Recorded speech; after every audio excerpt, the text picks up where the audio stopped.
Welcome back to my channel, I hope you enjoy. Okay, seriously Naruto, where are we going? Ahsoka whispered. You'll see, he responded. I found something cool, just follow me.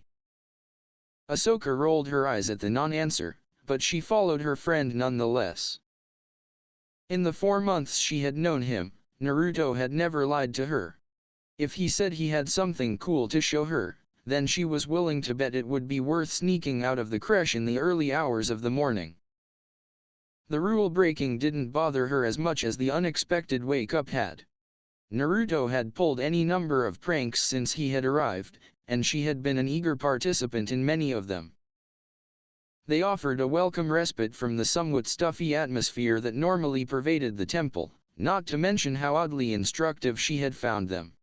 Naruto had a talent for mischief that boggled the mind. Indeed, it was only those fond memories that had saved Naruto from a pillow in the face when he had pulled her out of bed at 0400. That was just too early for normal people to be up and moving, let alone wandering in some deep section of the temple she had never even been to before.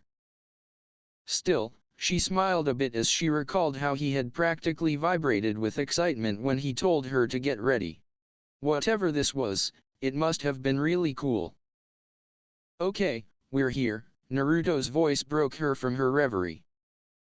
Peering past him, she saw an ancient-looking door, rusted halfway open. Beyond it lay an unlit corridor, with its dust-covered walls and floor rapidly vanishing into the gloom. It didn't look like anyone had been down there in centuries. It also did not look like something worth waking early for. Turning back towards Naruto, she gave him a look that would have kept meat fresh for a month. Did you seriously bring me all the way down here to look at some old door? She hissed. Her voice promised imminent suffering if he didn't provide an adequate explanation. No, he said, before continuing rapidly.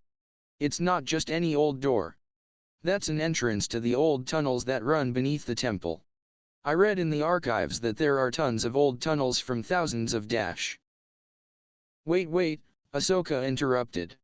You read something? You. Hey. Naruto said indignantly. I read all the time. You just don't see me do it, that's all. So you had one of your clones do it for you then? Ahsoka said, giving him a knowing look.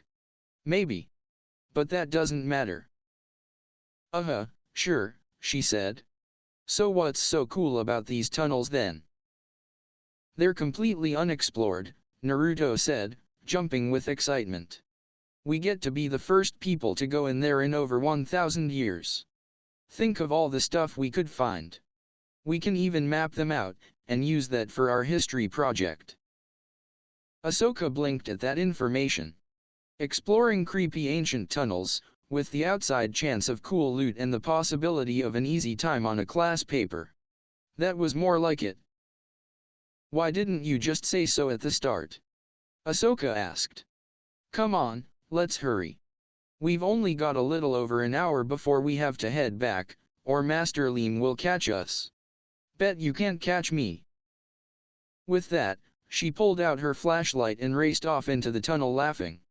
Naruto swore and chased after her. No way was he going to let a challenge like that just pass him by. The tunnel echoed with the sounds of their laughter as Naruto chased after his friend. Despite her head start though, he soon caught up with her. His speed was still well above the standard for mere initiates after all. As he drew level with the orange-skinned girl, he tapped her on the shoulder to let her know she had lost. They both slowed to a walk, kicking up little plumes of dust off the floor. "Aw man," Ahsoka complained as she panted lightly. "I forgot how fast you are. And you're not even out of breath. How do you do that?" "I've always had good stamina," Naruto bragged. "And Jiraiya-sensei makes sure I stay in top shape. He says that just because we're in the order now doesn't mean we should let our standards drop." "You two are crazy," Ahsoka said, shaking her head. She had joined in on one of Jiraiya and Naruto's workouts. Just one. She had actually lasted for more than half of it, but she'd felt like dying for the next 2 days. It had inspired her to increase her physical training, but she knew she was still a long way from matching the 2 former shinobi. Despite being one of the youngest members of the Clawmouse clan, she had always been the top scorer on physical tests. It had been a little disheartening to be shown just how far she had yet to go. Naruto seemed to pick up on her thoughts, and bumped her lightly with his shoulder. "Hey," he said, "you'll get there soon enough. You're already a lot faster and stronger than when we met. I believe in you, Ahsoka. You're pretty awesome after all." Ahsoka smiled at that. It was seemingly impossible to be set or down on yourself near Naruto. He had a way of sensing it, and then saying just the right thing to bring you out of your funk. "Thanks, Naruto," she said. "You're pretty awesome yourself." "I know," he said, crossing his arms behind his head. Ahsoka rolled her eyes. Just when he started sounding all cool and wise, he would go and say something like that. Ahsoka would bet money that under his mask, he had a smug grin from ear to ear. "Space brain," she said, smiling. "Slowpoke," he responded. "Motor mouth. Shrimp." Together they walked down the tunnel, bickering and trading insults good-naturedly. Neither was not worried about getting lost. Ahsoka used a basic Jedi cantrip to commit every turn to memory, and Naruto trusted her implicitly to lead them back out. She had saved his butt from getting lost in the temple several times before. As they wandered deeper, the walls began to change. Numerous carvings adorned them, showing what appeared to be Jedi in various poses. Some were meditating, others flying ships, and still others were battling various foes. "This area must once have been used for training," Ahsoka said, her voice awed. "Those look like Jedi fighting Mandalorians on the wall. That would make those carvings over 4,000 years old." "Yeah, I think we're under the processional way," Naruto said. "The archives said that most of that block used to be an active part of the temple. It wasn't well known outside of the Order, but the vast tower block the famous temple sat upon was also technically part of the temple. Most of the space was now taken up either by the sacred spire or by various machines and utilities that provided utilities and services to the Senate district, but large parts of old Jedi structures still survived." "Look at you, being all scholarly again," Ahsoka teased. "Master Nu would be so proud." Naruto opened his mouth to retort, but a sudden noise from ahead of them silenced his comeback. It sounded like something with claws scrabbling across the floor. "Did you hear that?" he whispered, his old training taking over. As he glided noiselessly across the dust, a faint, animal whine came from the shadows. "It sounds like an animal," Ahsoka said. "Let's check it out." "Okay, but be careful," Naruto said. "It could be dangerous." The sounds got louder as they moved forward. They both crept up slowly, not wanting to startle an unknown creature. When he judged they were right around the corner from it, Naruto signaled. Together they jumped around the corner, ready to face whatever was making the noise. There in front of them, with a wide mouth full of teeth and beady black eyes was. "It's a loth cat," Ahsoka said. "Oh, it's so cute."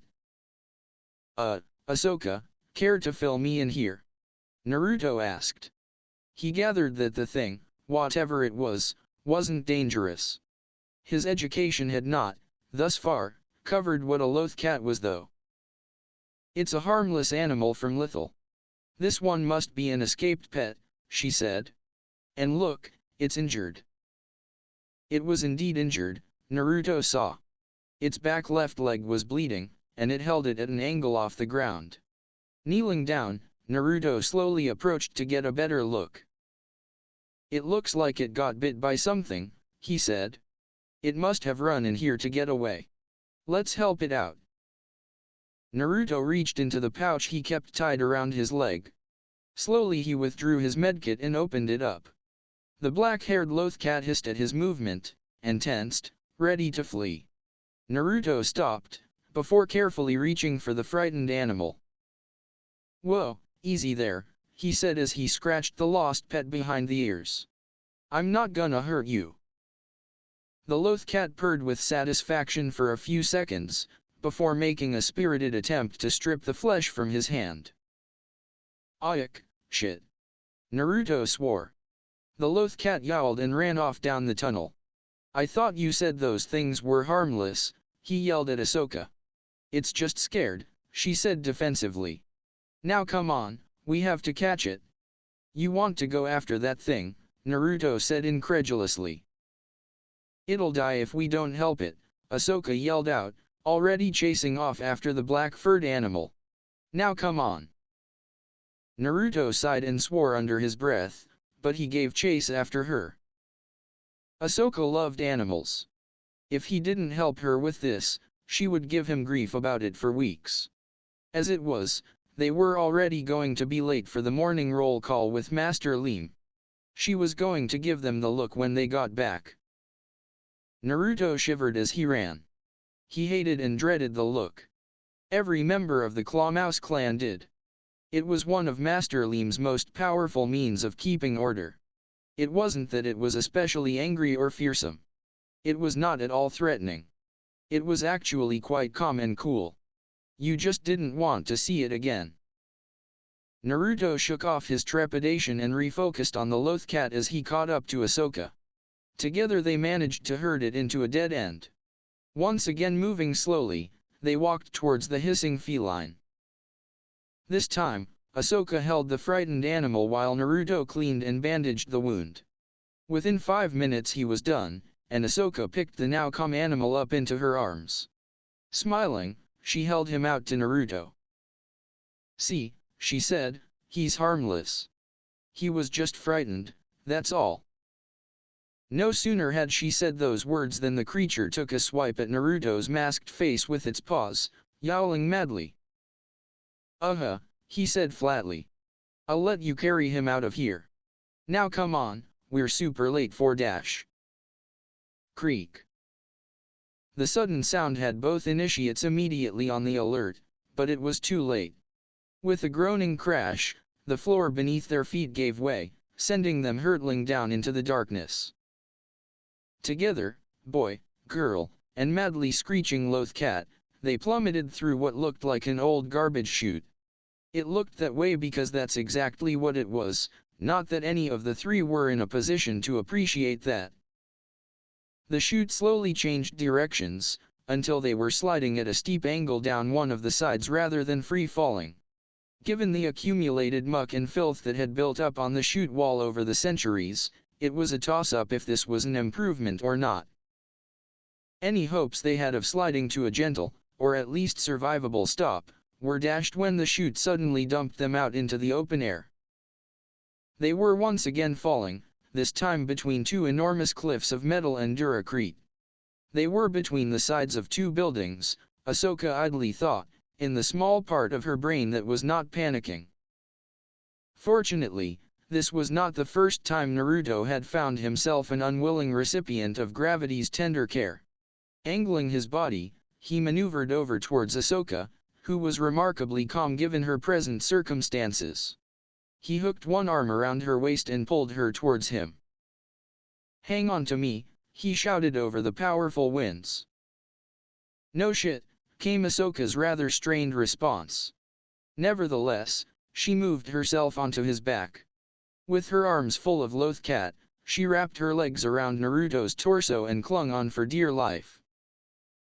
That done, Naruto moved on to step 2 of his hasty plan. He bit his thumb to draw blood, before flashing through hand signs. Channeling the force as chakra, he thrust his hand into the air below them. Kukiyos no Jutsu. Poof. A massive cloud of smoke appeared, and the trio felt their fall rapidly slow to a stop. When the smoke cleared, it revealed a massive blue-green toad beneath them, all 4 limbs spread out to dig into the 2 walls on either side of them. Judging by the furrows carved in the duracrete, it had taken some force to halt their momentum. "Jiraya, is that you?" came a polite voice from beneath them, speaking in Nihongo. No, it's Naruto Uzumaki, Naruto said in the same language. I'm sorry, I don't think we've met. What's your name? I am Gamahiro. It is nice to meet you Naruto-san, though perhaps your choice of venue could use some work. At this point Ahsoka's mind finally caught up with the fact that she wasn't falling anymore. The reason for that was something that she was still trying to process, but she figured it was Naruto's fault. This seemed like a reasonable assumption, as most of the weirdness in her life was his fault, she thought as she got off Naruto's back and stood up. After all, he was currently chatting amiably in Nihongo with whatever it was that had saved them. Okay, hold up, she said as calmly as she could, which wasn't very. Naruto, you want to fill me in here. What is this thing, and how did it just appear out of nowhere? Oh, right, you don't know about the Toads yet, Naruto said. This is Gamahiro, a member of the Toad clan. I have a contract with them, so I was able to summon him with a jutsu. Ahsoka nodded her head numbly at that. She hadn't understood some of what her friend had said, but she gathered that the giant toad was friendly and somehow knew Naruto. Given that it was also the only thing standing between them and certain death, she was not inclined to question it further. Thank you, Gamahiro-san, she said in her very limited Nihongo. Naruto had started teaching it to the clan, but progress had been slow. You are welcome, young lady. Naruto, I will not be able to get you back up higher. The walls are too far apart up there. The best I can do is get you two to the ground safely. That's all right Gamahiro, we'll figure it out, Naruto said. Very well then. Hold on tight. Naruto grabbed Ahsoka, who was still carrying the demented cat he noted, and pinned her to the toad's head. He then used chakra to stick himself over her, like a seat belt of sorts. Once he had done so, Gamahiro pushed off of one wall, and slid down the other with all four limbs. He then bounced from one wall to the next, maintaining a safe speed as he descended into the gloom below. At the same time as this was happening, Jiraya was walking to one of the temple's gyms for an early morning workout. He had been an early riser for decades now, and he often took advantage of this fact to get to the gym before anyone else. Today, however, it seemed that someone had beaten even him there. It was a woman, quite an attractive one, if Jiraya was any judge, being perhaps a year or two younger than he was. She was a Mirialan, with bright blue eyes, dark lips, and a series of small diamonds tattooed on her chin. She was currently dressed in comfortable black workout clothes, and was stretching on the edge of one of the mats. The habit of nearly 4 decades wanted Jiraya to shamelessly ogle her body, but he dismissed it. He was not going to do that anymore. Oh, hello, Jiraya said. I don't usually see other people here this early. Yes, well, I've been on a mission for the last few months, the woman said. I normally come here at this time. I'm Luminara Unduli, by the way. Who might you be? I'm Jiraya, he said. One of the mysterious time travelers. I must admit, I didn't quite believe it when I heard someone of your age had been admitted for training, Luminara said, a hint of challenge in her voice. Jiraya smirked internally at that. She was testing him, he realized, seeing how he would react to being called out. She was hardly the first Jedi to do so. While everyone was willing to abide by the Council's decision, that didn't mean they weren't going to see for themselves what the newcomer was like. Well, the Council voted on it, he said, keeping his face perfectly blank.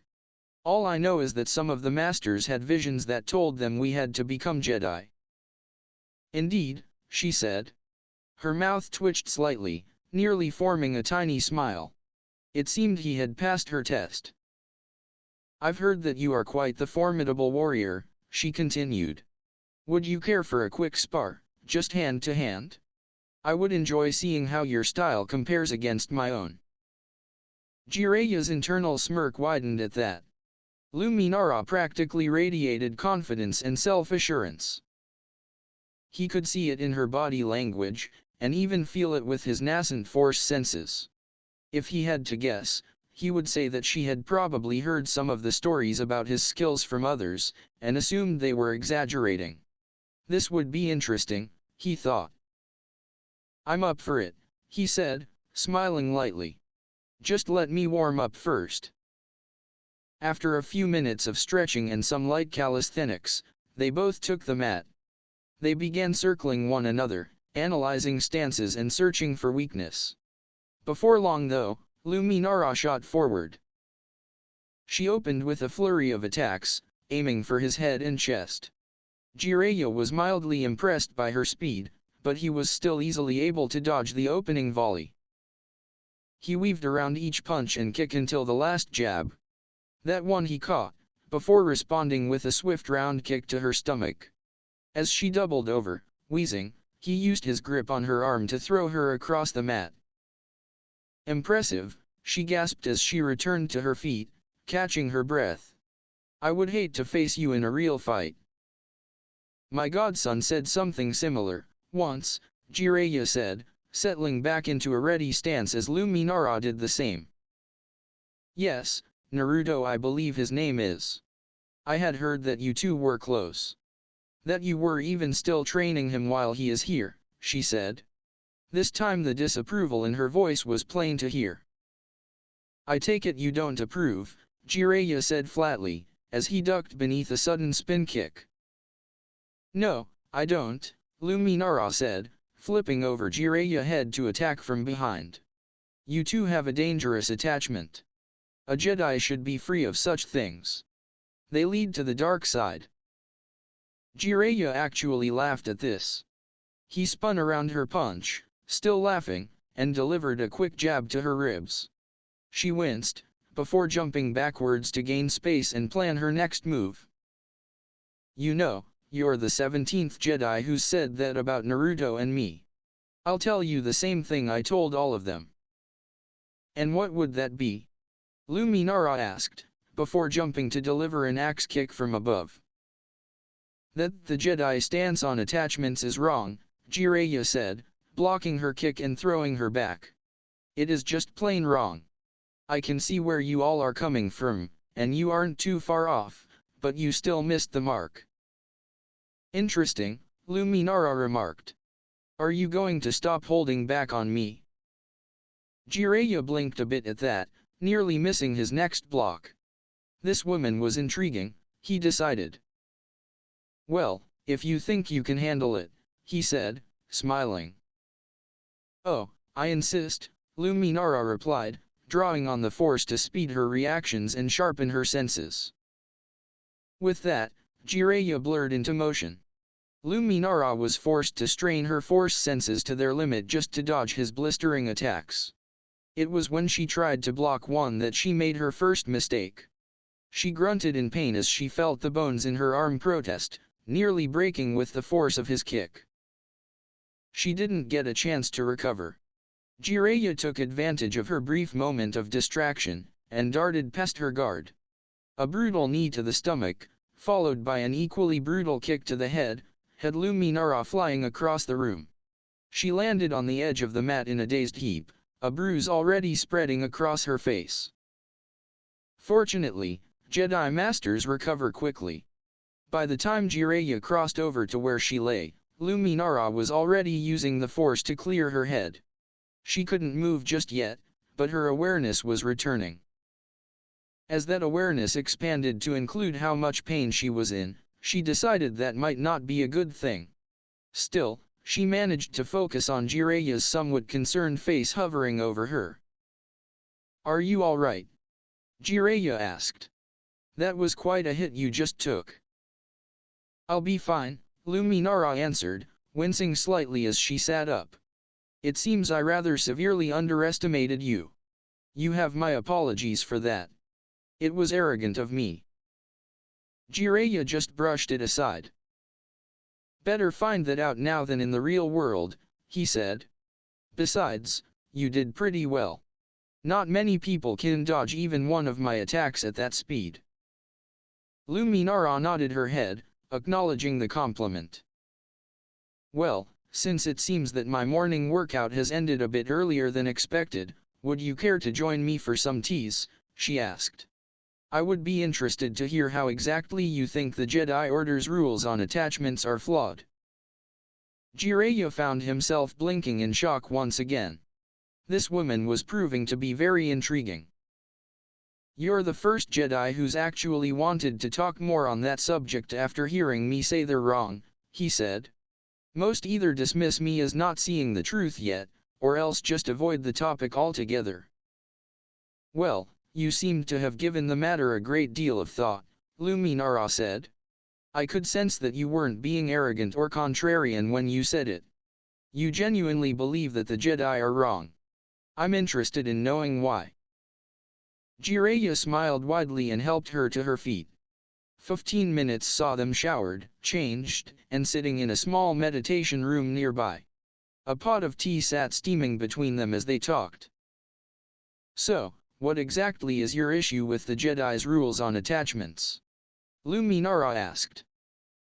I think it's counterproductive to the Jedi's core mission of achieving and maintaining peace throughout the Republic, Jiraya answered calmly. The Jedi believe that attachments cloud one's judgment. A clear mind is necessary for ensuring peace.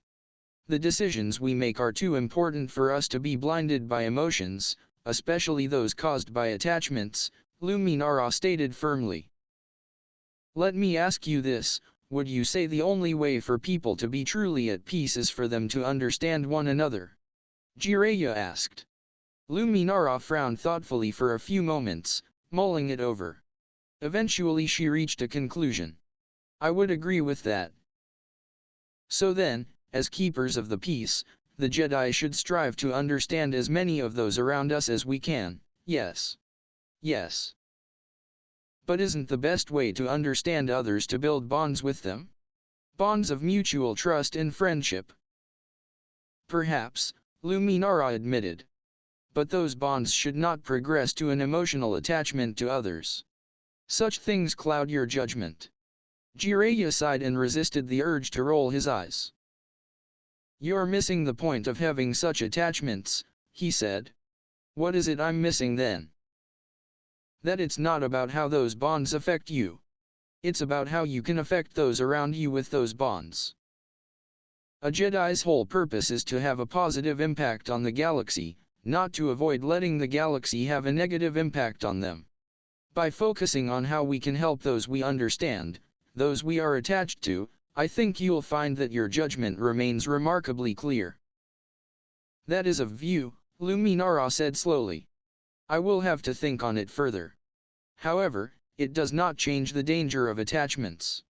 They can lead to fear, jealousy, and grief. All paths to the dark side.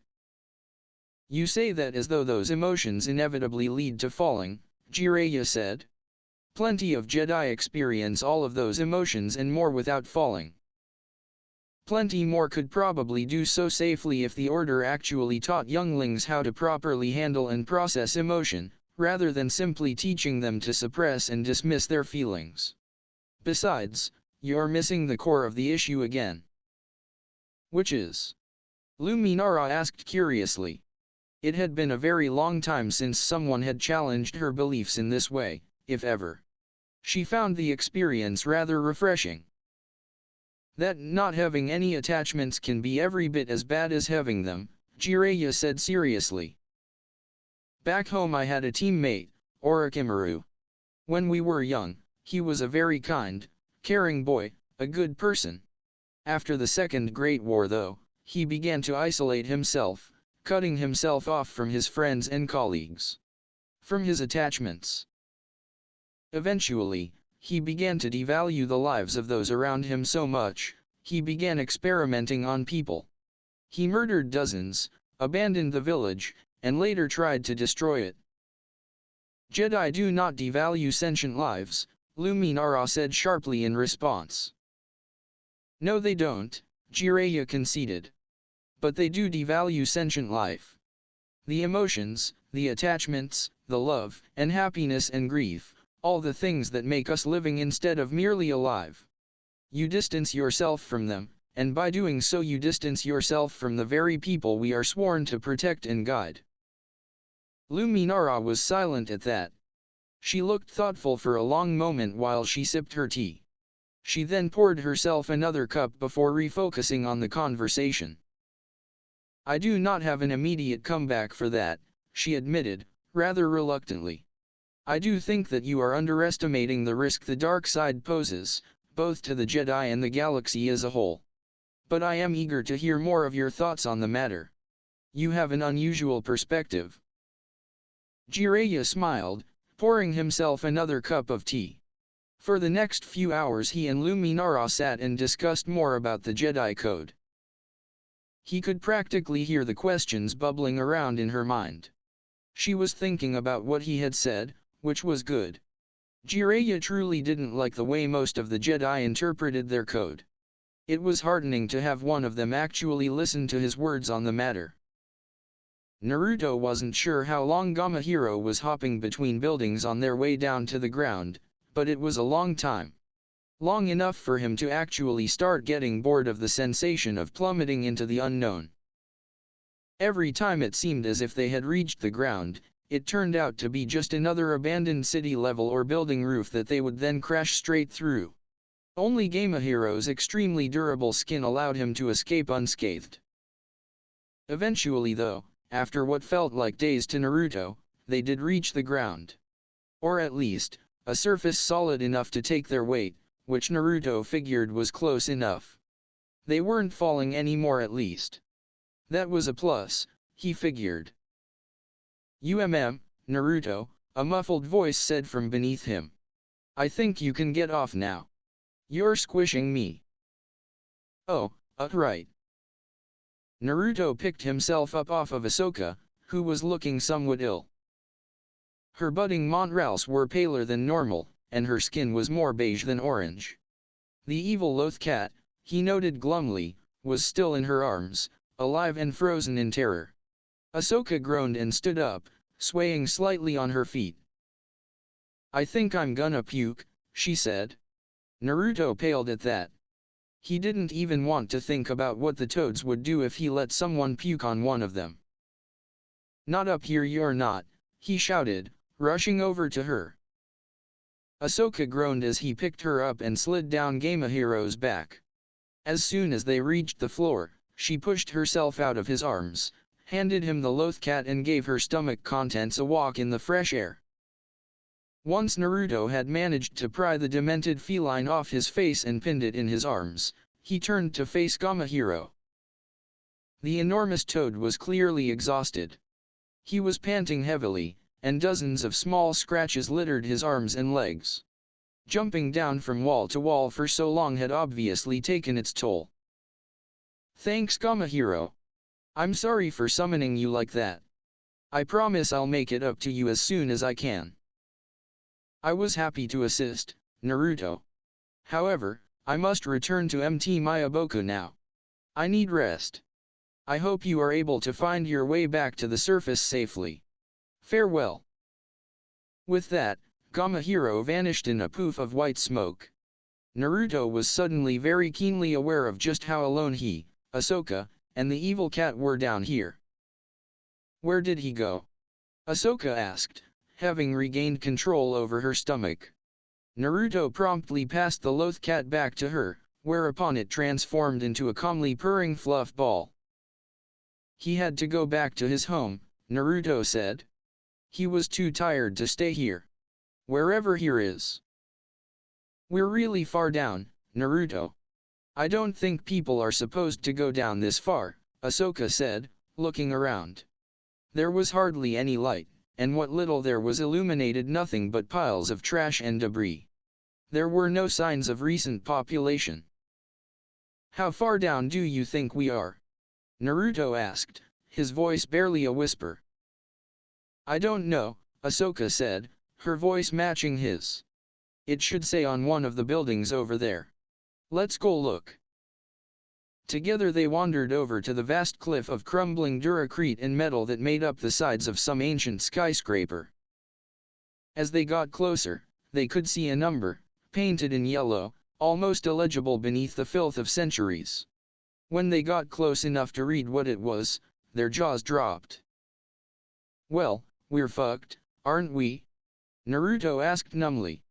Yeah, we are," Ahsoka replied. Both of them knew that the temple started on level 5000. The lowest inhabited level was officially level 125. The lowest level it was considered possible to inhabit was level 90. Although very few sane people would ever choose to try. Hardly anyone ever returned after venturing below level 50, and the Republic didn't even bother mounting rescue missions for those poor fools that found themselves down that far. The number in front of them, however, said 1. They were on level 1. The very bottom. "Naruto, you're sure you can't just carry us out of here?" Ahsoka asked. "I mean, you can walk on walls." "Ahsoka, we fell over a dozen kilometers, and not all in a straight line," Naruto said. "I don't know where we are, and half the holes Gamahiro made collapsed behind us. Those walls are unstable, and my chakra control still isn't the greatest. I can't make that climb while carrying you and the cat." Ahsoka sighed, but nodded. She had been expecting something like that, but it didn't exactly make her feel any better. "Speaking of the cat, Ahsoka, are you gonna carry that thing this whole time?" Naruto asked, glaring at the loth cat on Ahsoka's back. She had fashioned a sort of sling out of her outer robe to carry the thing in. "Well, yeah," she said, as if it should have been obvious. "His leg is still hurt, and we can't just abandon him down here. He'll die." Naruto privately considered that this wouldn't be a bad thing, but he wisely said nothing. "We should give him a name," Ahsoka continued. "We can't just keep calling him the cat all the time." Naruto grimaced at the idea, but didn't argue.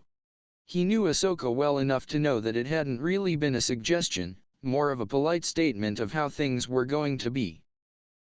Looking at the black-furred demon, his mind flashed back to another cat he had known, one that had also taken pleasure in inflicting pain and misery upon him. "Tora," he said with finality. "We'll call him Tora." Ahsoka smiled brightly at him, pleased he hadn't tried to argue with her, before resuming her trek across the trash-covered ground. They had been wandering for nearly 30 minutes now, looking for anything useful in the detritus. Ahsoka had figured that there must be a comm unit, an old service droid, maybe even an old speeder somewhere around in the trash piles. Anything they could fix and use to escape, or to signal for help. Naruto, meanwhile, was growing increasingly antsy. Out in the darkness he could hear something following them. A lot of somethings in fact. He suspected that Gamahiro had scared them off at first, but with the fearsome toad long since departed, whatever was stalking them was growing in confidence. Frowning, he moved closer to Ahsoka. "There's something out there," he said, his voice completely serious for once. "They've been following us for a while, and they're getting closer. They'll probably attack us soon. Take this." He held a kunai out for her. It wasn't much, but it was all he had to arm her with. Ahsoka took it from him and gave it a practiced whirl, testing the weight. She had learned some knife fighting in combat training at the temple, and Naruto had shown her a bit more. She hadn't expected to have to use those skills quite this soon, however.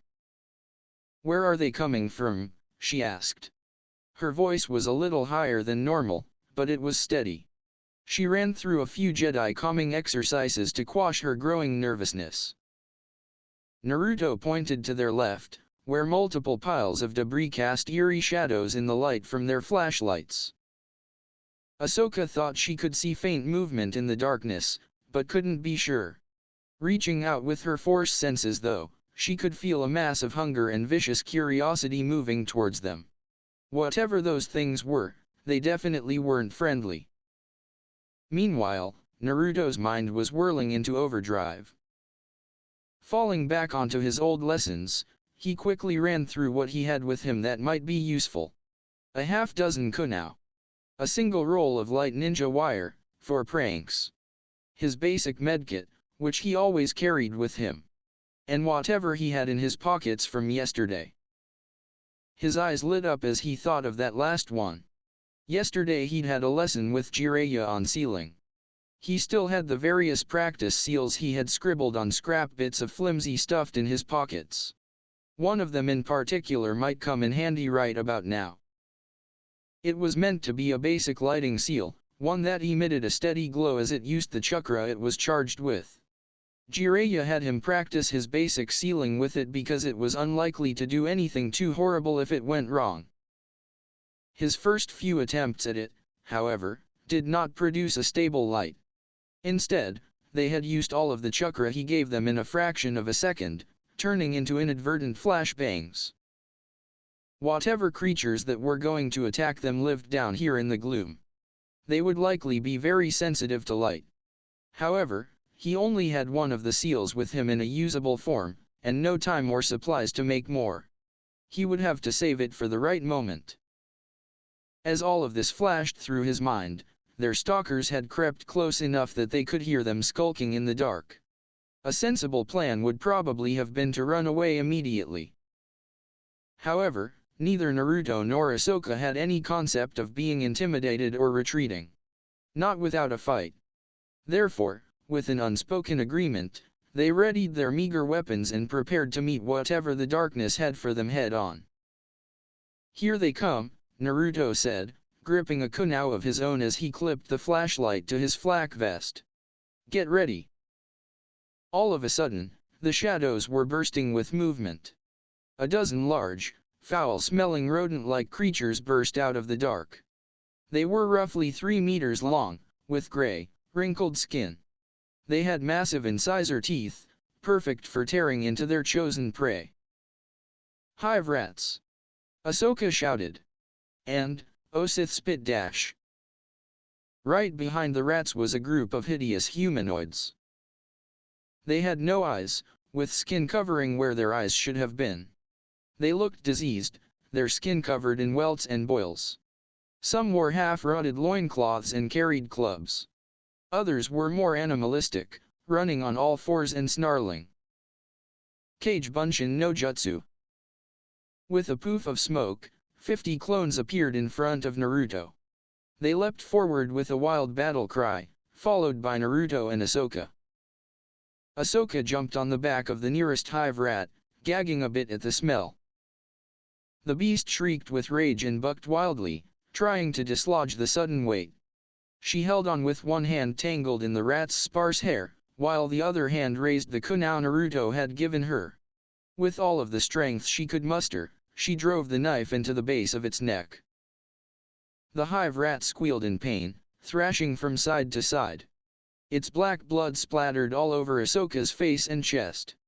She spluttered, spitting some of the nasty-tasting ichor out of her mouth. Again and again she stabbed the rat in the neck. "Just die already," she grunted. Finally, with a last rattling breath, the hive rat keeled over. Its blood pooled rapidly beneath it, spreading across the ground. Ahsoka hopped off its back, trying to ignore the sensation in the force of the rat dying. She could feel its animal fear and pain, but she pushed them aside as best she could. Naruto still needed her help. The masked boy in question was busily fighting the zombie-like humanoids while his clones butchered the hive rats. The mutated horrors were persistent and fast, he had to give them that. Still, he thought, they weren't very smart, and their twisted bodies made them clumsy and easy to outmaneuver. Ducking under a club swing, he slashed at the nearest one with his kunai, slicing along its belly. The creature screamed in pain and terror as its intestines spilled out of the foot-long gash in its abdomen. Naruto had no time to be disgusted by the gruesome sight, though, as he had to immediately move to the next one. This one tried to tackle him, rushing forward with its arms outstretched. He flipped over the clumsy charge, landing behind it as it slid to a stop. Naruto turned quickly and buried his knife in the back of the thing's head. It twitched once before collapsing bonelessly. Naruto wrenched his kunai out of the fresh corpse and looked around. It didn't look good. More and more of the awful-looking eyeless things were swarming out of the gloom. Their shrieks and snarls filled the air over the shouts of his clones. Cursing under his breath, he created some more clones and charged his attackers. The next few minutes devolved into a blur of noise and movement. Stab, duck, slash, dodge became the only things in his mind. His kunai ran black with the blood of those monsters he had slain. His clothes and hair were matted with dirt and gore. Naruto was grateful for his mask keeping any of the foul mixture from getting in his mouth. Finally, after a dozen hive rats and blind humanoids had fallen to his blade, he was forced to retreat. He flipped back through the air to gain space, landing near where Ahsoka had been. He couldn't immediately see her though. Feeling for Ahsoka's presence with his still underdeveloped force senses, he glanced over to her. He was just in time to see her drive her knife through a hive rat's eye. The beast wailed and writhed in pain. Its thrashing knocked her over before it ran off into the dark to lick its wounds. "Ahsoka," he shouted when he saw her fall. Rushing over to his friend, Naruto was relieved to see that she was unhurt. As she picked herself up, he had an idea. "Ahsoka, force push, on my signal," he yelled. Seeing her nod, he threw his kunai at the horde of beasts being held off by his clones. He sped through the hand signs quickly, praying that this would work. Kunai Kage Bunshin no Jutsu. His kunai multiplied into more than 100, filling the air with sharp metal. "Now Ahsoka," he yelled out. Thrusting her hands out in front of her, Ahsoka dug deep. She had always had a strong connection to the Force, and it showed now. With a shout of exertion, she pushed the cloud of deadly knives, accelerating them to blinding speeds. With a wet tearing sound, the Force-assisted kunai slammed into the crowd of hive rats and blind mutants. The knives ripped the foul things to shreds, spraying blood and chunks of flesh and entrails into the air. Piercing shrieks of pain and fear echoed through the murky Undercity, before fading into death rattles. "Nice job Ahsoka," Naruto said, turning to her. "That was great." "Thanks," she said, panting from the exertion. "That was a good idea, come on." Following her gaze, Naruto turned back around and saw what had prompted her outburst. More of the creatures were now scrambling over the piles of junk. He estimated there were at least twice as many now as in the initial assault. Seeing that, Naruto finally was forced to admit that they were outmatched. It galled him to even think it, but retreat was their only option. Staying where they were meant certain death unless he used the Kyuubi's power, and he wasn't about to even consider doing that. "We have to run," he shouted. "There's too many of them. When I tell you, shut your eyes." "Why?" Ahsoka shouted back as she pushed one of the humanoid mutants off of her. "Just trust me," Naruto yelled back. Not waiting for an answer, he pulled the defective lighting seal out of his pocket. He wrapped it around a chunk of duracrete he scooped from a nearby pile of rubble and proceeded to pour as much chakra as he could into the seal without it combusting. When it was ready, he chucked it high into the air. "Now, close your eyes," he yelled. He shut his own eyes and formed the snake seal. Just as it had yesterday, the flawed seal instantly did its best impersonation of a miniature star. Even through his eyelids the light was still bright, and he could hear the foul creatures around him squealing in sudden agony. The flash lasted only half a second, but it effectively paralyzed the approaching horde of predators. The instant the light faded, Naruto opened his eyes and looked for Ahsoka. He saw her standing a few meters away, blinking spots out of her vision. "Come on, let's go," he yelled as he sprinted away from the stunned beasts. Wordlessly agreeing with him, Ahsoka took off as fast as she could. Adrenaline worked its magic in her, as for once she was actually keeping ahead of Naruto. Glancing back, she saw him create another group of clones on the fly, sending them to try and slow the ravenous pack of monsters down as they shook off their pain and surprise. "Where are we going?" she shouted. "I don't know." Away from the things trying to eat us. Gritting her teeth, Ahsoka looked around desperately. If they were going to survive this, they would need something to give them an advantage. As she scanned ahead, she spotted a potential option. Mind racing, she quickly assembled a plan in her head. That tunnel up ahead, she yelled. Can you collapse its ceiling? Maybe, Naruto replied from behind her, immediately guessing her plan.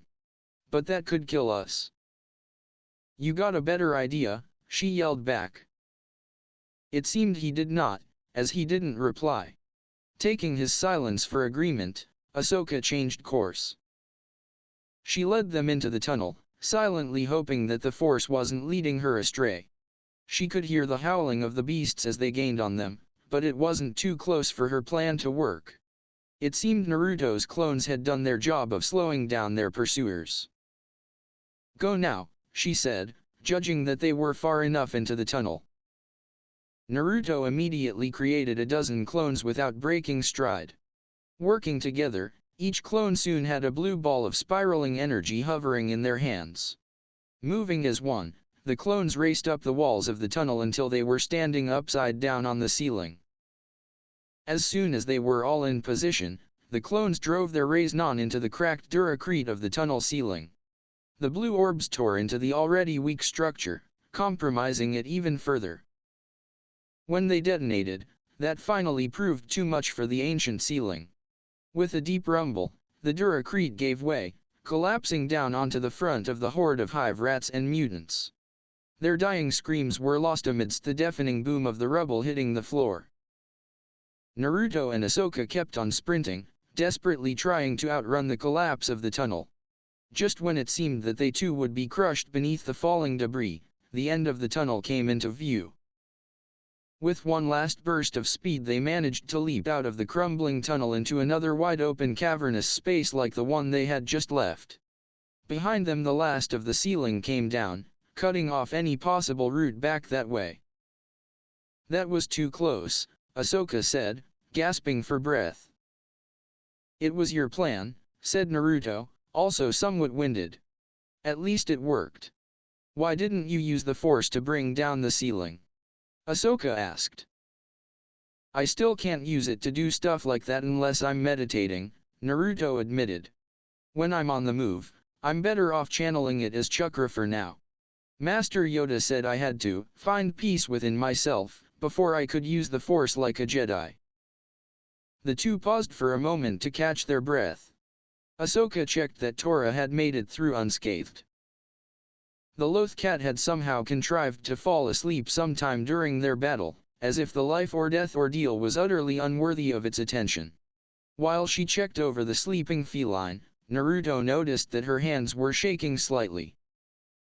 Hey, that was a pretty good plan, he said, patting her shoulder. You probably saved all our lives. She looked up at him and smiled weakly. The shock of her first battle was beginning to wear off, but the memory of the blood and gore still bothered her. The creatures may have been trying to kill them, but their deaths had still been the first she had ever experienced. When she had killed the hive rats, she had felt their deaths in the Force. Vicious animals they may have been, but they still had felt fear and panic as their lives slipped away. Still, she thought, they had done what they had to. She wasn't going to let herself be killed in some dark hole by monsters. She was pulled out of her thoughts by the sound of cursing. Looking up, she saw Naruto waving his arms about and letting out some of the most impressive swear words she had ever heard. Some of them were even new to her. What's up with you? She asked. I'm an idiot, Naruto said. I forgot that I could summon a messenger toad to send a message to Jiraya-sensei. You forgot what? Ahsoka screamed. You're telling me that you could have sent a message for help an hour ago, but you forgot. Look, I'm sorry, okay, Naruto yelled back. I haven't been working with the toads for very long, so I forget what they can do. I just Clenching his fists in frustration, Naruto turned and kicked the nearest pile of trash. As the debris flew into the air and clattered back down, he seemed to almost deflate. His shoulders slumped and his posture folded slightly. This wasn't how this day was supposed to go, he said miserably. This was supposed to be special. Ahsoka calmed herself down upon seeing Naruto so dejected. Walking over to him, she tried to offer him some comfort. "Hey, don't feel too bad," she said. "Those hidden tunnels were pretty cool." "That's not what I'm talking about," Naruto said. "I had a surprise for you in the tunnels. I had a cake and a bag of Ronto jerky for you. As a birthday present." Ahsoka gasped a bit at that. She had just turned 11 last week, but initiates were not encouraged to celebrate their birthdays or receive gifts. Jedi were not supposed to be attached to material possessions after all. It warmed her heart to know that Naruto had gone to so much trouble to try and make her birthday feel special. "That was really sweet of you, Naruto," she said as she gave him a tight hug. "Thank you. We'll just have to get out of here and get that cake before it goes bad. But I'm getting all the jerky." Naruto returned the hug, careful not to wake Tora. The two of them just stood there for a moment, taking comfort in each other's presence. It felt good to not be alone in such a grim and foul place. Finally, and somewhat reluctantly, they separated. There was still work to be done, and they were both acutely aware that more dangers lurked in the dark Undercity.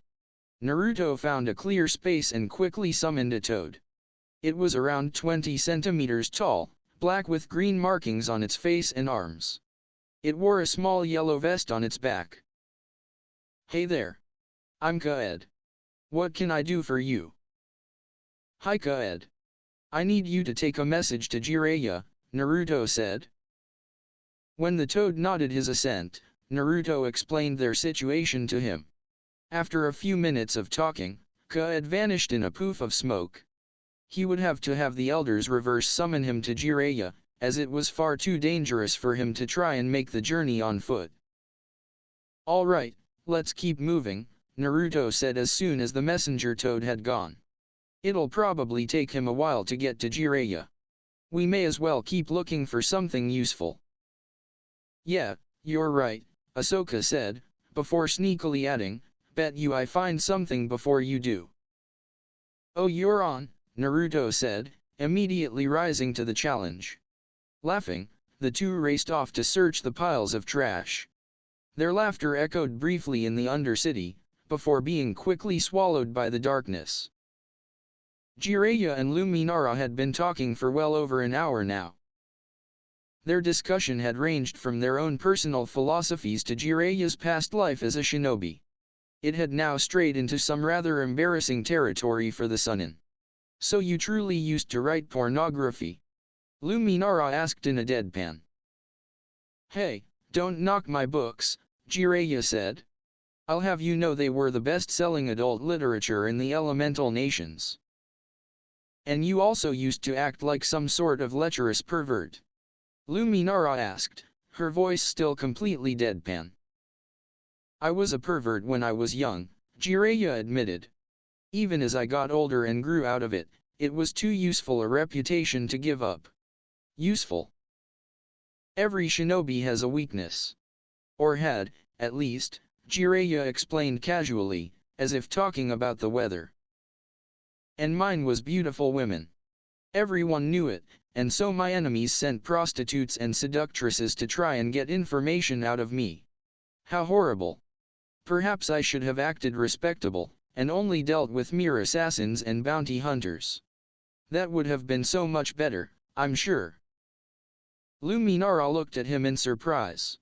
She wasn't quite sure what she had expected from him when she brought the topic up, but this certainly hadn't been it. Beneath the withering sarcasm was actually a decently reasoned argument. Even so, she wasn't entirely ready to let the subject go just yet. "And you're telling me it was all an act?" she asked skeptically. Jiraya snorted at her question. "I'll admit, I do enjoy the sight of a beautiful woman," he said. She didn't miss the fact that he was looking directly at her when he said it, but she brushed off the implied compliment. her appearance mattered to her only insofar as it related to her physical health and her professionalism. While being told she was beautiful wasn't unpleasant, it simply did not matter to her. Judging by his appraising glance at her total lack of reaction, Jiraya had noticed that much. It also came in handy while I was working as a spy, he said, changing the subject. Oh. How so? Luminara asked, her tone somewhat mollified. No one wants to pay attention to some creepy pervert scribbling in a notebook, Jiraya said. They also never asked what I was scribbling as I watched women walk in front of palaces and fortresses. It also made tracking the people spying on me easier. People notice and remember beautiful women, and as I said, my enemies always hired such to keep tabs on me. Luminara was actually somewhat impressed. It was a remarkably devious piece of forethought on his part. Nevertheless, she still resolved to keep an eye on him. Old habits could sometimes die hard, she knew. Before she could frame her next question, she felt an odd pulse within the force. It was unlike anything she had ever felt before. Half a second later, a cloud of white smoke erupted next to her. She sensed no danger, but laid her hand on her lightsaber to be safe. Jiraya, she noted, did not appear surprised or confused in the least. Hey there, Kaed, he said. Luminara focused the force to translate his language for her. It seemed they had been joined by a large talking toad. Hey yourself. Sorry if I'm interrupting something, but I have an urgent message from Naruto. What's the message? Jiraya asked, frowning. His godson wouldn't use a messenger toad unless he was out of the temple, which he was not supposed to be. He said that he and Ahsoka were exploring some tunnels when they fell through a shaft and into the Undercity. They're stuck on level 1, and they're looking for a way back up now. They need help. Luminara jerked when she heard that. Level 1, she said sharply. Are you sure? That's what they said. All I know is that it was dark and smelly and scary down there. What's so special about level 1? I haven't studied Coruscant's history yet. Jiraya said. Level 1 is supposedly a death trap, Luminara explained. It's the lowest level of the mega city, nearly impossible to access, as near to the actual surface as you can still get. It's infested with all manner of predators and monsters, mutated by the pollution and darkness. Coruscant security won't even mount rescue operations for people who get stuck down there. Jiraya stared at her for a few seconds before face-palming. Trust Naruto to somehow find the most dangerous situation he can and jump right in, Jiraya grumbled. I swear, it's lucky my hair is already white, or else it would all turn gray from his antics. Sighing, Jiraya shook his head, and then straightened up. As he did so, his whole demeanor shifted. All of a sudden, he was no longer the slightly goofy, overly sarcastic man she had been enjoying a conversation with for the past hour. Now he was a serious and seasoned warrior, his eyes hard and glinting with calm calculation. Seeing him now, Luminara had not trouble believing that this man had once been one of the most feared warriors ever to live amongst his people. We need to hurry. They can't stay down there on their own, Jiraya said firmly, all humor gone from his tone. Together with Luminara, he rushed out of the room. Yes. Follow me, she said. There's no time to get council approval. We'll take a speeder from the hangar and fly to the Undercity. I thought you said it was impossible to get down there, Jiraya said. His voice was calm, but the tension in his face gave away how anxious he was for his godson. Nevertheless, Luminara was impressed, and a little surprised, by his cool head. She had expected someone who espoused such views on attachments to be far more ruled by their emotions. Perhaps, but we must trust in the Force, she replied. We may find a way to get to them, or else they may find a way to get to us. Either way, we have few options. Within minutes they had reached the hangar. Luminara quickly selected a 4-seater XJ-type airspeeder, and primed it for takeoff. A few seconds later, they tore out of the hangar at top speed, Luminara piloting them towards the nearest access shaft to the lower levels. As they flew away from the temple, Jiraya resummoned Kaed, who peered curiously out at the gleaming spires of the metropolis. Catching the toad's attention, Jiraya handed him a scroll he had pulled from his robes before saying something Luminara could not hear. Kaed saluted them both before vanishing in another puff of white smoke. "What was that about?" Luminara shouted, straining to be heard over the roar of the wind and the hum of the engines. "I gave him a basic shinobi survival kit to take to Naruto and Ahsoka," Jiraya yelled back. "It's got food, water, some weapons, a few tools, and even a comlink." "The comlink probably won't work," Luminara cautioned. "They're too far down, below all the power lines. There's too much interference." "It's better than nothing," Jiraya said grimly. Luminara had no response to that, and so just kept flying. Soon enough they reached the huge shaft that led to the lower levels. As they descended, she silently hoped that the two younglings would be all right. Naruto and Ahsoka had been searching for anything useful for nearly an hour by the time Kaed reappeared, scroll in hand. As soon as Naruto took the scroll from him, the messenger toad dismissed himself, eager to be gone from the dank Undercity. Unfurling the scroll, Naruto unsealed and inspected its contents. "All right, now we're talking," he said, looking excitedly at the small pile of equipment. "We've got a repair kit, some rations, clean water, fresh medkit, kunai, shuriken, explosive tags, ninja wire, and even a comlink. Sweet." Sadly, Luminara's prediction proved true. The comlink only picked up static. Groaning in frustration, Naruto passed it to Ahsoka, who pocketed it. Turning back to the rest of their new gear, Jiraya led the food, water, and tools. He divided the weapons between himself and Ahsoka. He kept all the explosive tags though, as Ahsoka wasn't able to use them. Now freshly armed and with their confidence boosted, the two of them resumed their search for an escape route. As they looked, they talked to break up the tedium. "Naruto, how did you know about my birthday?" Ahsoka asked. "I didn't even mention it." "I asked Barris," he said. "You were the first friend I made in the temple, so I wanted to make sure I celebrated your birthday." "But why? I mean, getting Ronto jerky on Coruscant. That must have been a lot of trouble," she said, confused. Naruto said nothing for a long minute. Ahsoka worried that she may have upset him somehow.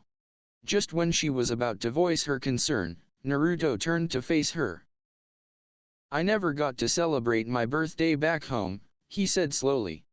"I didn't have a lot of friends growing up, and no one ever cared when my birthday was. Birthdays are special, and I wanted yours to be special too." Ahsoka hid a wince at his explanation. She knew that Naruto's childhood was something he didn't like talking about.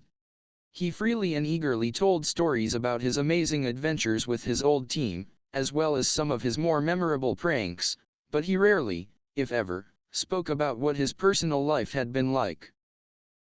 "Besides, I'm Naruto Uzumaki, future Jedi Master. I can smuggle some Ronto jerky into the temple no problem," he added cockily. As he said the last bit, his eyes crinkled into a smile.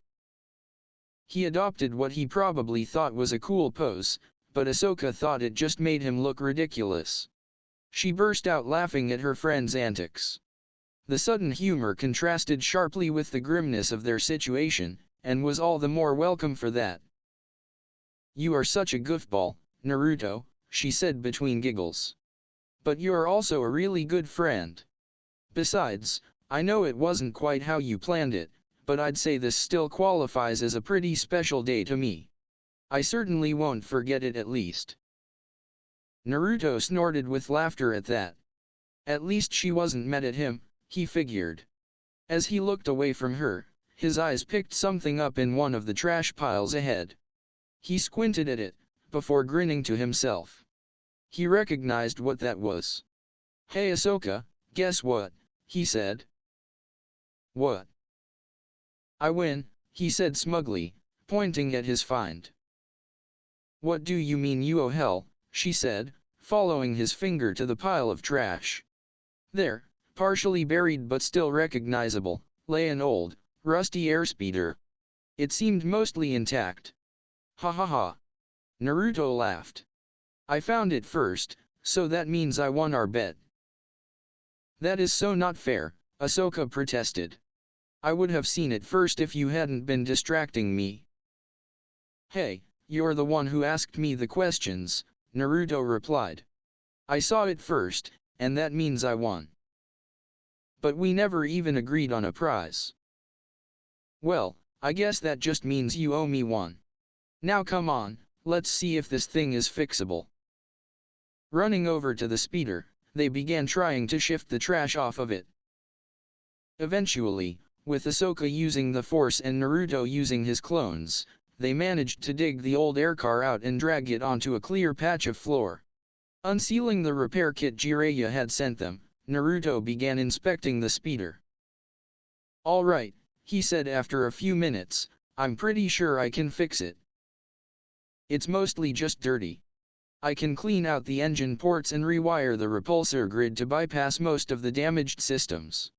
It'll take time, but we should What's that look for?" Ahsoka was staring at him as if he had just grown a second head. "Since when did you know anything about mechanics?" she finally asked. "I thought you could barely hold a hydrospanner." "One of the older Padawans has been teaching me. His name's Anakin. He's a genius with anything mechanical. He's been tutoring me for almost 4 months now." "And he taught you enough to fix this rust bucket?"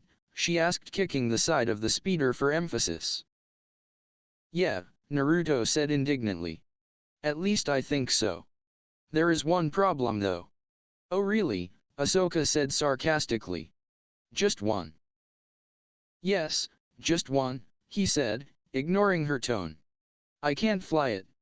He hasn't taught me how to do that yet." "Well then I guess I'll just have to fly it," she declared. "You can fly a speeder?" Naruto asked, somewhat doubtful. "I guess we'll find out, won't we?" she said cheekily. "I mean, it's not like I can let you have all the fun today." Snorting at that, Naruto broke open his toolkit and started working on the speeder. "This is going to take a while," he thought. And who said this part was fun? I was right, Naruto thought. This did take a while. It had been over 2 hours since they had found the speeder. Naruto had been busy the whole time, trying to get the engine working. Ahsoka had been working on the flight controls, which had been more damaged than Naruto had initially thought. Overall though, he was optimistic that it would fly. Of course, he was usually optimistic about everything, but he was extra optimistic about this. "I'm just about done here," he said as he spliced some wires together. "How are you doing?" "I've still got 10 to 15 minutes until these controls will work," Ahsoka replied. "But we should be able to fly this thing out of here." "Ha! Things are looking up," Naruto said. "I knew we'd be alright." It was, naturally, at this point that everything started to go wrong. Naruto tensed suddenly, and looked up. Just as he did so, a series of grunting roars sounded in the distance. "You just had to jinx us!" Ahsoka yelled. "I blame you for this." "This can't be my fault," Naruto protested. "I didn't say it was your fault. I said I was blaming you," she responded archly. Together, they climbed to the top of the nearest trash heap to get a look at whatever was coming their way. When they saw it, it didn't look good. A pack of 5 vaguely simian creatures was ambling towards their location. The beasts were each between 3 and 4 meters tall, with patchy hair and leathery brown skin. They were all deformed in some way, each one unique and grotesque in its appearance. One had one arm much larger than the other. Another had an oddly sloped skull and an oversized lower jaw, giving it a nasty underbite. All of them looked dangerous. Coruscani ogres, Ahsoka breathed. I thought they were just a myth. Well, it looks like no one told them that, Naruto said. They must have tracked our scent. Cursing under his breath, Naruto racked his brain for solutions to their dilemma. Latching onto the first idea that sprang to mind, he assembled a hasty plan. Ahsoka, you need to go back and finish fixing the flight controls for the speeder. I'll hold off the ogres, he said. What? No way, she cried indignantly. I'm not letting you fight those things on Yo Dash. We don't have time to argue. I'm the better fighter, and you're the only one of us who can pilot that speeder. Go, fix it quickly, and pick me up as soon as you can. With that he gave her a push towards the speeder. She gave him a stubborn look, and for a second he was afraid she would try and argue more. Then she sighed and started to run to the speeder. You better not die on me, you got that, she yelled over her shoulder. I'll be fine, he said in response, half to her and half to himself. All right, he thought to himself. Let's go barbecue me some ogre butt. He then jumped off the trash mound, flipping through the air. He landed with a grunt a few meters in front of the 5 misshapen brutes. They stopped, their tiny brains unused to food that ran towards them. Okay, you big ugly bastards, Naruto yelled at the top of his lungs. My name's Naruto Uzumaki, and you all are going down. The dim-witted ogres may not have understood his words, but they certainly understood a challenge when they saw one. Roaring with bestial fury, the lead ogre charged at the small yellow-haired figure before it. Its mind was filled with the need to crush this loud nuisance and prove its dominance over its territory once more. Its wild charge was not met with success, however. Before it had even crossed the halfway point, 4 Naruto clones burst out of the nearby piles of detritus on opposite sides of the path. 2 of them were already nearly done forming raisins in the hands of the other 2. In barely a second, the 2 clones drove their attacks into the chest of the charging ogre. The beast shrieked in agony, the deadly jutsu tearing at its skin and the flesh beneath. With a thunderous boom, the 2 raisins detonated, sending the ogre flying back towards his companions.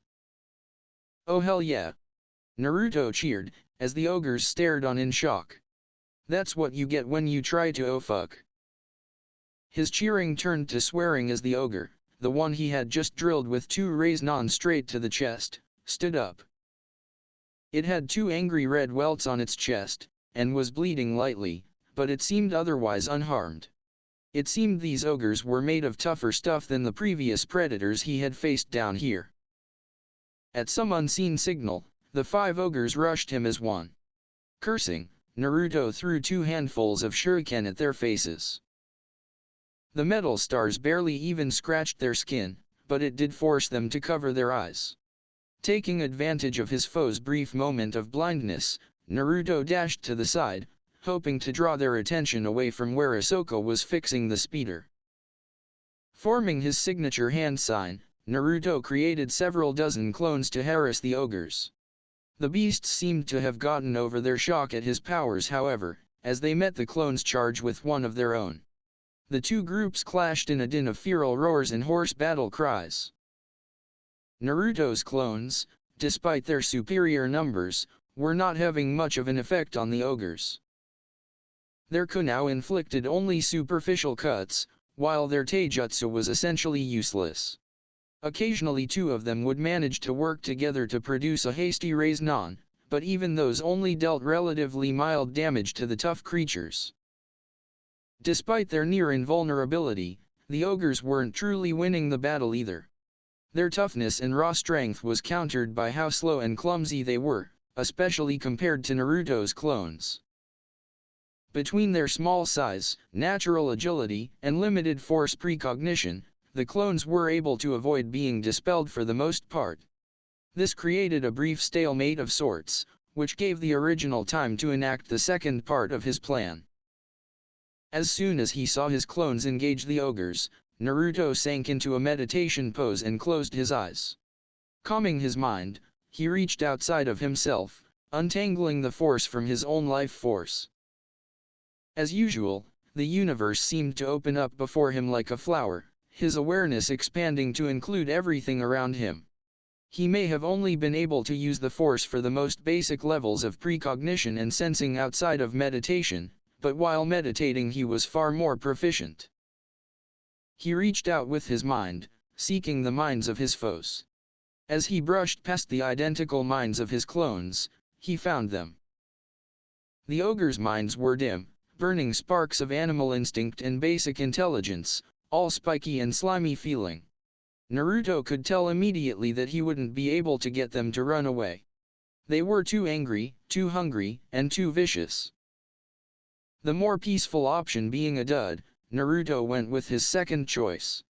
He couldn't convince the ogres to outright flee from the fight, but he could still influence their actions slightly. Recalling his lessons under Master Yoda, he sent subtle impulses into their minds. Move here. Step there. Go this way. That sort of thing. Nothing that they might not have done anyway, but now they did it to the tune of his plan. Slowly but surely, it worked. The group of ogres, still fighting what remained of the clones, worked themselves over to where Naruto wanted them. Within 2 minutes, all 5 ogres stood in between 2 large piles of metal scrap. Satisfied with his work, Naruto opened his eyes, sighed, and formed a single hand sign. Boom! The 2 piles of metal exploded, sending red-hot, razor-sharp shrapnel tearing into the ogres. Naruto had a small group of his clones planting all the explosive tags Jiraya had sent him in the 2 piles during the entire fight. He had effectively created 2 massive anti-personnel landmines, and stuck the ogres right between them. While his initial plan had been to get the ogres to run away, Jiraya had successfully drilled into him the benefits of having a backup plan. Benefits which included not dying. Jiraya was very big on the not dying thing. Naruto honestly felt a little sick at the sight before him. The ogres hadn't been killed, they were too tough for that. Instead they were lying on the ground, whimpering in pain and fear, bleeding heavily from countless wounds, most of their skin badly burned. The smell of blood and charred hair filled his nostrils, nearly making him gag. He hated having to hurt them like this. He had felt them in the force, and they hadn't been evil. Hungry, scared, and angry at their territory being challenged, but not evil. Even so, they had been a threat. Not just to him, but to Ahsoka. His best friend. He was not about to allow her to die down in this shithole. He'd lost 1 group of friends already. He wasn't going to lose any more if he could help it. If that meant he had to kill these things, then he would just have to do it quickly. Rushing forward, Naruto drew a kunai in order to end their suffering. As he reached the first one, he jammed the knife into its eye. He felt it stop at the bone at the back of the eye, and the ogre shrieked in agony. With a shout of effort, Naruto hit the pommel of the kunai with his palm. He felt the bone give way, and the knife slid home. He gave it a quick twist, and the ogre finally went silent, slumping to the ground. He yanked the kunai out with a sickening squelch, and prepared to move on to the next one. He killed 2 more of the ogres the same way. As he moved towards the next one though, a feeling of overwhelming danger washed over him. He froze, trying to tell where it was coming from. His answer came in the form of a deafening roar, far louder than anything the ogres could have produced. Even with his paltry force senses, he still felt the new threat. He couldn't see it, but the screaming in the force told him it was definitely nothing he wanted to tangle with. He closed his eyes, trying to extend his senses to locate whatever monster wanted to eat him now. It was getting closer, but he couldn't find it. Unfortunately, in his attempt to locate the source of the roar, he missed one of the remaining ogres struggling to its feet. The deformed creature was on its last legs, half its face blown off and one arm nearly severed, but survival instinct drove it on. Spotting the cause of its agony, the beast forced one last burst of movement from its dying body. With its remaining strength, it swiped at Naruto with its good arm. The blow was clumsy and glancing, but it still struck with the force of a bomb, enough to send Naruto flying more than 5 meters. Naruto screamed in pain as he went spinning into a pile of rubble. His left arm broke with a loud crunch from the blow, and he felt his shoulder wrench out of its socket too. As he landed in the scrap, his head struck something hard. Fortunately, his mesh armor kept any of the sharp scrap from impaling him, but it did nothing to cushion the blow to his cranium. He vaguely heard an ugly crack, and his thoughts began to drift away. He thought he heard a voice calling his name as his vision went dark. Just as Ahsoka finished repairing the airspeeder, she heard a large explosion from back where she had left Naruto. She rolled her eyes and shook her head. Taking Tora off of her back, she put him on one of the seats. She then jumped into the pilot's seat. That idiot, making me fix this piece of bantha putta while he fights ogres, she thought as she fired up the engines. He better not be dead. Somewhat miraculously, after nearly 2 minutes of coughing and coaxing, the hastily fixed speeder actually lifted off the ground. It rattled and coughed like an old rust bucket that had been haphazardly repaired by 2 children, but it flew. It was as she began piloting it towards Naruto that she heard the awful roar. Unlike her companion, however, she could see what caused it. Emerging from a pit in the ground 100 meters or so from where she saw Naruto was something she didn't recognize. Whatever it was big. As big as that toad Naruto had summoned. Maybe bigger. It was too dark to see it clearly, but she got the impression of matted fur, red eyes, and lots of big teeth. More importantly though, the force was screaming danger to her. Whatever this thing was, it clearly was no friendlier than the other monsters she had encountered down here. Focusing back on her friend, she was just in time to see him get blindsided by one of the ogres. Its punch clipped him in the left side, sending him spinning into a pile of debris. "Naruto," she screamed, her heart skipping a beat at the sight of her friend being downed. Letting out a stream of words that would have gotten her a month of kitchen duty if Master Leem had heard them, she gunned the speeder towards Naruto's prone form. She could see the huge beast from the pit approaching, though it didn't seem to be in a hurry. She could make it. Pulling up alongside Naruto, she hopped out and grabbed him around the waist. Straining her muscles, she pulled him back towards the speeder as fast as she could. Come on," she grunted, acutely aware of the approaching monster. After what felt like hours, but was actually only about 10 seconds, she had Naruto in the speeder. Sweat dripping down her brow, she jumped in the pilot's seat and gunned the engines. She was just in time. As the speeder shot into the air, it just missed the snapping jaws of whatever it was that had crawled from that pit. The huge beast roared in frustration as its prey escaped, but it was in vain. Ahsoka sagged with relief as she clumsily piloted the speeder up towards the ceiling, looking for a way out. Ahsoka was furious. Furious at the ogres for hurting her stupid friend. Furious at her stupid friend for letting himself get hurt by the ogres. Furious at the speeder for rattling like a pile of scrap. There were a lot of things to be furious at in her life at the moment.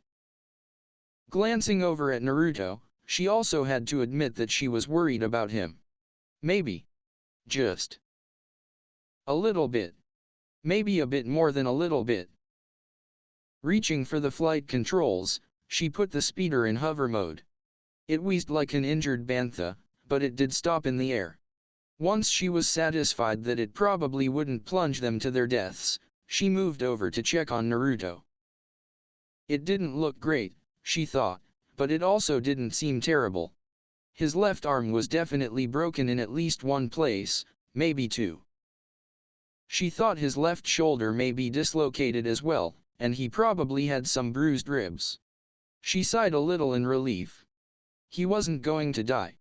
At least, not until she killed him for being such a colossal idiot and making her worry so much.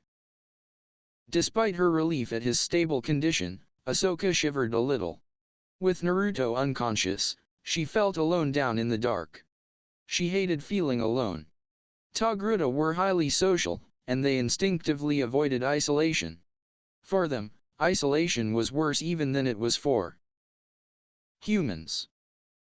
She growled at herself, trying to shake off that feeling. She had just faced down a pack of monsters trying to eat her. She was better than this. Still, the feeling persisted, and so she sighed and reached for Naruto. Grabbing his uninjured shoulder, she gave him a gentle shake. "Naruto," she said, "wake up." He moaned lightly, but didn't wake. Frowning, she shook him harder. "Wake up. Come on. You need to wake up, Naruto," she yelled. "Why won't you wake up?" Naruto groaned as he sat up, rubbing his head. He vaguely remembered killing the ogres, then getting distracted by some new threat. One of the ogres must have clocked him, he decided. That explained why his head hurt, but why was the floor so wet? And what was that whooshing NOI? Oh no. He really hoped it wasn't what he thought it was. Opening his eyes, what he saw confirmed his fears. He was sitting on a water-covered floor in a rusty old sewer. Glancing to his right, he saw the bars of the cage. Behind them, the eyes of the Kyuubi glowed like huge lanterns in the gloom. They held a mocking light to them, as though the fox was cruelly amused at something. "So, you ended up here again, whelp. How utterly predictable. What's that supposed to mean?" Naruto snapped. "And why am I here anyway?" "You are here, because you got knocked out in battle. And it was predictable. Because you are pathetic." Naruto growled at his tenant as he stood to his feet.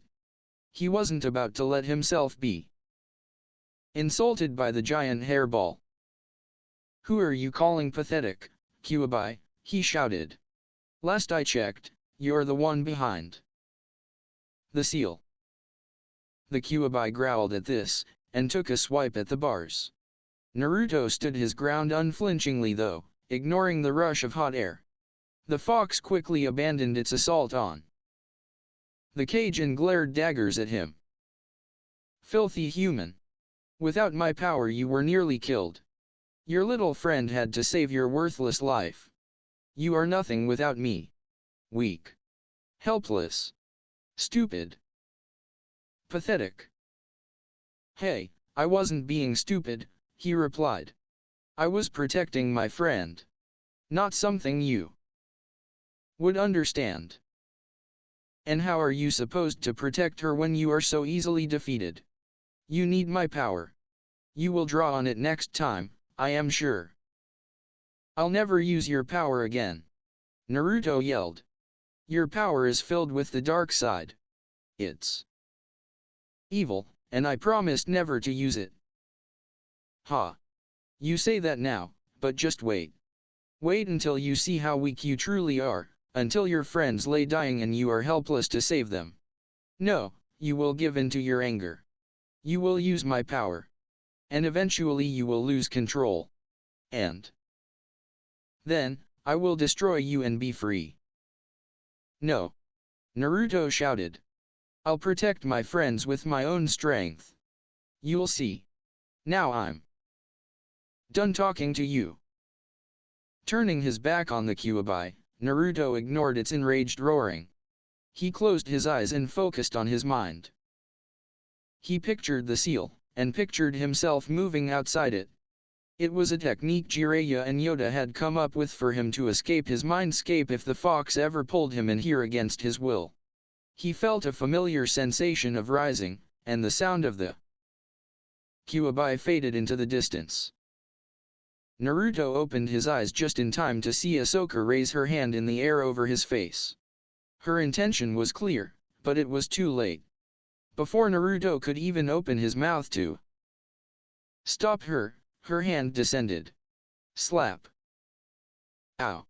Damn it, Ahsoka, what was that for? Naruto complained as he rubbed his stinging cheek. You're awake.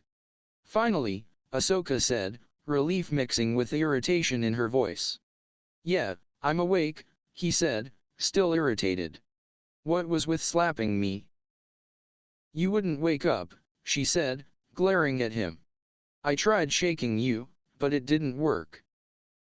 You're hurt and I got worried, okay.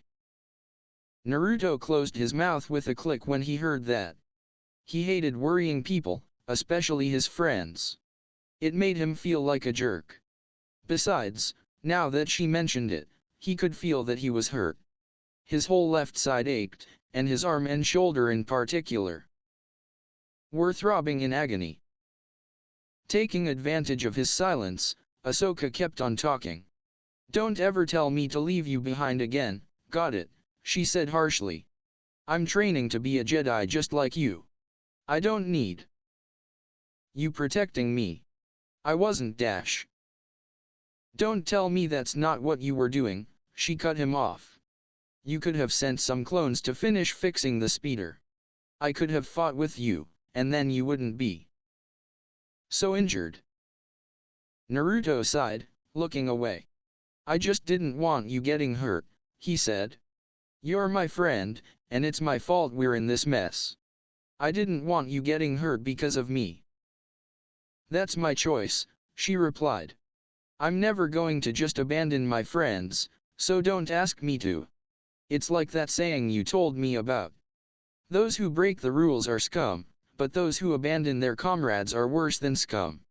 Don't try and make me abandon my comrades. Naruto's eyes widened at that. He had not expected to have Kakashi-sensei's words used against him like that.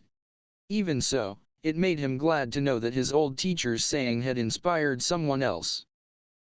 It was probably the most valuable lesson Kakashi had ever taught him, and Naruto tried to live by it. Knowing that he had passed it on to someone else made him feel worthy of the trust Kakashi had placed in him when he gave him the masks. You're right, Naruto said after a long pause. I shouldn't have done that. I'm sorry. Good, Ahsoka said with a satisfied nod. Now, let's get your arm set.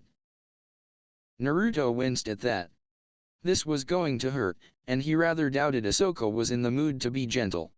Not that gentle was really an option in their current circumstances, but if it had been, she probably wouldn't have taken it. Gritting his teeth, he nodded, telling her to go ahead.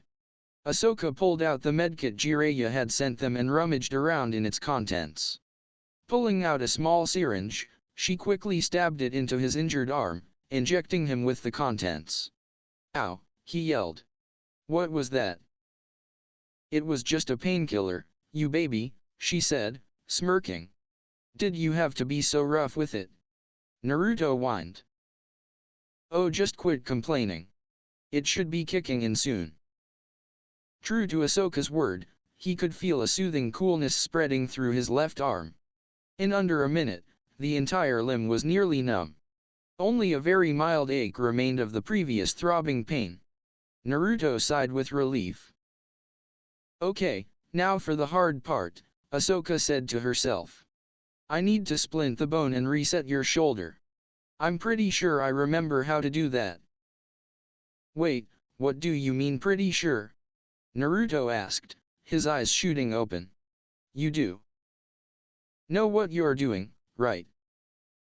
Hey, I've only ever done this in class at the temple, okay, she said defensively. Besides, do you have any better options? Not bothering to wait for his response, Ahsoka pried an armrest off one of the chairs in the speeder. Bracing his arm against it, she quickly pulled the bones back into alignment. Even with the anesthetic dulling the pain, it still hurt badly enough to tear a strangled grunt from Naruto's throat. She gave him an apologetic look and wrapped the whole thing in bandages, creating a makeshift splint. Naruto winced as she tightened them down, but between the painkillers and his naturally high pain tolerance he managed not to thrash about. Okay, I have to put your shoulder back into socket now, she said. You ready? Naruto nodded, bracing himself. Ahsoka took his newly splinted arm, bending the elbow at 90 degrees. She slowly rotated the arm outwards, trying to ignore Naruto's pained grimace. Before too long she heard a slight pop, and Naruto groaned and bit back a curse. "How does that feel?" she asked. "Better," Naruto said eventually. "Thanks." "Now you and Tora match," Ahsoka said, giggling. "You've both got bandaged limbs." "Hey, don't compare me to that demon loth cat," Naruto said indignantly. Tora hissed at him, and the two started glaring at each other. Ahsoka just rolled her eyes. "Okay, you two, knock it off," she said. "We need to focus on getting out of here." Fine, Naruto grumbled, before looking around. The ceiling above them was riddled with holes and cracks like the one they had fallen through. Any one of them could lead to the upper levels, or more likely to a dead end. There was no obvious way to tell which was which. "Any ideas on that?" he asked Ahsoka. "It could be any of those passages, and we don't have time to check them all. The speeder won't last forever." "Well," she said after a pause, "Master Yoda always says that the Force should guide us. Do you think we could use the Force to sense which pathway is the right one?" Maybe," Naruto said, uncertain. "I guess it can't hurt to try. Let's do it."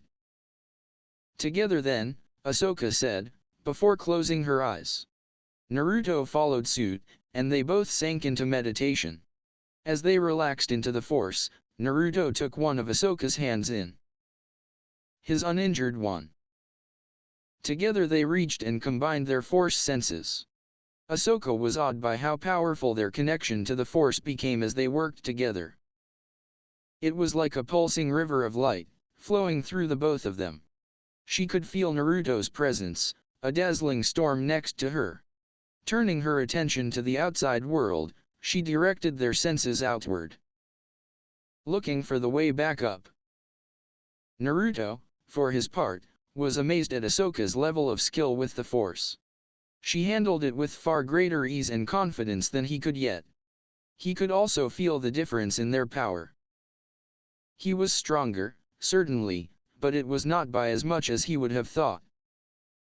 Ahsoka was impressively strong in the Force, especially for her age, and she had far greater control of it than he had yet achieved.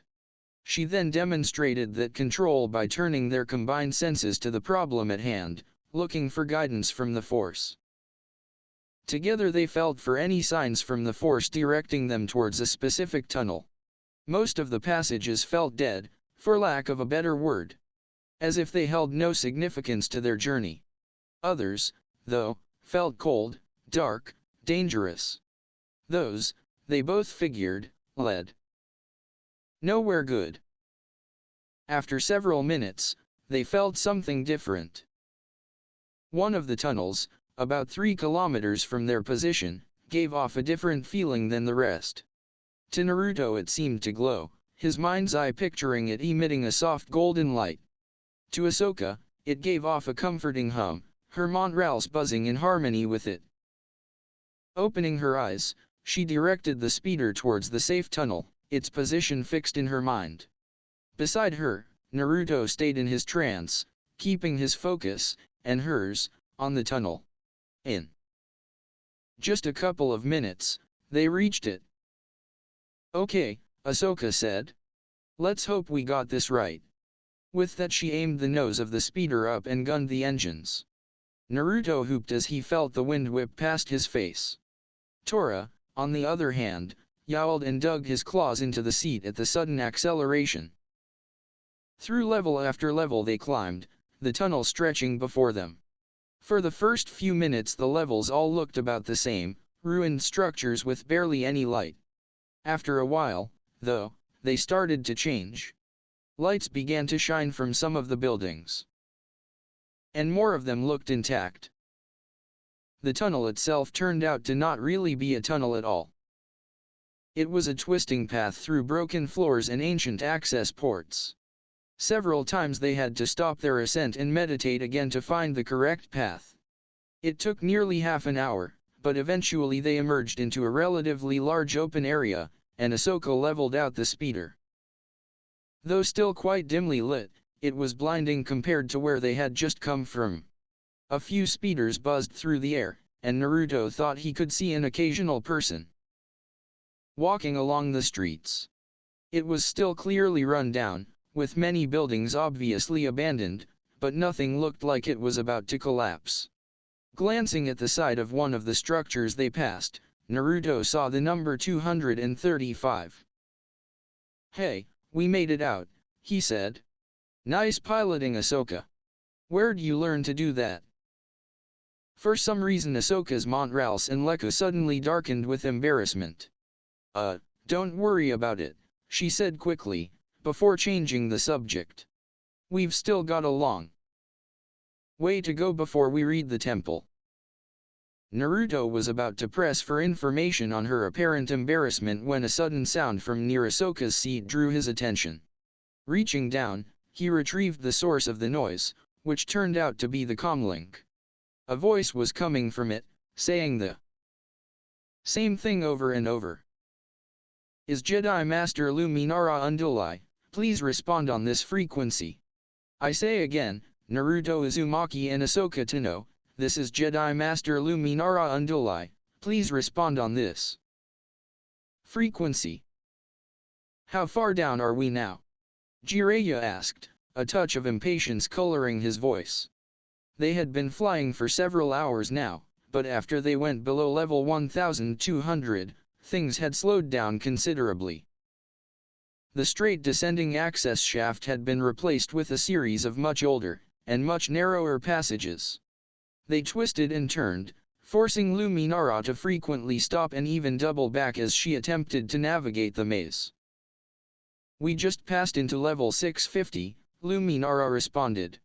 "I'm afraid our progress will only get slower the further down we go." "And there's still nothing from the comlink?" he asked. Luminara had set up the comlink to continually transmit a message for Naruto and Ahsoka, in the hopes that eventually one of the groups would end up in range. "No, not yet," Luminara said. "We must be patient. You should try to release your emotions into the Force. It does no good to worry." "Oh, I'm not worried," Jiraya said. "I know Naruto. He's the most determined kid I've ever met, and he's got a lot more skill than people give him credit for. From what I've seen of Ahsoka, she's the same way." "Yet I still sense strong emotions from you," Luminara said. "Are you not concerned that they will affect your judgment?" Jiraya knew she was mainly asking as a way to pass the time. Even so, he didn't take offense. The time did need passing, and continuing their earlier conversation was as good a way to do it as any. "There's a lesson that I've been trying to teach to Naruto for a while now," Jiraya began. "He's still struggling with it, but he's making progress, and it's one I think could serve the Jedi well to learn." "And what lesson is that?" Luminara asked as she turned them down a narrow gap between buildings. "That emotions should act as the wind in your sails, never the hand on your rudder," Jiraya said. "Interesting," Luminara said. "So you believe you can use emotions to fuel actions without having them influence your decisions?" "Yes. At least for some emotions, like love and joy," Jiraya replied. "Others, like jealousy and hatred, should be released as you say. And the choice of which sails to use would depend on what sort of weather there was." Luminara asked, her face thoughtful. "And on what sort of boat you have. It's a rather good metaphor, if I do say so myself," Jiraya said, grinning a little. "I must admit, while the idea of releasing some emotions while accepting others is fairly common amongst the Jedi, using your emotions to fuel your connection to the Force strikes me as dangerous," Luminara said slowly, her voice somewhat troubled. "It treads close to the dark side. Maintaining balance would be difficult. Everything worthwhile is, said Jiraya. Besides, you're focusing on the wrong thing. Oh. Yeah. You're too concerned with balance, with serenity. They're not as important as you make them out to be. Luminara frowned at that. Balance and serenity are the core of a Jedi. They allow us to dash. To make clear decisions without bias, I know. I've heard that line before. And sure, it's important to have a clear head when you need to make a judgment call, but the Jedi take it too far. How so? Luminara asked. You try to strip the emotions out of everything. Emotions can strengthen you, but only if you have the courage to accept them. Like I said, sails, not rudder. Luminara opened her mouth to respond, but was interrupted by a voice from the comlink. It was Naruto. This is Naruto Uzumaki to Master Luminara. Do you copy? Naruto, this is Jiraya. How are you doing, kid? Are you and Ahsoka all right, he asked. Relief flooding his voice. We're both fine. We've Jews know I am fine, Ahsoka. It's hey. Don't dash. There was the sound of yelling in the background, followed by a clattering noise. Before Jiraya could ask what was going on, a new voice sounded over the comlink. Sorry, it's Ahsoka now. He is not fine. Naruto has a broken arm, a dislocated shoulder, and some cracked ribs. I set the arm and splinted it as best I could, and we got his shoulder back into socket, but he's still hurt. Ahsoka, this is Master Unduli. Where are you two now?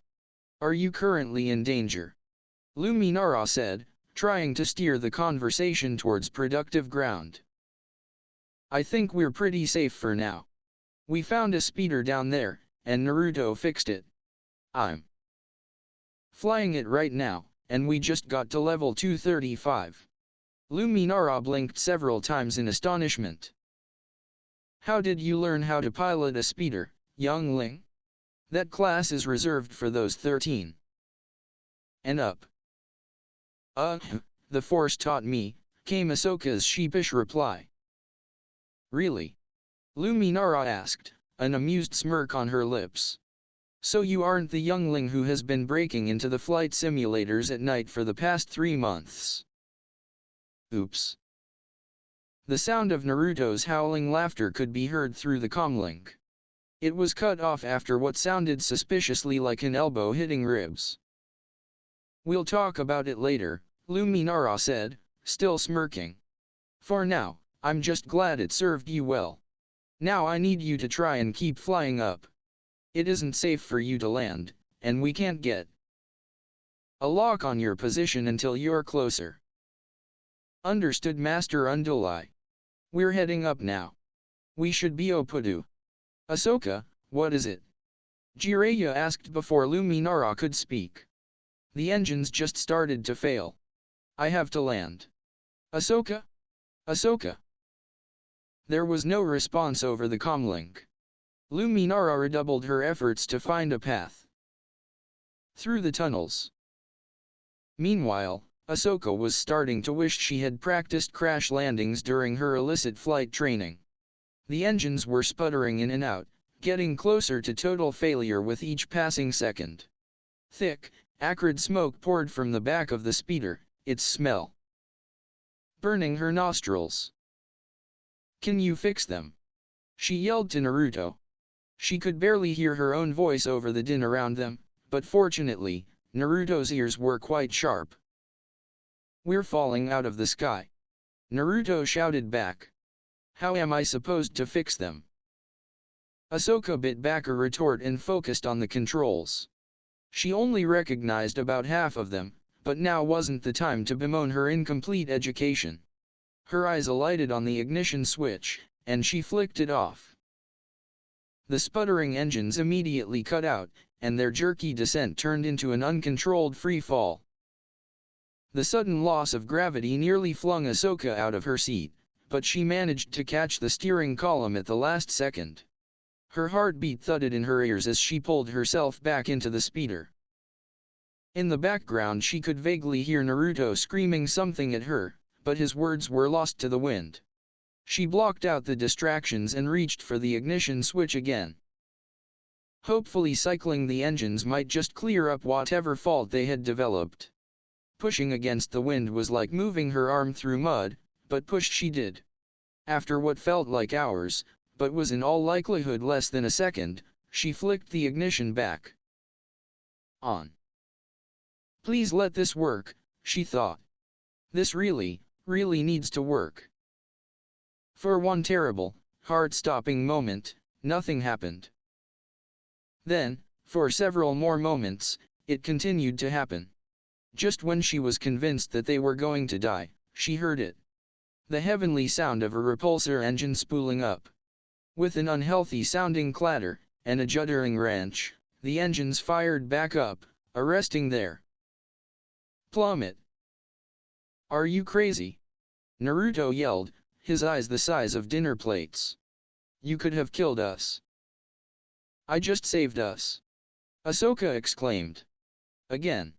I think you mean to say, thank you, Ahsoka, for your quick thinking and badass piloting skills. Naruto made as if to respond, but before he could, the recently reactivated engines burst into flame. You were saying, he snarked.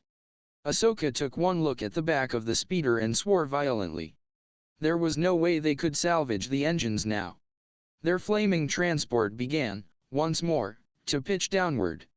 Cursing, she aimed for the nearest landing platform. But they were losing height too fast. Grab Tora, she yelled. We're going to have to jump. Naruto grabbed the loth cat, trying to ignore the immediate feeling of claws sinking into his arms.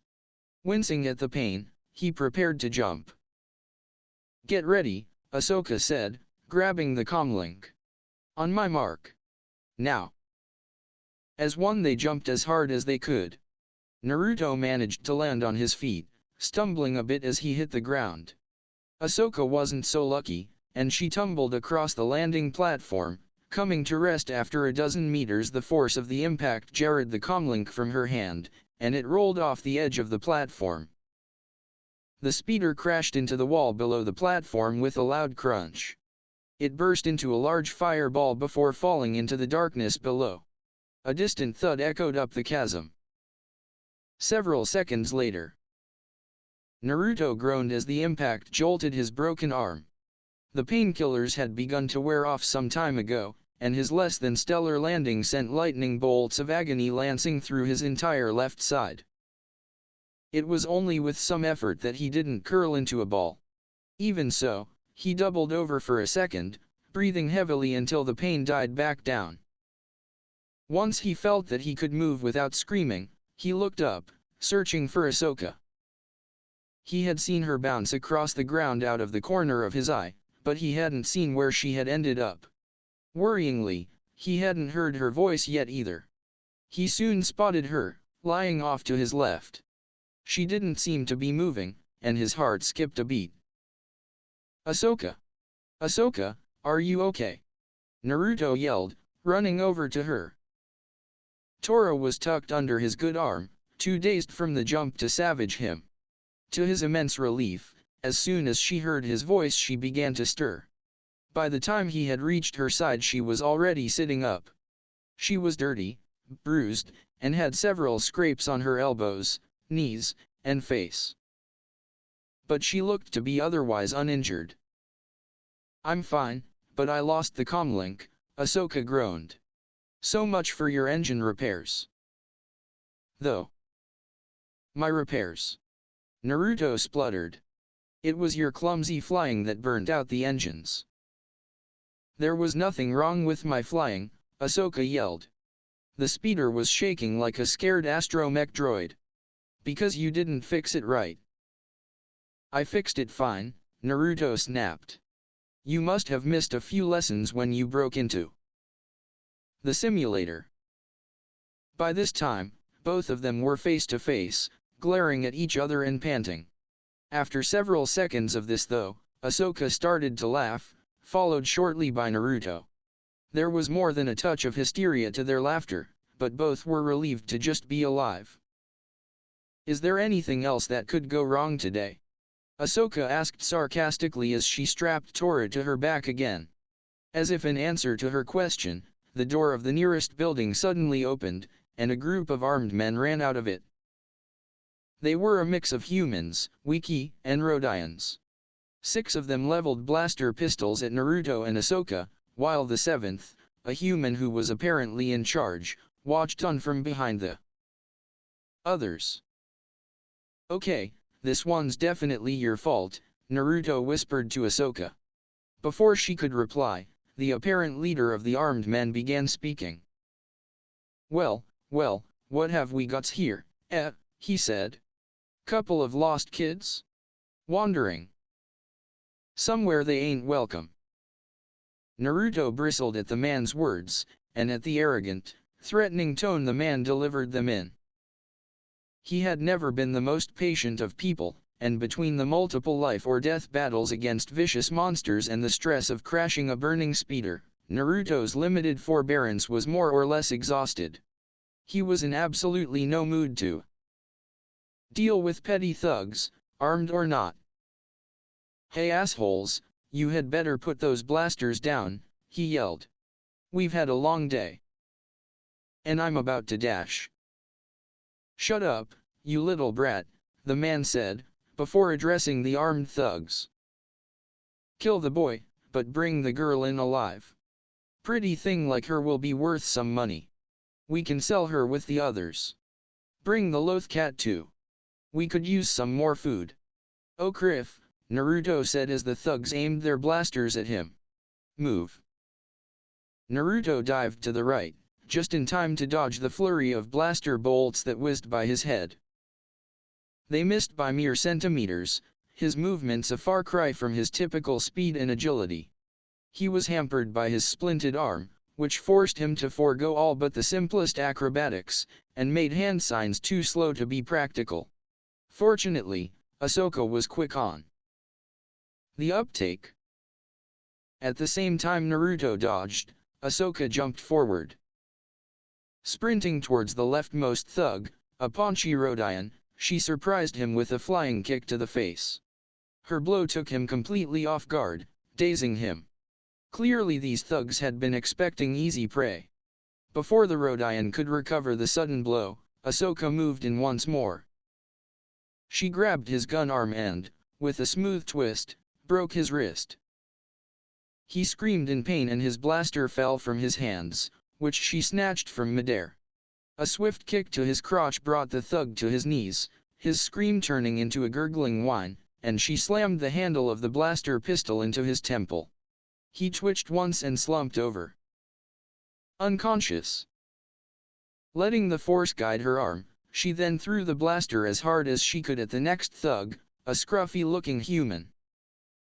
It hit him in the hand with the sharp crack of breaking bone, forcing him to let go of his own blaster. Compared to the Rhodian, this one seemed to be made of tougher stuff, as he merely grimaced and cursed angrily. He turned to face his assailant, unwittingly leaving himself open. Naruto had taken advantage of the sudden decrease in fire to move back towards Ahsoka's position. Noticing the distracted human, he grabbed a kunai from his weapons pouch. Unwilling to kill an unarmed enemy if he could avoid it, he jumped and slammed the ring end of the kunai into the base of the man's skull. The thug didn't even make a sound, he just crumpled to the floor as Naruto vaulted over his limp body. "Let's go," Naruto yelled as he ducked another bolt. "This way."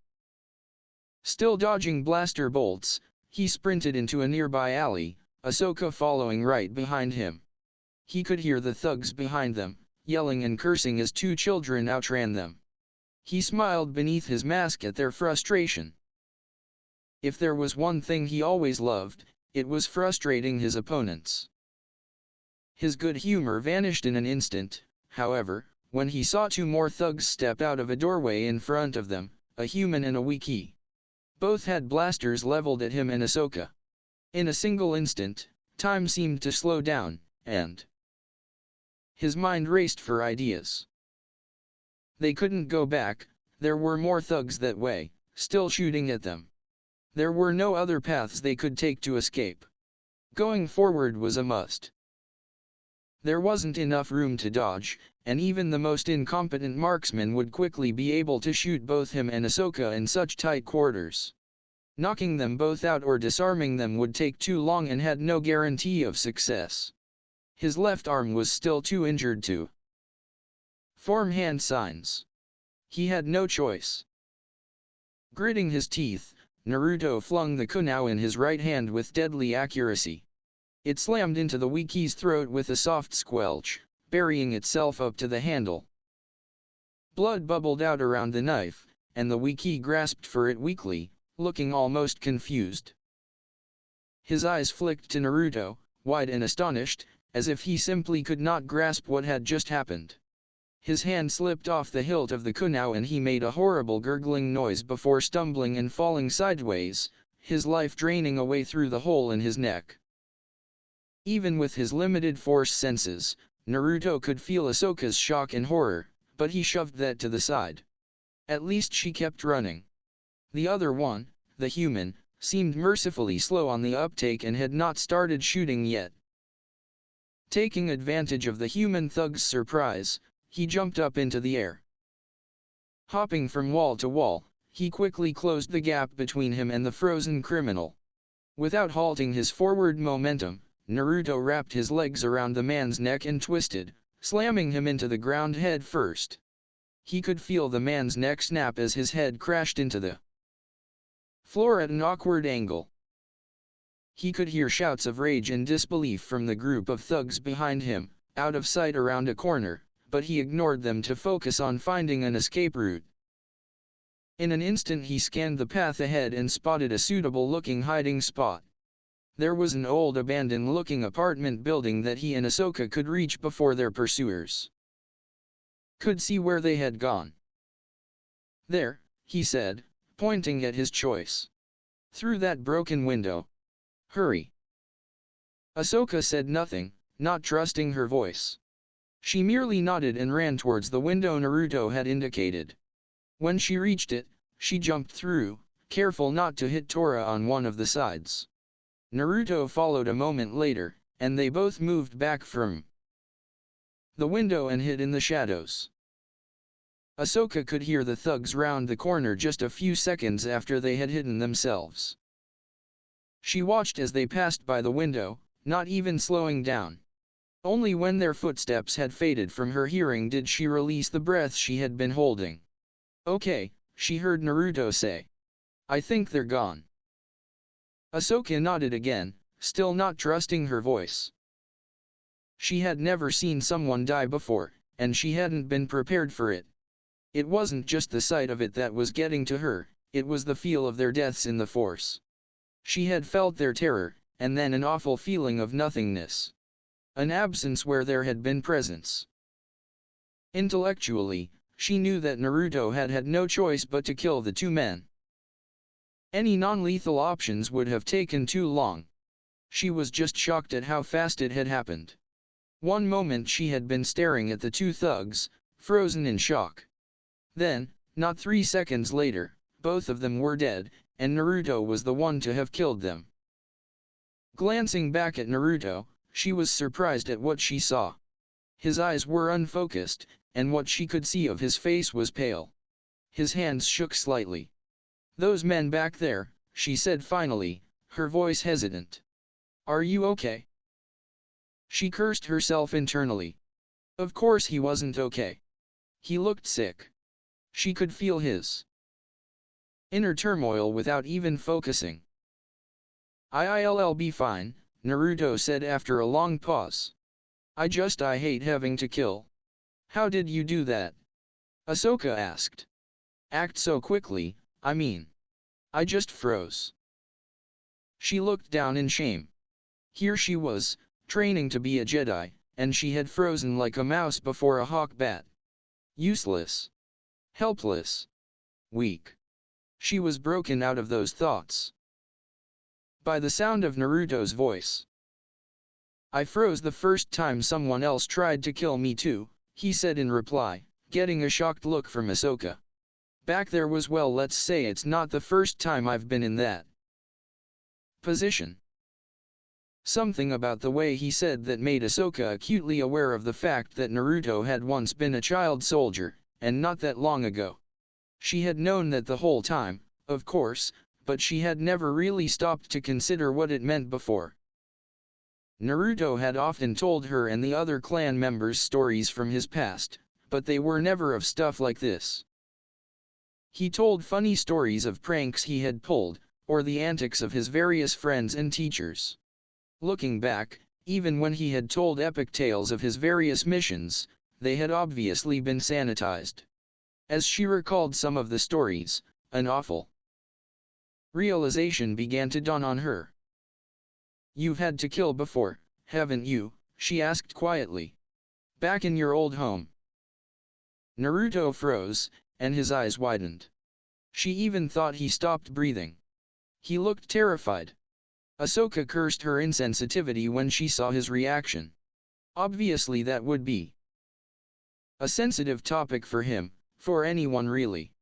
Now he probably thought she was condemning him or something. Before she could apologize and reassure him though, he turned to speak to her. Twice, Naruto whispered.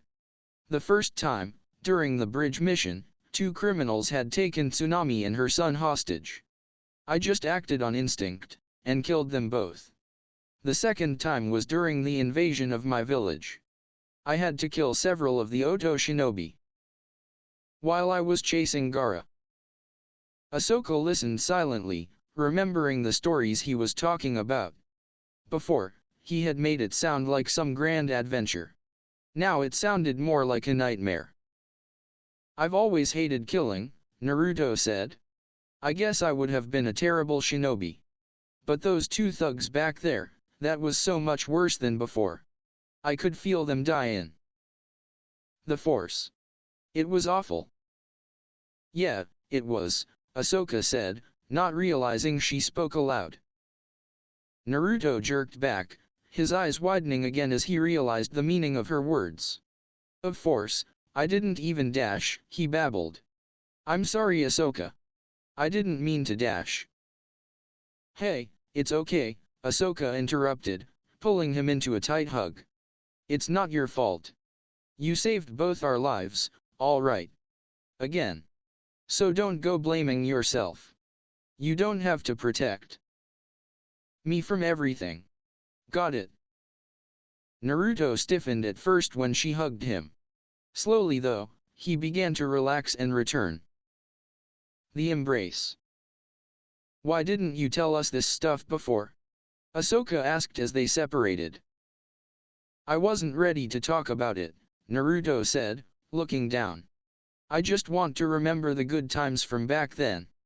The rest, well, let's just say that it isn't very happy. You can tell me, Ahsoka insisted. We're friends, right? Look, I don't want to talk about it, Naruto snapped, glaring at her over his mask. After a few seconds he sighed and relaxed. I'm sorry, he said. Just let's drop it. Please. Ahsoka frowned, but sighed, and relented. Fine. How are your injuries? Naruto eagerly took the change of topic, wanting to steer the conversation onto less contentious ground. Not too bad, he said. They should be all healed by this time. Tomorrow. Ahsoka looked at him askance. She couldn't have heard that right. Naruto, you have a broken arm, she said slowly, as if talking to a very young child. Even with Bacta, it'll still take at least 3 days to fully heal. I heal really fast, Naruto said hastily. It's a shinobi thing. Ahsoka stared at him for a long moment, debating on whether or not to challenge the obvious lie. Eventually though, she decided that if he didn't want to tell her, then it wasn't her business. From the look on his face it had something to do with his past, a subject he clearly wasn't comfortable discussing. Well, that's different, she said. In that case, we should get going. We can't, Naruto said. We can't leave yet. What? Ahsoka said sharply. Why not? The leader of those thugs, when he talked about selling you, he mentioned others, Naruto said. I think these guys have other prisoners. We have to find out and help them. We what? Ahsoka yelled. How are we supposed to help? You're injured. We have kunai and a few shuriken. Neither of us know how to use blasters. What are we supposed to do? I don't know, but we have to try, Naruto said stubbornly, crossing his arms. Jedi are supposed to help people, and those prisoners need our help. Ahsoka blinked rapidly for a few seconds, before her face set with determination. Fine, but we need a plan first, she said. We can't just rush in guns blazing. We don't have guns for one thing. We'll rest here for a few hours, Naruto decided. That'll give those thugs time to calm down, and my arm time to heal enough to use hand signs. We can plan more then. Sighing, Ahsoka pulled Tora into her arms and sat down to take a nap. If she was going to do this, she wanted to be well rested. This had been a long day. Ahsoka awoke to what sounded like someone being murdered with a broken musical instrument. Looking around wildly, she spotted the source of the commotion. It turned out to be Naruto and Tora, rolling on the ground in a mess of claws and limbs. What are you two doing? She hissed as she pulled the enraged loth cat off of Naruto's face. As soon as he was in her arms, Tora calmed down and began purring like an engine. They'll hear us. I came over to wake you up, and that demon cat tried to claw my face off, Naruto said, glaring at the now purring feline. I swear that thing's crazy, it freaking hates me. Well, maybe he's just scared of your mask, Ahsoka suggested innocently. If you took it off, he'd probably like you. Naruto shot her a deadpan look. Nice try, he said. But you'll have to try harder than that to get my mask off. I smiled at Ahsoka's pout. She and the rest of the Claw Mouse clan had been trying diligently to get his mask off ever since the day he had first met them. So far, none of them had managed it. Their baffled expressions when he somehow managed to seemingly eat and drink through the mask had him nearly pissing himself with laughter. He had been very grateful to Jiraya for showing him the trick behind that skill. Pfft, whatever, Ahsoka said, masking her disappointment. What were you waking me up for anyway? Oh, right. My arm's healed enough to work with, Naruto said. Sure enough, much to Ahsoka's shock, his arm was indeed far more mobile and less swollen than it had been just 3 hours earlier. It's time to rescue those other prisoners. And how are we going to do that? Ahsoka asked. I assume you have a plan. One that doesn't end up with you half dead this time. I'm working on it, Naruto replied, scratching the back of his head sheepishly. Ahsoka raised a skeptical brow at his less than convincing response. First we have to do some recon. I'll send out some clones to take a look. Naruto formed his signature hand sign, creating a dozen identical copies of himself. All right boys, you know the drill, he said. Go scout the perimeter, but stay out of sight. Dispel when you've seen everything. Why do you have to make us when you've got a busted arm? Complained one of the clones. This shit hurts, you know. Just shut up and do what you're told, Naruto growled. He hated it when his clones got mouthy. Sometimes they just seemed to come out wrong, and it was always a pain in his ass. Hey! You can't treat me like that, the same clone yelled. We've got rights. I demand that. UGRRK. The clone's rant was cut off mid-sentence when Naruto stabbed a kunai into its head. Glaring at the rest of the clones, he jerked his head towards the window. Get going, he said. Unless someone else has anything to say. The remaining clones rapidly shook their heads, eyes wide and faces pale. With speed that would have put some Jedi Knights to shame, they jumped out the window and dispersed into the shadows. To their credit, they managed to do so without making even a hint of noise. Stupid back-talking clones, Naruto muttered. More trouble than they're worth. That was harsh. Aren't you basically insulting yourself? Ahsoka asked, a little weirded out by the whole display. While the clone's destruction hadn't felt like a death to her force senses, it was still more than a little unnerving to see her friend stab himself in the head so casually. Hey, you don't have to deal with them, Naruto said. You'd snap too.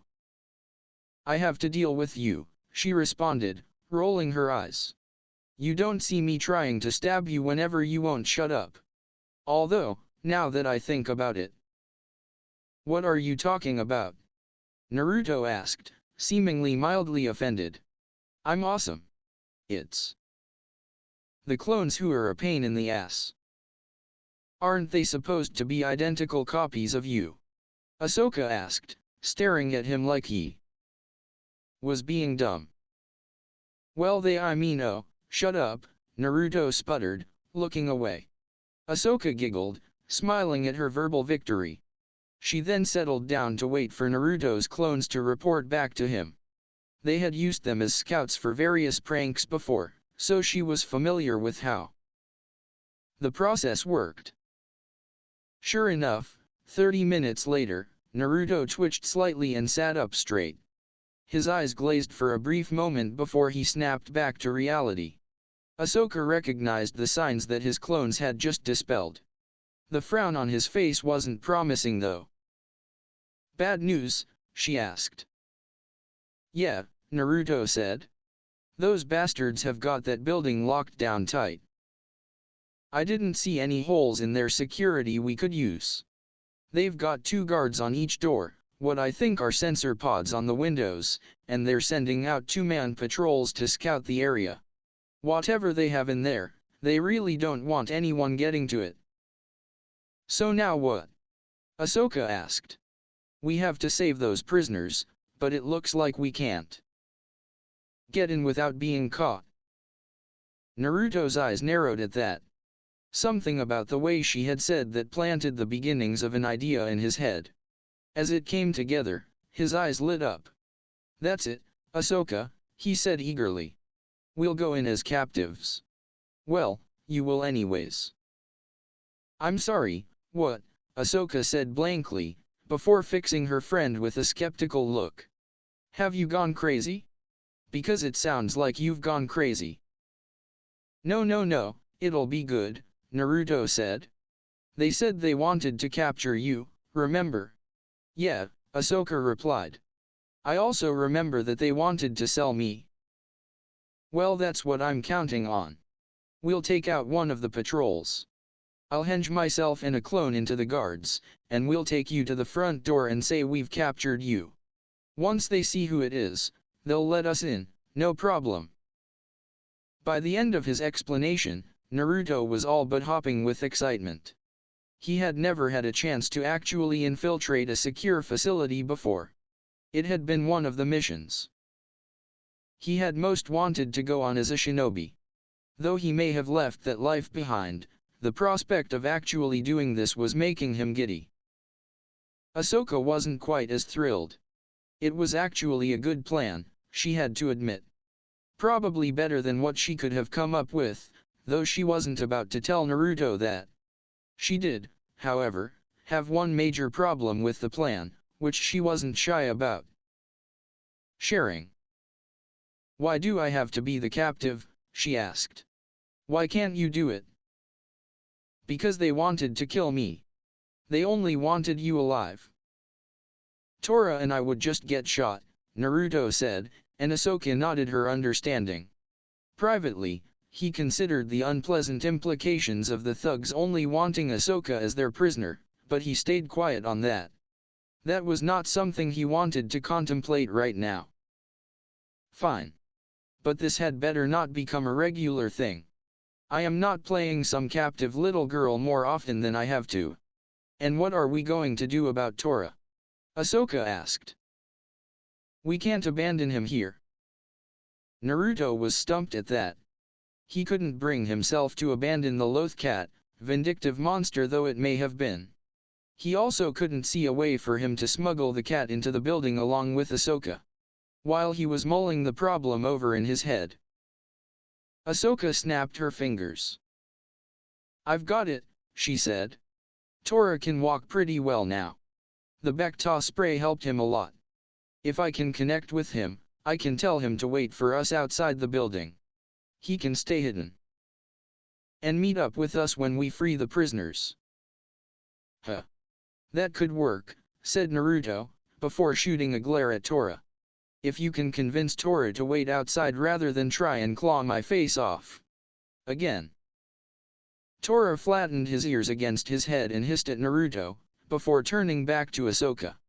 He mewed at her, before licking her face gently. The young Togruta giggled and scratched his head. I don't know what his problem is with you, but he seems to like me fine. Clearly he just has excellent taste, she said, smiling at Naruto's eye roll. I'm betting I can get him to wait for us. I'll just promise him that he can claw your face off later.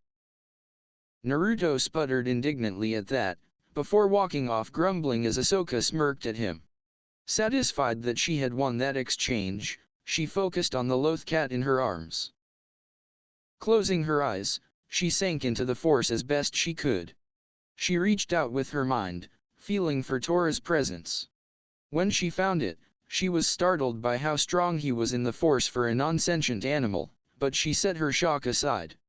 Focusing on their plan, she made the connection.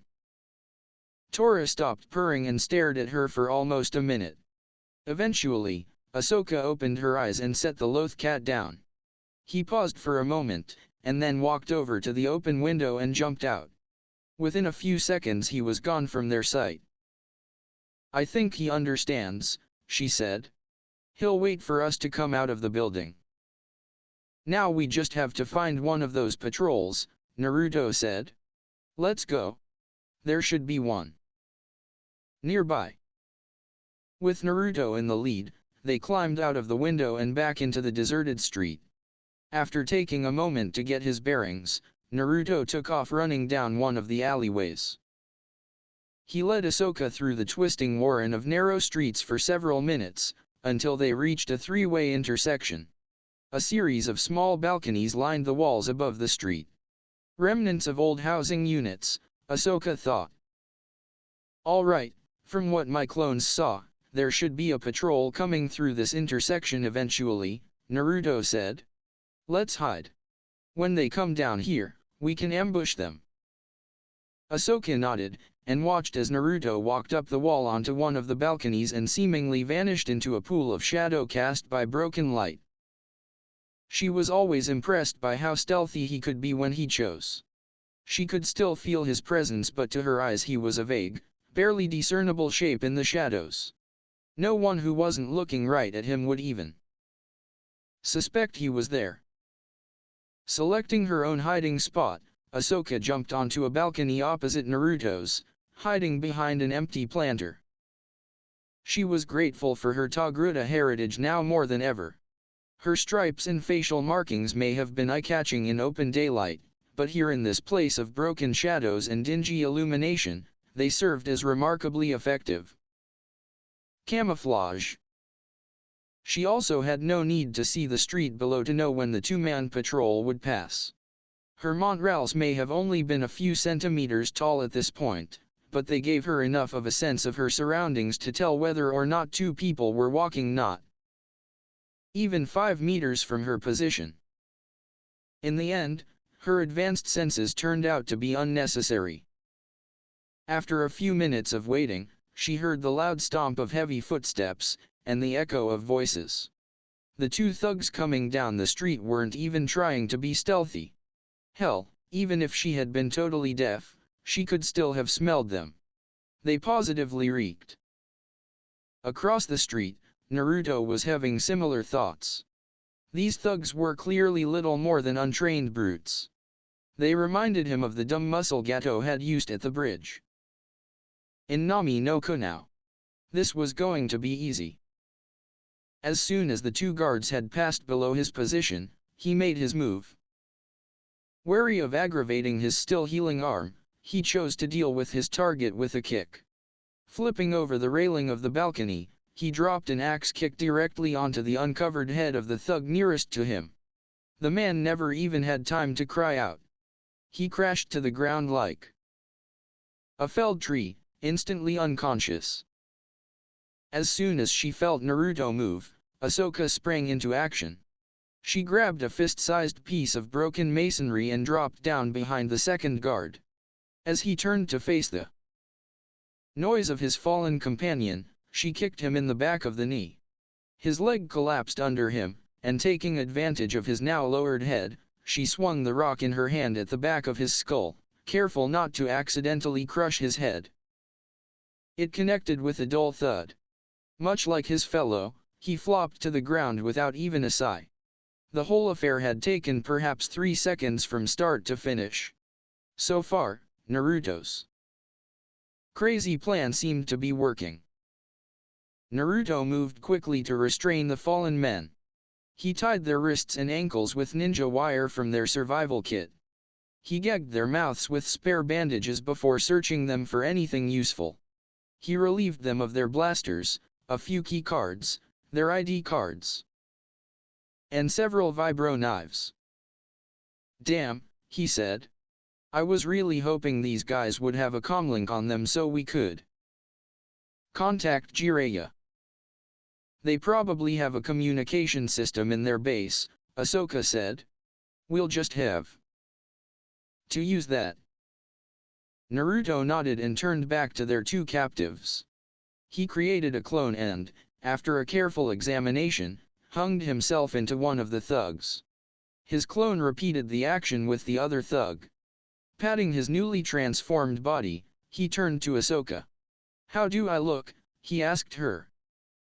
"Like a criminal slow-mo," she answered cheekily. Naruto just laughed and fist-bumped his clone.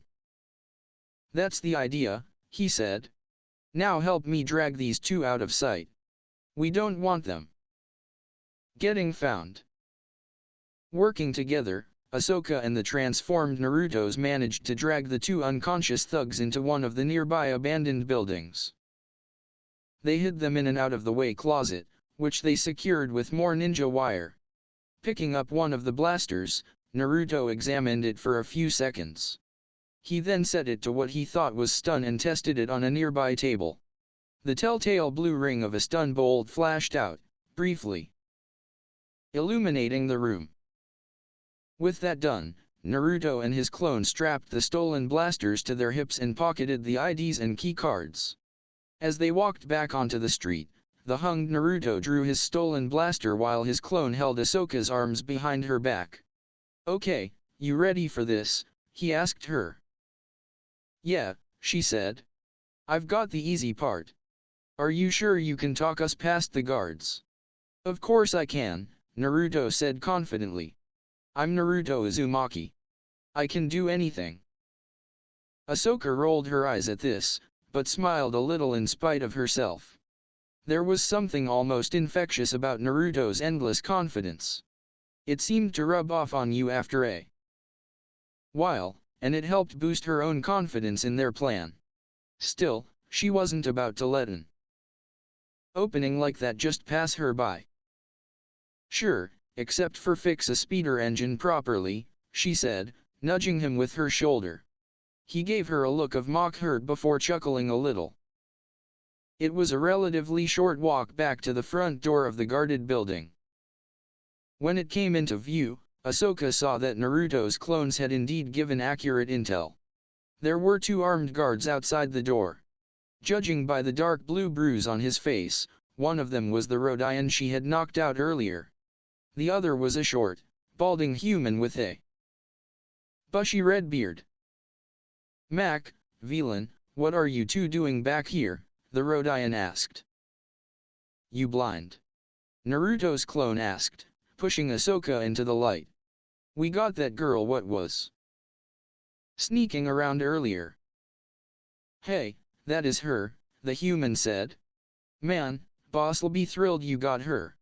He was pissed when she got away. You see the boy she was with?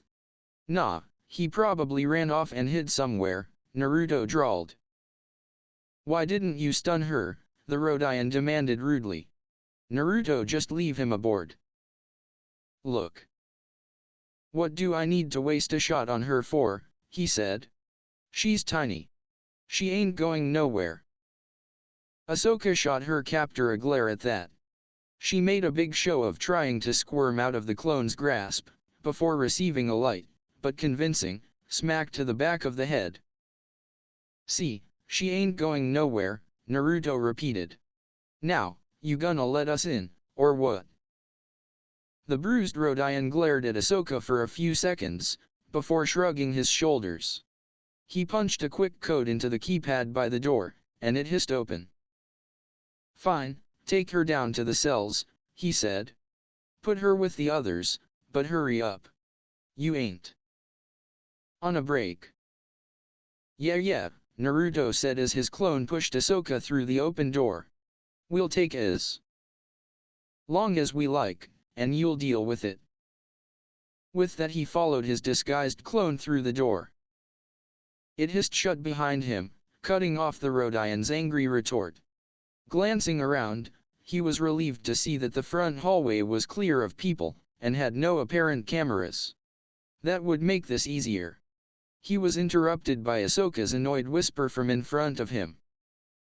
I am not tiny, she said, glaring a hole in his head. You are so going to pay for that later. I'm quaking in my boots, pipsqueak, Naruto teased her, before refocusing on the job at hand.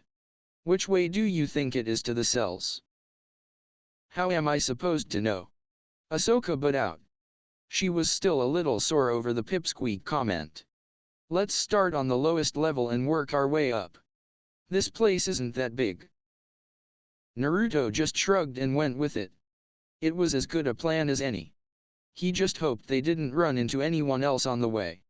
It wouldn't be easy explaining why he was apparently lost in the place he was supposed to work. Though given how stupid these thugs seemed, it might not be too much of a stretch. Luck was with them, however. Though the three of them passed several people in the halls, no one stopped them or threw them a sideways glance. A few of the rougher-looking thugs leered at Ahsoka as she passed, but none of them tried anything. Naruto was relieved at that, as he wasn't sure what he would have done if one of those degenerates had tried assaulting his best friend, only that it would have been violent, and it definitely would have ruined any chance they had at stealth. It took a few minutes, and some wrong turns, but before too long they had arrived at the cell block. Sadly, but perhaps not surprisingly, there were two more guards outside the entrance to the cells. Naruto, trusting in his disguise, walked up to them, roughly pushing Ahsoka along. Got one for you, he said. Just gotta put her in with the others. Hey, yeah, know the rules, one of the guards grunted, glaring at him. His breath reeked like rotten meat. No one goes in there but us. Just hand her over and get back to patrol. Sheesh, fine, Naruto said, rolling his eyes. Here you go. Naruto pushed Ahsoka towards the guard with the rotten breath. He grabbed her head tightly as his companion pulled out a keycard. He never got to use it, however. As soon as Naruto saw the keycard, he leveled his stolen blaster at the guard holding Ahsoka. His clone did the same with the other guard. They both pulled the trigger at the same time, blue stun bolts flashing like lightning. The two guards let out strangled grunts before collapsing into twitching heaps. Ahsoka, who had ducked as soon as Naruto had raised his blaster, grabbed the keycard and used it to open the door to the cells. Okay, I'll admit it, she said as they dragged the stunned guards into the room. That was pretty cool. Damn right it was cool, Naruto said. He quickly created 2 more clones, who hung into the guards they had just taken out. The 2 clones then posted outside the door to the cell block, keeping watch. While they did so, he dropped his henge and turned to look at the cells. He had been right. There were prisoners here. Over a dozen women and young girls were locked in the cells. He saw Twi'leks, Mikians, humans, even a young Thelan girl no older than 6. They had clearly been mistreated, sporting bruises and cuts across their bodies. They wore collars of some sort, and all of them looked scared and confused. Naruto growled deep in his throat, his temper flaring to the surface at the sight of such inhumanity. It was a struggle not to just start shouting at the sheer vile cruelty of whatever gang this was, but he mastered his anger with difficulty. He brought one of Master Yoda's many lessons to mind, that anger was a poison, clouding his vision and making him foolish. He needed a clear head at the moment, or they were all going to get caught. A muttered curse drew his attention to Ahsoka. He looked over at her, taking in her clenched fists and stiff shoulders. Clearly she was just as angry at this as he was. "This is..." "I know," Naruto said. "I'm pissed too. But we're here to help them now. Open the cells. Quickly." Ahsoka nodded and moved throughout the room, opening the cells with the keycard she had taken from the guard earlier. The prisoners stumbled out of their cells, looking around anxiously. Even Naruto's senses could detect their fear. He moved over to a couple of the older prisoners, a pair of Twi'leks in their mid-20s. They eyed his approach nervously, wary of any potential threat. "We're here to rescue you," he said. "I'm Naruto and that's Ahsoka. Why did these guys take you?" They took us to be sold as slaves. Black Sun pays this group to provide them with girls for their clubs and brothels," one of the Twi'leks said. "Damn it," Naruto cursed as his suspicions were confirmed. "I thought slavery had been abolished in the Republic. How could they let something like this happen?"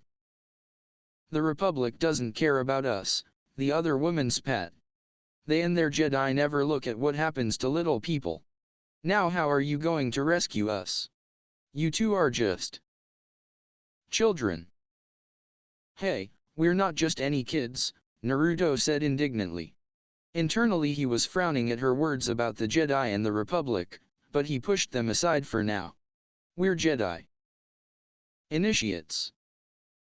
The Jedi sent 2 kids down here to save us," another woman asked from behind him. She was human, perhaps 18. She looked skeptical of his claim. "Well, they didn't exactly send us," Naruto said. "We sort of got lost. But we stumbled on this place and decided to rescue you." "Great," the human teenager said, rolling her eyes. "We're all going to die." "Hey, do you have a better option, lady?" Ahsoka asked sharply, as she freed the last of the would-be slaves. "We've got a plan to get you out of here." "We do have a plan, right, Naruto?" "Yeah, of course we do," Naruto said, his mind racing. He hadn't actually planned on how they were getting the prisoners out of the compound. Fortunately for him, he always thought best on his feet. A few seconds of brain-racking produced what he thought was a workable plan. Or most of one at least. "I'll cause a distraction and lure the guards away from here," he said after clearing his throat. "Once they're all gone, Ahsoka will lead you all to the landing platform. There are speeders there that you can steal and use to get away. I'll meet you at the platform as soon as I lose the guards, so don't leave without me." "Are you kidding me?" the human girl asked. "That'll never work. There are guards outside the door to the landing platform. We'll get shot to pieces." Several of the other prisoners nodded. A few voiced similar objections. Naruto could see the fear and defeat in their eyes. They hadn't had hope in so long that they had forgotten what it felt like. He frowned and stepped forward. "Listen," he shouted, quieting the growing din. I promise you that this will work. You can't just give up without even trying. You all have a chance now, don't just walk away from it. If you all work together, I know you can do this. What about the guards? Someone asked. You won't be able to lure all of them to you. Naruto gained an evil look in his eyes. Ahsoka instinctively stepped back and checked for tripwires. She had seen that look before, and it always portended a particularly inventive piece of mischief on Naruto's part. Trust me, the guards will be plenty distracted with what I'm going to do. Besides, Ahsoka will be able to take care of any that I miss, Naruto said confidently. You can trust her. She's one of the most amazing people I know. Ahsoka smiled at the compliment, warmth swelling in her chest. She wasn't a huge fan of Naruto's plan, as it involved her leaving him again. This time, though, he wasn't doing it to protect her. He was trusting her to keep all of these people safe. That absolute confidence in her ability filled her with determination to not let him down. She could see that his words had affected the prisoners as well. There was a light in their eyes that had not been there a minute ago. Their posture stiffened, and the oppressive aura of defeat and despair had lightened. One of them still needed some encouragement, however. The little Thelan girl was clearly still scared, and fighting not to cry. Ahsoka walked over to her and leaned down to her eye level. Hey there, she said softly, smiling at the frightened girl. What's your name? I am Ika, the young girl said, sniffing. That's a very pretty name, Ika, Ahsoka said. Now, can you do me a big favor, Ika? Ika looked at her with wide, curious eyes. She sniffled again before wiping her nose and nodding. I need you to be very brave for the next little bit, okay, Ahsoka said. You can do that for me, can't you? Ika nodded again, trying to look determined. That's great, Ika. Now stick with one of these ladies and don't wander off. I'm going to get you out of here. Ika nodded again and gave Ahsoka a shaky smile. She then dashed over to one of the Twi'leks Naruto had been talking to earlier. The Twi'lek woman gave the girl a quick hug before grasping her hand tightly. Meanwhile, Ahsoka went over to Naruto. Thank you for trusting me this time, she said to him. Be careful out there, please. I don't want to have to patch you up again. You too, Naruto said, nudging her shoulder. Don't worry about me. I've got this. I'm Naruto Uzumaki, best Jedi initiate ever.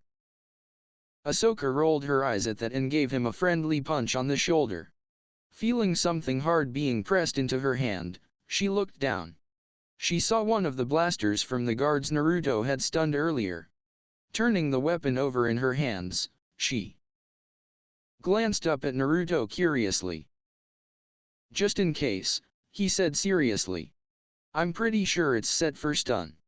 It turns out they're not that complicated. Ahsoka accepted the blaster reluctantly. She still wasn't too sure about actually using it. Still, it was better to have it than not, she figured.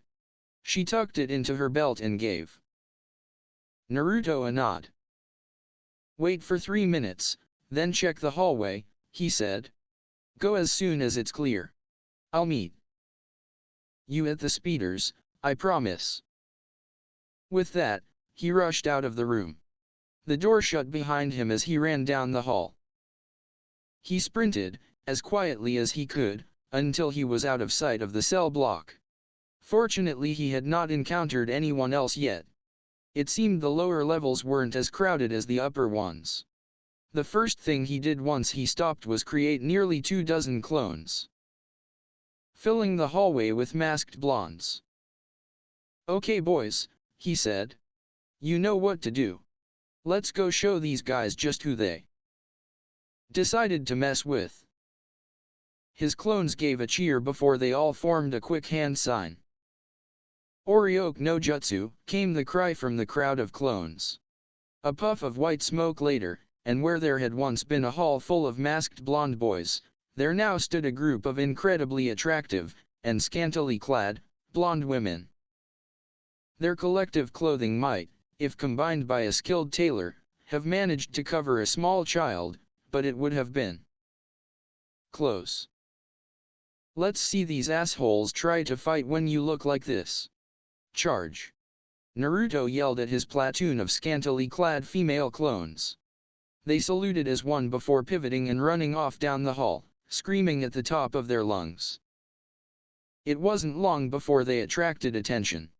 Within just 10 seconds a group of 3 armed thugs turned up, looking for the source of the noise. When they found it, their reactions were rather spectacular. The sight of dozens of nearly naked blonde bombshells running through the halls of their secure base screaming battle cries proved too much for the first one, an older-looking Wiki. His eyes rolled back into his eyes and he fainted dead away. His fellows were too distracted to even think about catching him, so he hit the floor with a painful-sounding thud. The other 2 managed better, but only very slightly. One froze with his mouth open for a second, torn between lust and fear. It seemed fear won, as he turned on his heels and fled.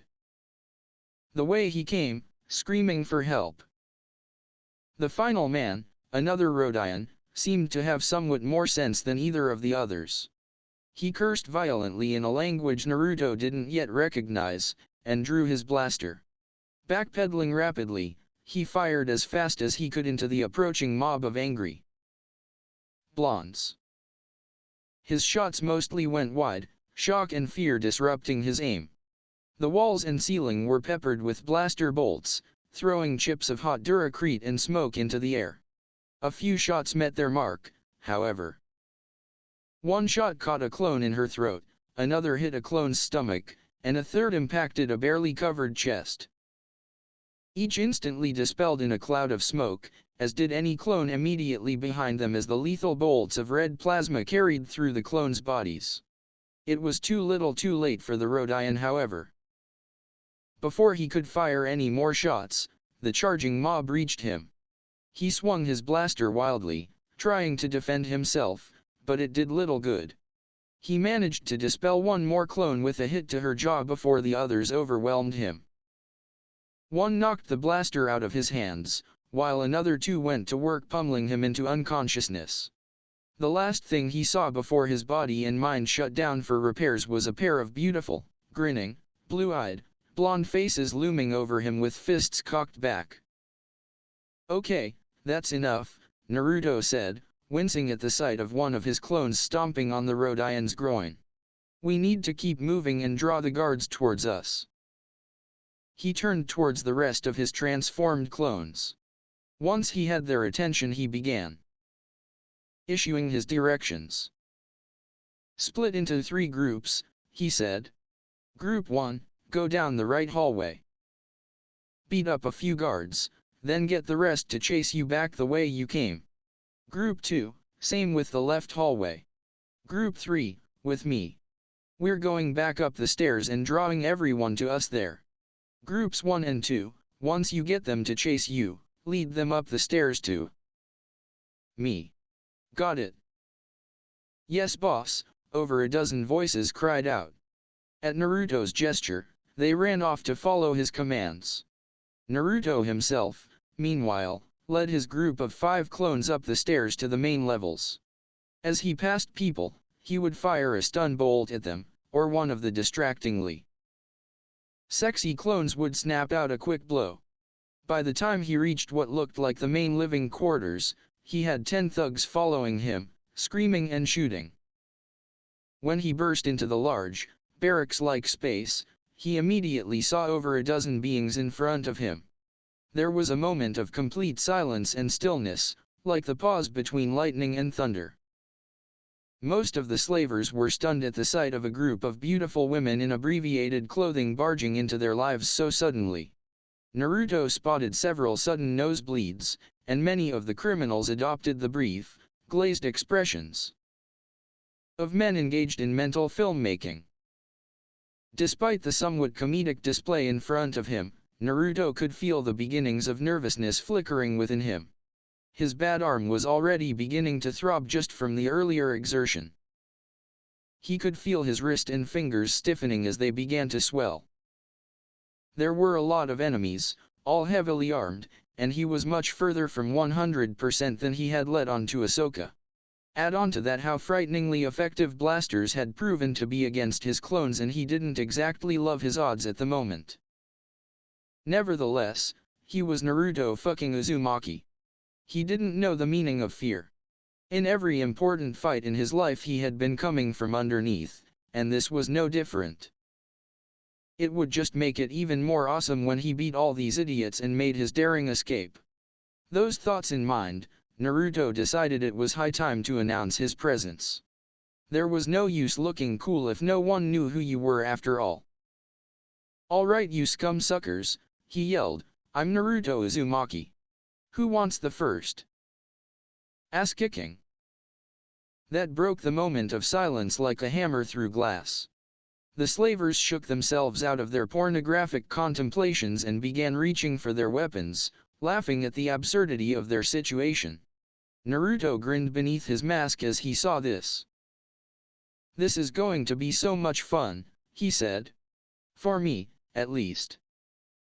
Ahsoka and the former prisoners waited anxiously as they counted down the seconds until the 3 minutes were up. They could hear the distant sounds of fighting, seemingly moving further away. As soon as the time was up, Ahsoka poked her head out into the hall. Seeing no one, she sighed with relief. It seemed Naruto's harebrained scheme was working. She didn't really want to know how Naruto had managed to distract the guards, but whatever he had done had clearly been effective.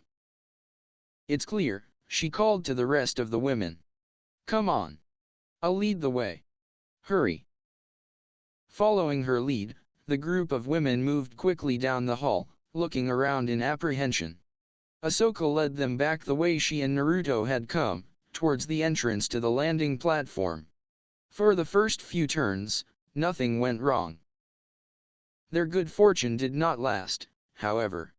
As she rounded a corner into another hallway, Ahsoka saw 4 armed slavers in front of her.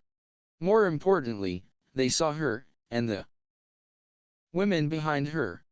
Comprehension dawned in their eyes, and one of them made for a comm panel on the wall, no doubt intending to call for reinforcements. Reacting fast, Ahsoka drew her borrowed blaster and fired 3 shots at the man trying to alert the others. The first 2 missed, splashing harmlessly against the far wall, but the last one struck him square in the face. His body seized as the stun bolt overloaded his nervous system. Losing motor control instantly, his momentum carried him face first into the wall. Judging by the painful-sounding crunch, his nose had come off the worst in the collision. "Criff, she got Torin. Kill the bitch." Turning her attention to the other 3 goons in front of her, Ahsoka saw they were drawing their own blasters, clearly meaning to kill her, and probably the others as well. Her training kicked in, and instinct took over. She charged forward, firing stun bolts at her attackers. Most went wide, though one caught the leftmost thug in the foot, dropping him to his knees. He wasn't quite unconscious, but he certainly wasn't moving very fast. The other bolts, though they missed, still served a purpose. They forced the remaining slavers to flinch, throwing off their aim. Their own shots failed to impact the small Togruta girl, and she closed the distance rapidly, making accurate aiming almost impossible. Ahsoka took advantage of the one thug's position on his knees, and jumped into the air. She planted a foot into his face, and felt his teeth and nose break under it. Pushing off, she used him as a brace and rebounded towards the center thug. Her rebound spin kick knocked the blaster out of his hands. The head of the thug whose face she had jumped off of crashed against a table, knocking him out cold. Landing in a crouch, Ahsoka lashed out with a vicious back kick. It connected right with the disarmed slaver's groin with enough force to lift him to his toes. His face turned purple, and a strangled squeal escaped his clenched lips. He folded nearly in half before falling to his knees, clutching his battered crotch. Jumping into the air again, Ahsoka was just in time to dodge a flurry of blaster shots from the last thug.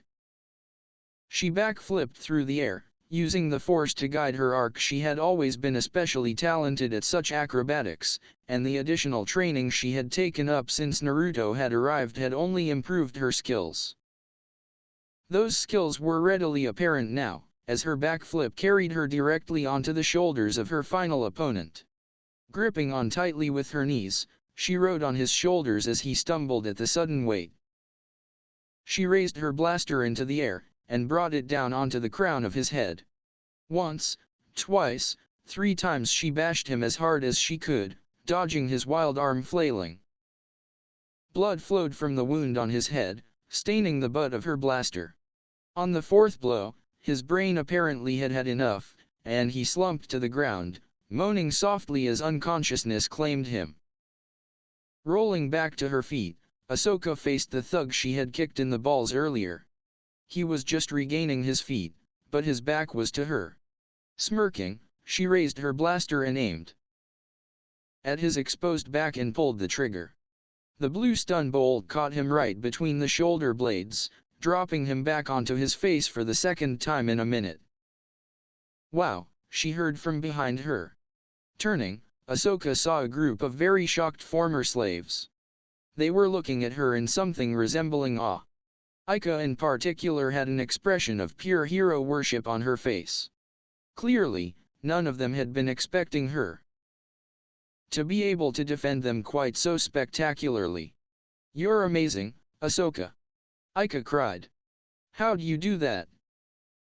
"A lot of training," Ahsoka answered with a grin, still riding the thrill of victory.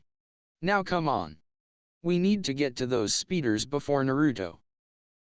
"There are still guards at the main door," one of the women said. Ahsoka glanced at the pile of unconscious slavers moaning on the floor behind her. "I think I can handle them," she said, her smile turning cocky. "Let's go." Once more reassured by her confidence, the group of former slaves followed after her as she led them to the exit. With a little more care on Ahsoka's part, they were able to avoid any more encounters with the slavers on the way to the door. From the sounds of blaster fire and screaming coming from above them, Ahsoka figured that Naruto had managed to successfully engage the majority of the gang. She could only hope that the ongoing sounds of battle meant he was still okay and had not been captured or... "No," she thought to herself, shaking her head. "I won't even think that. He'll be fine." She slowed the group down as they reached the door that led to the landing platform. Motioning for them to stop, she had them take cover on either side of the door. "I'm going to take those guards down," she said. "You guys wait here. I'll signal you when I'm done." There was a soft chorus of assent to her words, so she turned towards the door. Closing her eyes, she gripped her blaster tightly and took a calming breath. It was a lot different, going through a door knowing that she was going to face enemies on the other side. Still, she had come this far, and she wasn't about to back down now. Her resolve hardened, she opened the door and rolled through it. Between her Force senses and her nascent echolocation, she was able to determine where the 2 guards were with a fair degree of precision. Arresting her momentum, she turned and faced the guards as quickly as she could. Her blaster was already rising as she turned, and she fired twice in quick succession. The first shot missed, but the second was true. The guard she had aimed at, the same bearded human from before, pitched backwards, spasms racking his body as his nervous system was overloaded by the stun bolt. That just left the Rhodian, the same one she had knocked out earlier. Judging by his snarl of recognition, he had not forgotten this. He raised his blaster, aiming at her head. "You," he screamed, firing indiscriminately. "I'll kill you this time, you little whore." With her already quick reflexes further enhanced by her fledgling Force senses, Ahsoka was able to dodge his poorly aimed shots. Some came a little too close for comfort, with one nearly catching her in the face. She could feel the heat of the bolt as it flew in front of her eyes, leaving brief red streaks in her vision. This brief moment of blindness nearly cost her everything. The force warned her of an incoming shot, but she couldn't focus well enough to dodge properly. Before the Rhodian could shoot her though, she heard a howling sound, like some demon shrieking in fury. Through the tears and spots obscuring her vision she could just make out a black blur flying through the air and latching onto her would-be killer's face. As she blinked her vision clear, she could make out why it was Tora. The loth cat kept up his attack on the thug, doing his best to claw his eyes out. It took the Rhodian several seconds to pry the spitting bundle of claws and teeth off of his face. Unfortunately for him, this was all the time Ahsoka needed to get her vision back.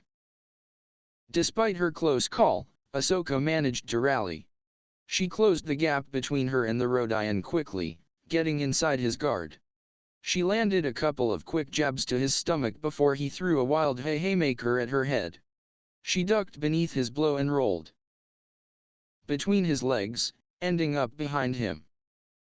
He had put too much power into his haymaker, and when it didn't connect, the Rhodian lost his balance and stumbled forward.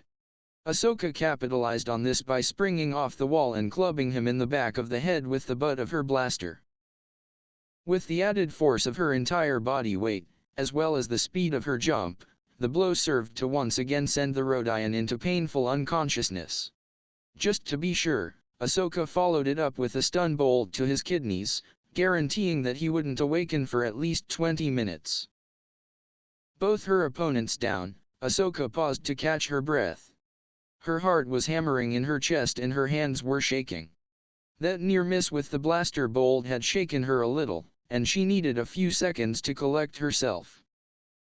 She ran through a basic Jedi breathing technique that Master Liam had taught her, one meant to calm the mind and body.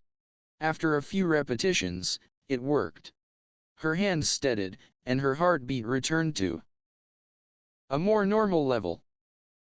From behind her she heard a familiar purring sound. Turning around, she was pleased to see Tora sitting calmly as if utterly untroubled by anything. His calm, almost placid demeanor was belied by the flecks of blood on this paws.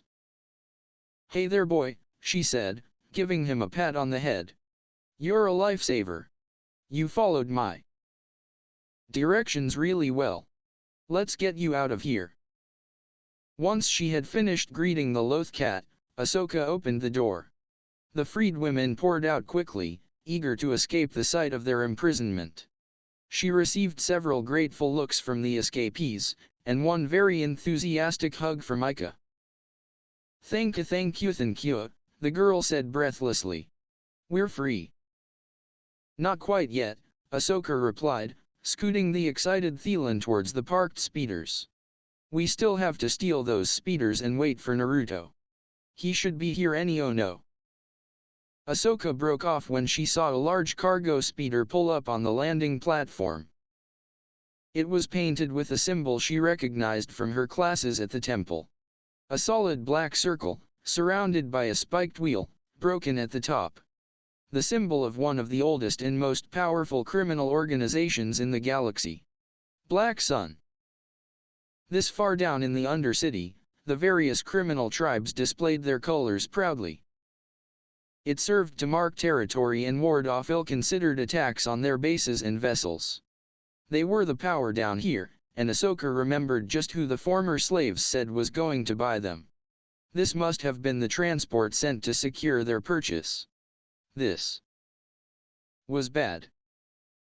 It got even worse when 8 men jumped out of the open doors of the cargo speeder. They were each armed with a blaster rifle. Most had motley-looking weapons, rough but serviceable. The one in front, though, was armed with a fearsome-looking double-barreled blaster rifle, the iconic weapon of a Black Sun foot soldier. "Take cover!" Ahsoka shouted. "Behind those crates. Hurry!" She pointed at a stack of crates and barrels off to their left. She had no idea what was in them, but they would at least provide better cover than the open air of the landing platform. The women heard her shout and, thankfully, moved fast. They sprinted for the crates as quickly as they could, Ahsoka right in front of them. Tora streaked ahead of them all, becoming nothing but a black blur. Most of them made it before the Black Sun mercenaries could open fire. One of them, the human teenager who had questioned Naruto earlier, wasn't quite so lucky. Her captivity had done her endurance no favors, and the recent sprint out of the cells had left her winded and slow. She was still several meters from the crates when the new arrivals began shooting. The tired girl caught one bolt to the upper thigh and fell to the ground, crying out in pain. Her cries caught Ahsoka's attention, and she reached desperately for the force. Ahsoka stretched her hands out and focused with all her might, determined not to let one of the people Naruto had trusted her to guard die. The girl, much to her shock, found herself being pulled across the ground and behind the crates, safe from the blaster fire. Ahsoka sagged with a mix of exhaustion and relief when she saw that she had been successful. Her relief was short-lived, however, as the Black Sun thugs turned their fire on the crates, sending sparks and bits of hot metal shooting over the heads of those huddled behind them. They were pinned down, and Ahsoka couldn't see any way out of their predicament. There was nowhere to go. Naruto had been wrong. This was not nearly as much fun as he supposed it would be. In fact, it was probably safe to say that it was not fun at all. He had underestimated just how many thugs were in the building, or more accurately, he had not even thought to try and estimate their numbers. It turned out to be nearly 30, all armed and currently trying to kill him. He was dodging blaster fire like mad, ducking, weaving, and jumping around the room. This was made all the more difficult by the fact that his arm was still fragile and sore. He didn't want to risk breaking it again, and so was forced to limit its use to making hand signs. Even that was becoming harder though, as his wrist and fingers swelled from the injury. It was all he could do just to stay ahead of the constant barrage of blaster bolts whizzing through the air. He wasn't even able to do that perfectly. He winced as a searing red bolt just barely glanced across his ribs, leaving a nasty burn. The injury wasn't serious, and in his adrenaline-fueled rush he barely felt it, but it remained a stark reminder of the consequences for even the slightest mistake. Flipping over an incoming volley, he created 15 clones to harass the gangsters shooting at him. They didn't last very long though. The blistering hail of crossfire tore the group of clones apart in only seconds, some bolts taking out 2, or even 3 clones at once. That was one discovery Naruto wished he had made prior to this fight. It turned out that more powerful blasters, such as heavy blaster pistols and carbines, could produce strong enough bolts that they went right through multiple clones before dissipating. This meant his clones, with their slower reflexes and lack of force senses, could not last long against sustained blaster fire in a confined space like this. The clones did serve to take some of the pressure off of him though. Naruto capitalized on this by jumping off a wall and closing in with the nearest thugs. He was thankful now for Jiraya's insistence on training his taijutsu so extensively. The extra practice, combined with his training in Terrace Kasi under Master Ilnazan, had served him in good stead here. As he struck out at the closest thug, he briefly wished he had a lightsaber, so he could try out some of the moves he had learned from Master Yoda. Being able to deflect fire away from himself would come in handy right about now. Refocusing on the fight, Naruto landed a vertical sidekick to his opponent's jaw, sending a spray of blood and broken teeth flying out of his mouth. He then aimed a low sweeping kick at the man behind him, knocking him to the floor. He had no time for anything else, however, as he then had to dodge out of the way of another storm of blaster bolts. He heard a pained scream from behind him, followed by the smell of burning flesh. He winced at that, and growled angrily. One of the thugs he had just downed must have been hit by the incoming fire of his comrades. Judging by the way his scream had been suddenly cut off, he was probably dead. Naruto felt a pang of guilt and rage.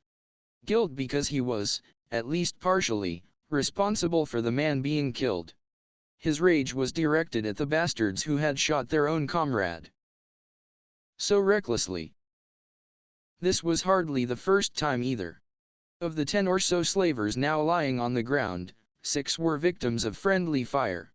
In a way it was fortuitous that his opponents were so careless, as it certainly made staying alive easier. Nevertheless, Naruto still found it sickening that anyone could so callously disregard the life of a comrade. "You sick bastards!" he shouted as he kept dodging.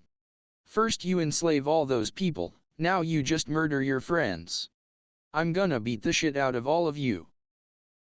He didn't have time to dwell further on his outrage, however. It took all of his focus and all of his speed to keep from being riddled by blaster fire himself. Thus, it was something of a minor miracle that he wasn't shot to pieces after what happened next. In the middle of vaulting over a table, Naruto's force senses were suddenly flooded by a feeling of danger.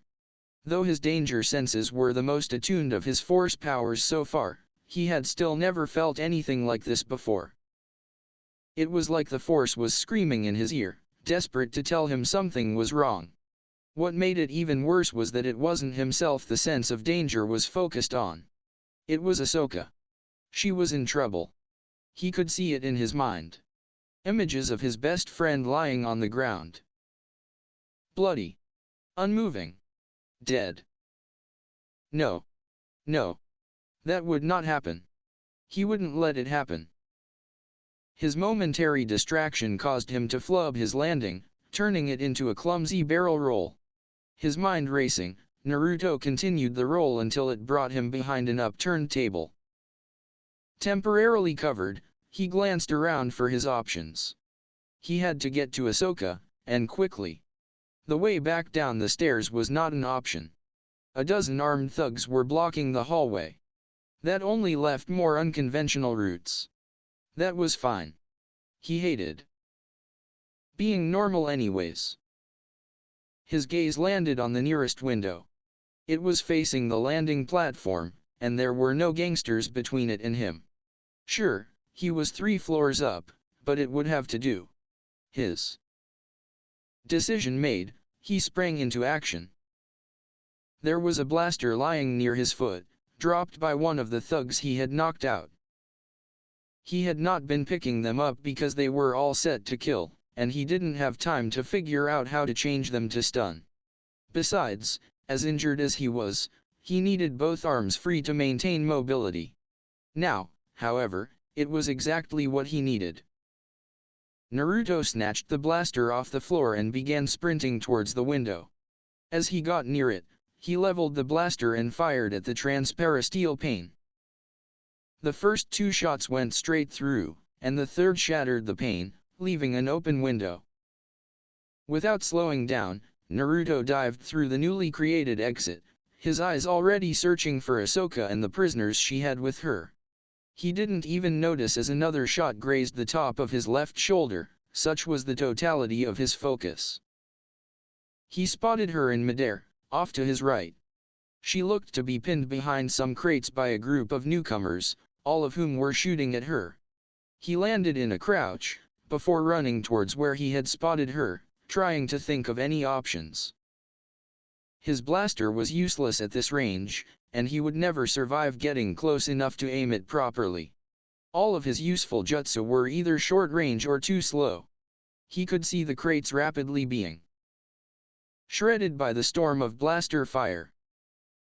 He felt a flare of heat from the seal on his stomach, the fox stirring at the feel of his distress. Naruto ignored its whispers however, refusing to contemplate its offers of power. He knew where that path could lead, and it wasn't a risk he wanted to take. He wasn't that desperate. Not yet. He would find another way. As he grew increasingly desperate for a solution, something in him seemed to click. He focused on his desire to protect his friend and keep his promise to the freed slaves, letting all other thoughts drain from his mind. He felt the force flow through him as it only had during meditation, only he wasn't meditating now. Dropping the blaster, he reached out with both hands and pictured what he wanted, what he needed to happen. Then, focusing with all his might on his goal, he pulled. The metal paneling that made up the deck of the landing platform shuddered briefly against the bolts holding it down. Then, with a tortured shriek, it ripped free from the floor and curled upwards. In the blink of an eye, several dozen square meters of metal floor plating formed into a semicircular wall between the Black Sun mercenaries and the trapped group of escaped slaves. Naruto shook with the effort involved in making his impromptu barrier. Bending nearly 5 tons of durasteel deck plating was no easy feat, especially not for someone so unused to using the force in that way. Still, he was nothing if not determined, and so he reached deep and kept on pulling. The duracrete beneath the metal plating began to crack before ripping out of the ground in chunks, reinforcing the wall. Naruto was too focused on his goal to notice that the barrier was already plenty strong. The only thing going through his mind was to keep everyone safe. His single-minded focus was broken somewhat by a blaster bolt passing close enough to his head to singe his hair. Gasping from exertion, Naruto forced himself to split his focus and look at the group of thugs whose field of fire he had cut off. They were now shooting at him, yelling something about Jedi. Before he could consider moving, he saw a bright green streak cross between him and his attackers. His vision blurred from exhaustion, he could only make out an indistinct black-robed figure wielding a green lightsaber. It seemed they were saved some time earlier. "How are you so completely sure they're alive?" Luminara asked Jiraya. "I don't mean to sound callous, but a speeder crash could very likely have killed them." "I know that," Jiraya said, a note of irritation entering his voice for the first time. "But trust me, if Naruto had died, we would both be very aware of it. The Kyuubi would be freed, and every Jedi in the galaxy would feel that. I'm not giving up." "I didn't mean to suggest we give up our search," Luminara replied, aware of how she might have come across. "We will, of course, keep looking until we find them, and I dearly hope we find them alive and well. I merely wish for you to be prepared for a different outcome." Jiraiya didn't respond to this. He wasn't about to explain exactly how he knew Naruto was alive. He just knew. He suspected it was a feeling from the Force, but he couldn't say for sure. His skills with using the Force as the Jedi did were better developed than Naruto's, but still very new. He was decent at detecting a being's location, but gaining insight into the present or the future was still a shaky proposition at best for him. Stretching out with his still developing senses, he tried again to get a fix on his godson's location. Over the last few hours, ever since the comlink had gone silent, in fact, Jiraiya had periodically tried to locate Naruto with the Force.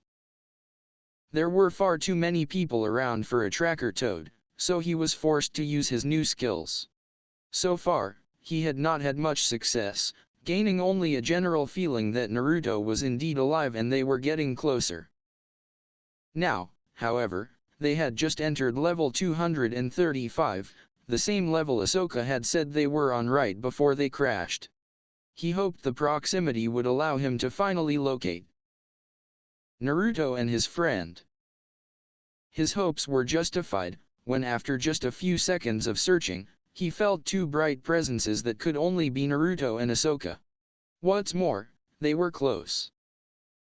"I feel them," Jiraiya said, smiling widely. "They're to our left, maybe a dozen kilometers." Luminara reached out with her own senses to try and get a better idea of their location.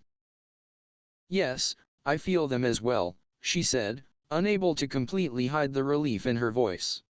The last thing she had wanted was to find the children dead. "We should be there in a few minutes." Sure enough, just 10 minutes later, their speeder rounded a corner and came into view of what Jiraiya could only assume was Naruto and Ahsoka's location. It wasn't a difficult deduction, if he was being honest. The full-fledged battle going on was a fairly good indication that Naruto was down there, and that he had been allowed to make decisions. "Hold on," Luminara warned him before pushing the engines to their limit. She could sense several people trapped behind a pile of old crates, pinned by blaster fire. She would have to move quickly to help them. Before she was in range to do anything though, her eyes were drawn to movement from the third floor of a nearby building. As she watched, one of the windows shattered under a volley of blaster fire. Not half a second later, a small figure dove out of the window, executed a near-perfect front tuck, and landed in a crouch on the ground, seemingly unharmed. Judging by his blonde hair and the green vest he wore over his Jedi tunic, this was Naruto Uzumaki. She was rather impressed by his exit from the building, but that turned to apprehension when he began sprinting directly towards the ongoing firefight. A jolt of worry and irritation came off of Jiraya as he saw the same thing. "What the hell is he doing?" he asked rhetorically, his hands squeezing his kneecaps. "He's going to get himself killed." Luminara silently agreed with his assessment. She was about to try and do something desperate, such as try to jump onto the platform from their position nearly 400 meters away, when she saw Naruto stop running. Then, before she could even finish wondering what he was doing now, the force seemed to explode with power. It was as if someone had ignited a small star in the force, such was the power that she felt. It was so overwhelming that it took her a moment to realize that it was coming from the boy. As she watched, nearly 50 square meters of metal floor plating ripped free of its bolts and curled up to shield the people trapped behind the crates. A second later, the Duracrete pad the plates had been anchored to began to fracture and rise up, forming another layer on top of the improvised wall. His technique was incredibly sloppy and inefficient, Luminara noted in the back of her mind as she piloted them closer. He was wasting nearly all of his energy just stirring up the force around him, but that was to be expected of someone so inexperienced. It made it all the more impressive that he had managed a feat even many Jedi Knights would have been unable to do. The power, however, wasn't what most grabbed her attention. The most remarkable thing about his display of force power was the emotions she could feel mixed into it. There was protectiveness, friendship, a sense of duty, and beyond all of that was a sense of happiness and love. A love of his friends and a joy at protecting them from those who would do them harm. The strength of those emotions was overpowering, and they spoke of a deep and dangerously un-Jedi-like attachment to his friends. Yet they did not taint the feeling of the force as she had supposed they would. There was no darkness in the flare of force power, none of the cold sliminess of fear or the corrosive burn of anger. Naruto was clearly acting out of a sense of attachment and strong emotions, yet the force seemed to glow with the light. She half expected it to be visible to the naked eye. It was warm, comforting, beautiful even. All of these thoughts passed through her head in less than 3 seconds as she flew the speeder closer to the firefight at top speed, while also planning her actions upon arrival. An advantage of her Jedi mental discipline. As soon as she was within 20 meters of the platform, she set the speeder to hover and leapt out without a word. Jiraya, she figured, was a trained and experienced warrior even more skilled than herself. He would make himself useful, of that she was sure. Meanwhile, the shooters, Black Sun mercenaries she could see now, had shifted their aim to Naruto and begun trying to kill him. It seemed they had deduced he was the cause of the landscape rearranging itself. She needed to give them a different target, one that could fight back. So she leapt right in front of them, her emerald lightsaber igniting in midair and batting away several bolts. Criffing hells! It's another Jedi. Kill her, she heard one of them yell. He wielded the double-barreled blaster of an actual Black Sun foot soldier, not merely a hired mercenary. He was the leader. Clearly, negotiating was not going to be an option here, though Luminara was determined to take at least the leader alive. He was attempting to murder 2 Jedi younglings, and that was something she was very interested in discussing with him. At length. That in mind, she marched steadily forward, her lightsaber moving constantly. Luminara was a practitioner of Form 3, Sorcerer, and its focus on flawless defense served her well here. Every bolt that came near her was effortlessly redirected, often straight back at the one who had shot it in the first place. Any she did not block with her lightsaber she dodged, displaying remarkable flexibility and agility as she contorted herself around a particularly vicious hail of fire. Advancing thusly, she soon stood within melee range of the mercenaries, the 5 who were still alive anyways. The other 3 had been killed by their own reflected blaster bolts, and now lay on the ground, smoking holes where their faces had once been. The first thug lost his blaster rifle, and one of the arms holding it, as she swiped her saber upwards through the weapon in one smooth stroke. Her downward return strike took the next one across the chest. He died with a wordless scream, a neatly cauterized gash nearly bisecting his torso.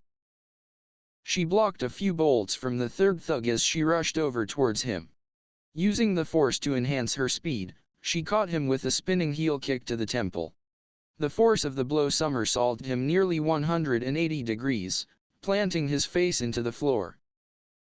Continuing the momentum from the kick, she swung her saber horizontally, batting away a shot meant to take her in the back. A quick force push served to slam the 4th shooter into the side of the cargo speeder they had arrived in. She heard the dull thunk of his head hitting the metal hull, and he slid to the floor, already unconscious. That left only the leader.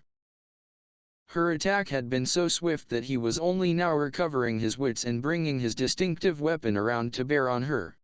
It was a powerful blaster, Luminara knew, but also heavy and somewhat slow to move. As such, by the time the foot soldier had readied his weapon, Luminara was already less than a meter away. She cut his rifle in half with a twitch of her blade, angling it close enough to his hands to force him to drop what remained of his weapon lest he burn his fingers on the newly molten metal.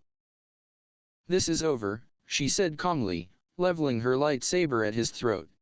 "Surrender, and no further harm shall come to you or your men." Her voice was level, but hard and unyielding as durasteel. She took a very dim view of such scum as this man and his cronies. The Black Sun member glanced quickly at what was left of his men. It was not an encouraging sight. 4 were dead, 2 out cold, and 1 was moaning on the ground, clutching the stump of his left arm. Looking back at the Jedi Master, he snarled a bit, and then sighed, his shoulders slumping. "Fine then, Jedi," he said. "I surrender." A mere second after Luminara had jumped out of the speeder, Jiraya had followed suit, though his target was different. As Luminara had chosen to directly engage the men threatening his godson, Jiraya decided to check on Naruto himself. A single leap carried him onto what was left of the landing platform, and he moved swiftly to where Naruto stood, his arms still extended towards the wall he had made. Jiraya grew worried when he saw Naruto swaying on his feet, blood soaking through his mask from a heavy nosebleed. Several nasty-looking burns marked his arms and torso, no doubt near misses from blaster fire. "Naruto," he yelled out, recognizing the signs of strain and exhaustion. "Relax. Let it drop. They're safe now." Naruto blinked dumbly for a second before the message finally seemed to sink in. With one last heaving breath, he dropped his arms, releasing his hold on the force. The wall of duracrete and metal plating he had created instantly collapsed. The duracrete crumbled to the ground, while the deck plating partially relaxed, the constant tension on it now gone. With his focus no longer on maintaining his grip on the wall, Naruto could now feel the strain such a technique had placed on him. He collapsed backwards, only to feel Jiraya catch him before he hit the ground. Looking up at his godfather, Naruto gave him a shaky I smile. Hey Jiraya-sensei, he said between gulps of air. Are Ahsoka and the others safe? They're fine, Jiraya said, relieved to hear Naruto's voice. Master Unduli is taking care of them. Just rest for now. Naruto nodded weakly before his eyes shot wide open. There are more in the building, he said urgently. At least 20. They're probably on their way. Jiraiya cursed at that, before forming a single Kage Bushin.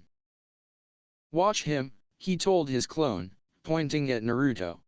He passed the exhausted blonde off to the clone and turned to face the building Naruto had indicated. His keen ears could just barely pick up the sounds of running and shouting from inside. With a sigh he cracked his neck and went to work.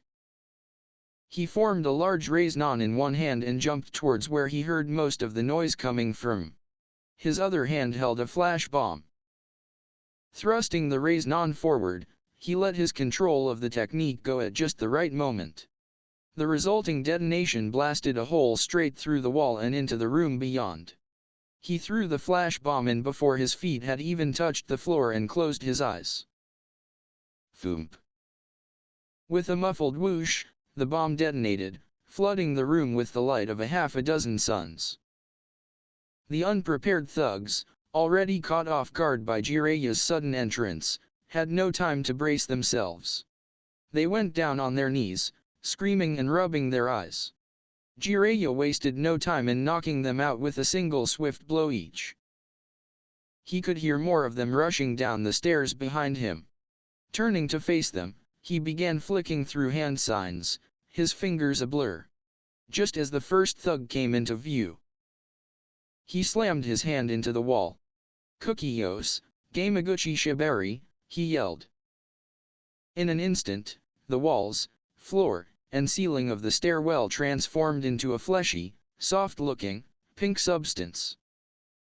Much to the surprise and distress of the gangsters, it began to rapidly engulf their limbs, trapping them in place. Within a handful of seconds, all of the men on the stairs were absorbed into the esophagus of the giant fire toad of Mt. Mayaboku, becoming its next meal.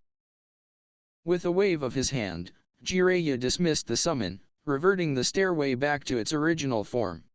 He listened carefully, but couldn't hear any more people in the building. His task done, he turned back to the pile of thugs he had knocked out earlier. Using a spool of ninja wire, he restrained their limbs and removed all of their weapons. Just to be on the safe side, he slapped a restraint seal on all of them. Until it was removed, they would be unable to move or even wake up. They wouldn't be escaping anytime soon. "You all just hang out here," he said to the groaning thugs. "I'm sure someone will be along shortly to show you to a nice jail cell." Satisfied that the thugs were sufficiently dealt with, Jiraiya jumped right back out of the hole he had come through. As he landed, he noticed that Luminara had moved over to the group of women huddled behind the crates. She seemed to be talking to Ahsoka, who was eagerly peeking around her. Taking Naruto from his clone, he carried his godson over to the group. As soon as she saw him, Ahsoka pushed past Luminara to run up to her friend. "Naruto? Is he alright? What's wrong with him?" she asked, clearly anxious. Her voice was tight with the stress of the past day. She looked over Naruto worriedly, searching for any injury to explain his state. Only Jiraya's hand on her shoulder kept her from crowding him to see what was wrong. "I'm fine," Naruto tried to reassure her, though his weak voice betrayed him. Ahsoka just shot him a somewhat watery glare. "Shut up," she yelled. "Why you went and got yourself hurt again, dummy? I told you not to get hurt anymore, and you went and..." Ahsoka ended her rant with a sniff as she discreetly wiped tears out of her eyes. Her yelling had attracted the attention of Master Luminara, however. Noticing the state the masked blonde was in, she moved over to check on him. She placed a hand on his forehead and closed her eyes, reaching out with the force. While she was not a true healer, she had made a decent study of the fundamentals, specifically for situations like this one. What she found while probing his body was not surprising, considering what he had just done. "He's exhausted and badly drained, but he should be fine," she said to both Ahsoka and Jiraya. "He was very inefficient with the way he used the Force, and that placed considerable strain on his body and mind. He needs rest, and food after that. Those burns will need bacta dressings, but they aren't life-threatening." Jiraya sighed with relief at hearing her diagnosis. He had suspected as much, having recognized some of the symptoms from seeing cases of chakra exhaustion, but he had wanted to be sure. He would have to be sure Naruto understood his limits better in the future. He set Naruto down, propping him up on one of the crates while Luminara began to apply bacta-infused bandages to Naruto's wounds. He visibly relaxed as the analgesic properties of the bacta soothed his pain. As soon as she was done, Ahsoka and some large black feline creature walked over to the boy. Seeing Tora approaching, Naruto's eyes widened a little and he tried to scoot away. His limbs refused to obey his commands, however, and he was stuck waiting for the inevitable mauling. Much to his surprise though, it never came. Instead, Tora nuzzled into his side gently, purring like a motor. He used his head to lift one of Naruto's arms, and then curled up under it, pressed against the warmth of Naruto's body. "Heh, what do ya know, he likes me now," Naruto said, smiling at the newly docile loth cat before looking up at Ahsoka. Her expression was fluctuating between worry, amusement, and irritation, before eventually settling into a faux smirk of cockiness. "You know I had everything under control, right?" she said, gesturing to the now-come battlefield. "You didn't need to go and rip up half the platform." "Really?" he replied, feigning offense. "Because it looked to me like you were about 2 seconds from getting shot to bits." They glared at each other for a few seconds, each pretending to be irritated. After a bit, though, neither could keep up the act. Ahsoka cracked first, giggling and grinning, followed shortly by Naruto. For nearly a minute, the sound of their laughter echoed around the otherwise grim neighborhood. As it faded, however, Ahsoka's face grew serious and she grabbed his right hand in hers. "Thank you for saving me, Naruto," she said sincerely, squeezing his hand gently. "But I don't want you hurting yourself just to help me, okay? I don't like seeing you like this. I thought you were gonna die." "You're my friend, Ahsoka," Naruto replied, his own voice just as serious. "I will always do whatever I can to help my friends. No matter if I get hurt or not. That's a promise, and I never break my promises." Ahsoka blinked at that, and opened her mouth as if to respond. She closed it though, seemingly thinking about what he had just said. Uncertainty flickered across her face for a brief moment, followed by determination. Finally, she broke into a broad grin and poked him in the chest.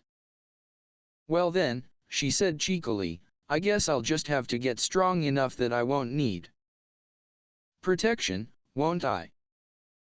"In that case, I'll race you to becoming a master," Naruto said, unable to resist making it a competition. "Oh, you are so on," Ahsoka responded, a teasing light in her eyes. "I bet I'll be on the Council before you're even a knight. You do know I'm older than you, right?"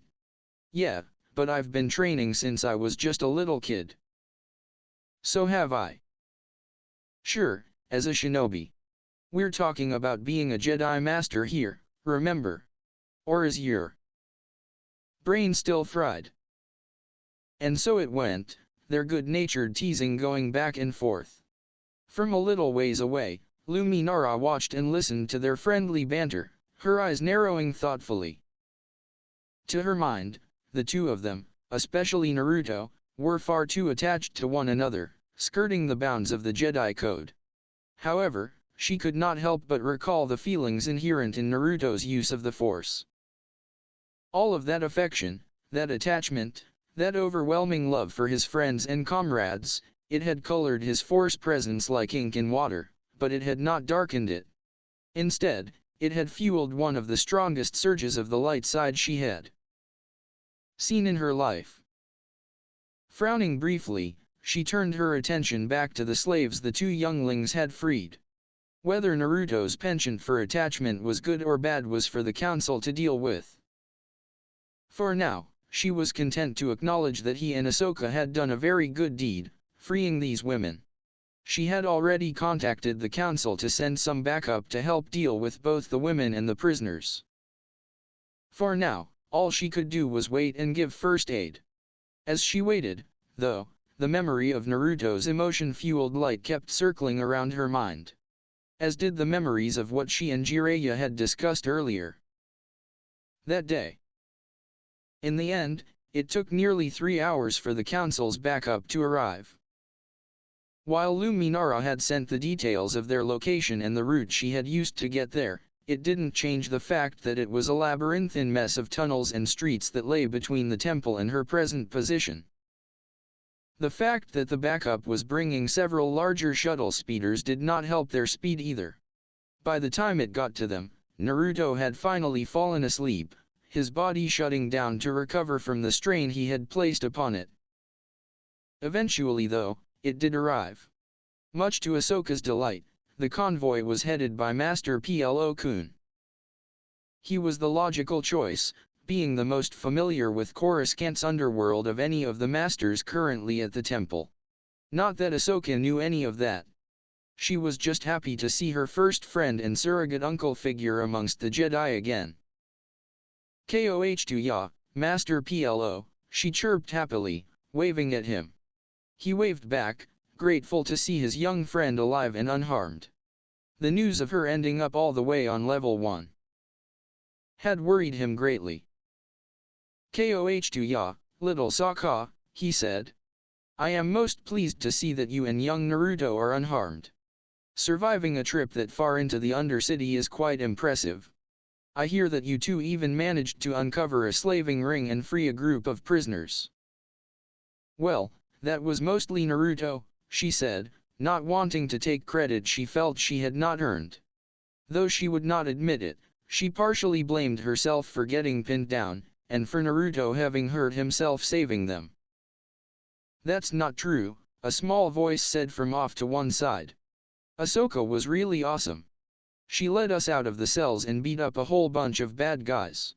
It was wizard." Ahsoka, her Montrals darkening slightly from the praise, looked over to see Ika, the young Thelan girl, standing nearby. She had evidently overheard their conversation, and chosen to offer her own opinion on how much credit Ahsoka deserved. "Indeed," Plo said, turning to kneel down and face the girl. "That sounds like a fascinating tale. I am Plo-kun. What is your name, young one?" "I'm Ika," she said shyly. "Are you a Jedi too?" "It is good to meet you, Ika," Plo answered. "And yes, I am a Jedi. Now, tell me more of how Ahsoka here rescued you from such a terrible place." Ika instantly perked up, her shyness seemingly vanishing as if it were never there. Excited at the chance to tell a cool story, she dove right into the details of their escape from the slavers. Plo-kun listened patiently, nodding and encouraging her from time to time. Ahsoka, meanwhile, was torn between happiness at the praise she was getting, and mortification at how exaggerated much of Ika's story was. Even so, she was hardly going to interrupt the girl when she was making her sound so cool. That, she figured, would just be rude. "Well, that certainly sounds like quite the adventure," Plo said, before he sobered. "So, Ika, tell me. Do you have any family we can contact, to let them know you are safe?" He hated asking the question, as he strongly suspected the answer would only bring up painful memories for the girl. There were only so many ways a girl of her age ended up in a slaving ring, and most of them involved either dead parents or parents who deserved death. It was best to get it out of the way now, though, so he could decide on the right course of action as soon as possible. His fears were confirmed when her cheerful smile dropped away, leaving a look of sorrow and, much more worryingly, terror in its place. Please don't send me back there, Mr. Jedi," she said, her voice shaking in sudden fear. "I promise I'll be good, just don't make me go back to them. Please, they're so I can't.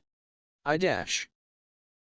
The young Thelan began to babble incoherently, tears streaming down her face while Ahsoka looked on confused. The idea of returning to her family clearly terrified her, leaving PLO with a sudden urge to hunt down whatever monsters had hurt this little girl so much. He dismissed the notion as unworthy of a Jedi Master, releasing his anger into the Force with some difficulty. Focusing on the distressed child in front of him, PLO grasped her shoulders and gave them a comforting squeeze. "Calm yourself, little Ika," he said, sending waves of calm and peace to her through the Force. It worked, and her cries petered off into mere sniffles as her fear receded. "No one will make you go back there if you do not want to. I am sorry that this injustice happened to you, child. To all of you." He addressed the last bit to the group of women who had begun to gather near him, clearly eavesdropping on the conversation. He was saddened, but not surprised, to see the looks of fear, distrust, and outright anger and resentment on many of their faces when they saw him. It was becoming a more and more common sight these days. "Fat lot of good your apologies do us, Jedi," one of the women, Aroshan Shwilek, said angrily. "Maybe you should have stopped these guys before they took over this neighborhood and started rounding people up. Or is it too far from your ivory tower to come help us down here? Again, all I can offer is my apologies, and the help of the Jedi and the Republic in rebuilding your lives. These men will be punished, and those who hired them will be brought to justice," he said calmly, not letting her anger affect him. It was not wholly unjustified, after all. He noticed Ahsoka paying close attention to the conversation, but made no move to dismiss her. She had already risked her life to help free these women, he figured, so she had a right to hear what they had to say. "Pfft, don't make me laugh," another woman said, a pink-skinned Mickeyan this time. "Those men are black, son. They'll just bribe whatever judge you put them in front of, if they even make it that far. Their bosses won't even get arrested. As for your help, since when have the Jedi or the Republic ever helped people like us? We're too small to get help from the oh-so-mighty Jedi and their precious Republic. I cannot change the past, however much I might wish to," PLO said. "The Jedi failed to prevent this injustice from occurring, but I can assure you that we will do everything in our power to help you now." The sheer conviction in his voice mollified the women's anger somewhat. None of them had been expecting an admission of fault from a Jedi, and hearing such shocked them into a contemplative silence. Taking that as permission to continue, PLO Kun began to speak. Again. "Ladies, I understand your reluctance to trust me. However, you have my word as a member of the Jedi High Council that I will see to it you are given help, and these criminals are given justice. Please, go with Ahsoka to Master Unduli. She will take you to the temple, while I escort these slavers to a holding facility." At his gentle urging, the group of women began to make their way over to one of the transport speeders he had brought with him, led once more by Ahsoka. As they got in, Luminara introduced herself and helped them get situated. She also made sure that Naruto, who was still sound asleep, was loaded into the speeder as well. Meanwhile, Jiraya and PLO began to load the still restrained prisoners into the other speeder. Only when they were secured in stun binders did Jiraya remove the restraining seals he had placed on them earlier. When he saw the seals, PLO was curious as to what they were and asked Jiraya about it, When he heard the explanation, his interest piqued even further. I will have to speak to Master Yoda about allowing you to instruct some of the other masters in these strange techniques of yours, he said thoughtfully. If you are willing to share them, that is. I would be willing to teach my techniques to the Jedi Council, Jiraya said, somewhat surprised by the sudden interest. I don't think many of them will be very popular, though. Most of them are too aggressive to really mesh well with the Order's philosophy on such things. Perhaps, PLO said. But it is my belief that knowledge is rarely, if ever, good or evil. It may be tempting, dangerous even, but in the end, it is up to each of us as individuals to use our skills and powers justly. That's a somewhat different viewpoint from most Jedi I've talked to, Jiraya said. Most of them aren't as open to new ideas as you are. Yes, I have heard of your disagreements with others on the Jedi Code, PLO said. If you are willing, I would be interested in hearing your opinions on the matter. Really, Jiraya said, his surprise and skepticism now showing in his voice. You want to hear what I think about the code? Yes, PLO replied evenly. I find that hearing differing viewpoints often leads one to greater wisdom. If you wish to accompany me to the holding facility, we could talk on the way. Jiraya considered this. On the one hand, he was loath to leave Naruto when the kid was vulnerable like he was now. On the other hand, he trusted both Luminara and Ahsoka to look after him. Honestly, considering he was unconscious, and likely would remain so for nearly 12 hours, he was probably the safest he had been all day. At least now he couldn't go finding more trouble. In the end, the chance to get his ideas heard by a member of the High Council, and a seemingly sympathetic one at that, was too good to pass up. While he respected their mission and agreed with most of their ideals, Jiraya did have serious issues with the Order's positions on emotion and attachment. Issues that he felt this conversation might be the first step in resolving. If you're willing, I'd be happy to tag along, Master, he said eventually. PLO nodded and turned to board the speeder. Jiraya signaled Luminara he was going with PLO, and then followed after him. A few seconds later, their pilot pulled away from the platform, and they were off to drop off their prisoners. By the time they were halfway back to the temple, Ahsoka was bored. Naruto was still out, and all of the former slaves had fallen asleep as well.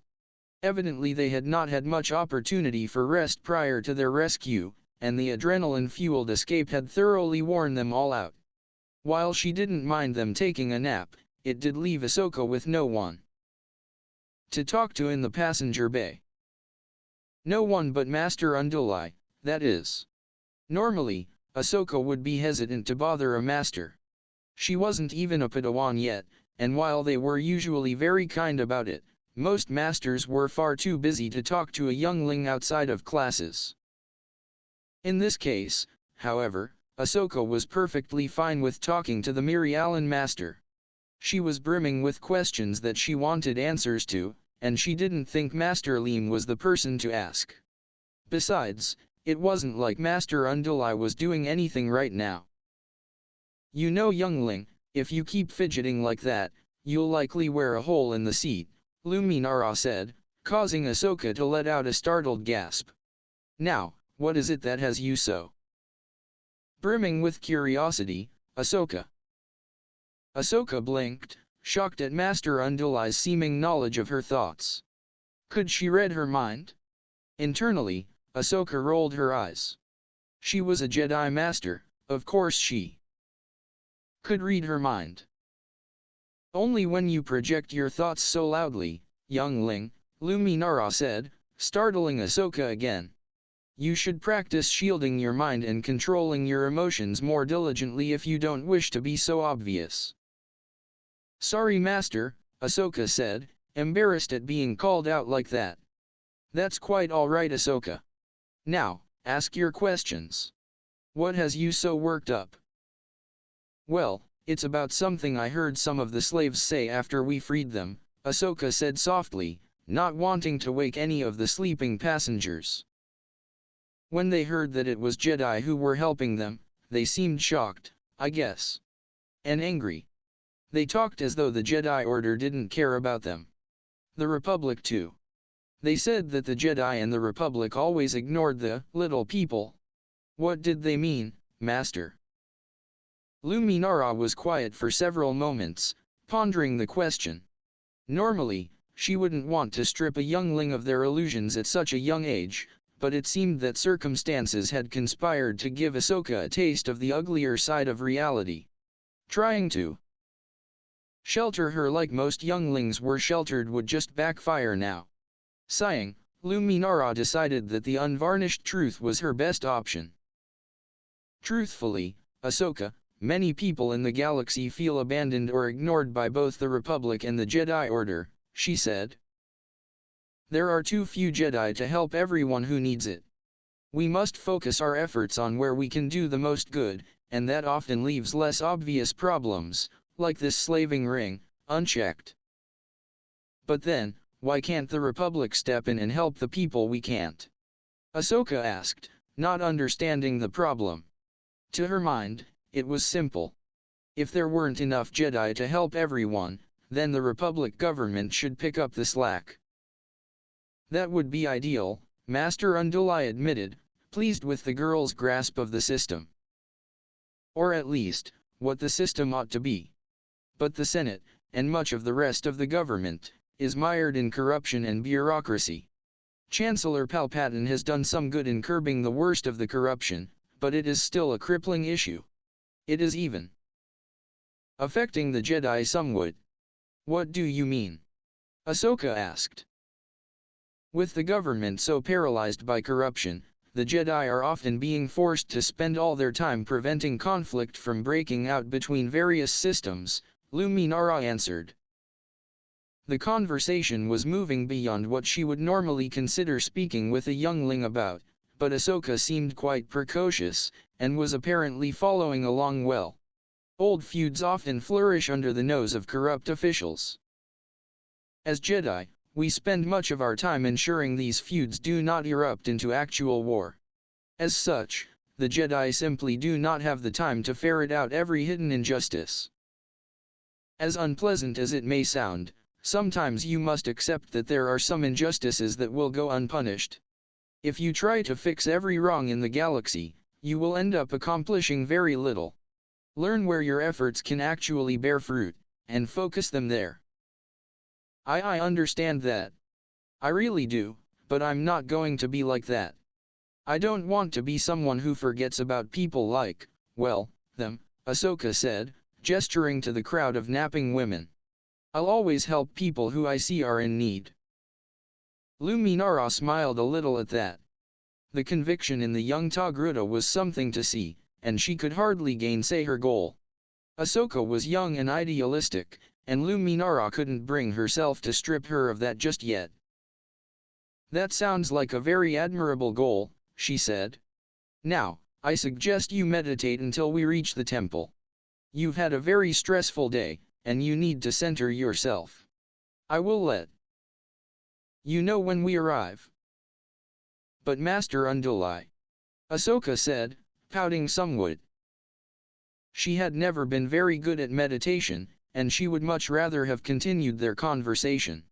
Nevertheless, a pointed look from Luminara told her that it had not really been a suggestion. Bowing her head, she walked back to sit by Naruto as she tried to meditate. As she sat and tried to center herself in the Force, Ahsoka found herself unable to focus on meditating. There was too much going on in her head, and too much adrenaline still pumping through her system. She found herself listening to the ambient noise around her. Tora, who was still laying on Naruto's chest, was purring loudly. It mixed with the soft sound of Naruto's snores and the gentle buzz of the speeder engines. Altogether, they blended into a surprisingly relaxing white noise. Before she was even truly aware of her own growing drowsiness, Ahsoka dozed off into a nap. Naruto woke up slowly, which was somewhat unusual for him. Since joining Team 7 he had become accustomed to sleeping lightly and rousing himself quickly. That habit had only been reinforced by his training at the Jedi Temple in the last few months. Now, however, he was slowly drifting up towards consciousness, as though rising through a morass. As more bits of his brain began reporting for duty, Naruto became aware of the fact that he was lying on a comfortable, if somewhat firm mattress, with a warm blanket covering him. Given that his last recollection was of sitting propped against a stack of crates on a hard floor, he gathered he had been moved. Groaning softly, he opened his eyes. As his vision came into focus, he saw the familiar arching ceilings of the temple. That makes sense, he supposed. His nose twitched as he smelled the distinctive odor of disinfectant. I must be in the halls of healing.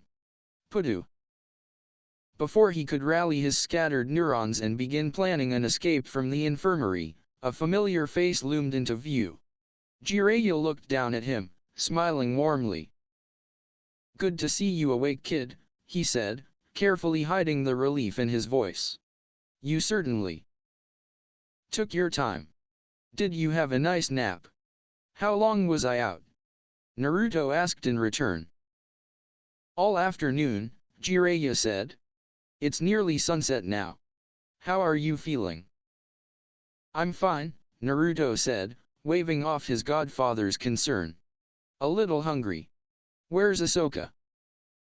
And the others? Are they okay?" "Those women you two freed are being processed by the Jedi and local authorities," Jiraya said, knowing that if he didn't answer Naruto's question he would just try and sneak away to find out himself. "There are apparently a few aid groups that help women in their position. They'll be fine. As for Ahsoka I'm just fine," came Ahsoka's familiar, and somewhat annoyed, voice. Naruto glanced over to see her in a bed next to his, her arms crossed defiantly.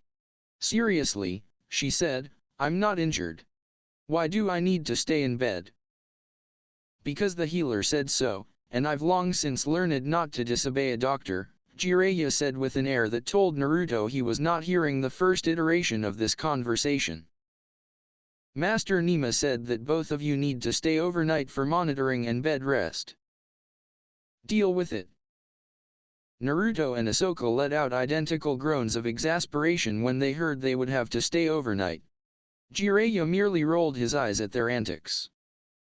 He knew that Naruto hated having to stay in hospitals, and it seemed that Ahsoka had a similar aversion to medical care. Occasionally the two of them were so alike it was scary. He had been glad that Naruto had found friends so quickly in the temple, but did he have to befriend someone so similar to himself? One Naruto was handful enough, as much as he cared for the boy. Even so, he had to admit that Ahsoka was growing on him. Jiraiya had only met her a few times, but she struck him as being smart, fearless, and determined, all qualities he prized. The fact that she had apparently not only survived her recent ordeal, but actually saved Naruto's life, and then played a key role in rescuing a bunch of slaves, spoke volumes about both her skills and her character. Of course, she was also cocky, headstrong, disrespectful, and frequently disobedient, but in that, Jiraiya reasoned, she was still only a kid. It wasn't like Naruto was much better, though he was certainly improving rapidly. His thoughts were interrupted by a loud growling sound coming from Naruto's stomach. Glancing over at his godson, Jiraiya raised an eyebrow at him. "Just a little hungry, huh?" he said sarcastically. "Okay, fine, I'm starving," Naruto replied, before gaining a conniving light in his eyes. "Do you think you could go and get me some food from the mess?"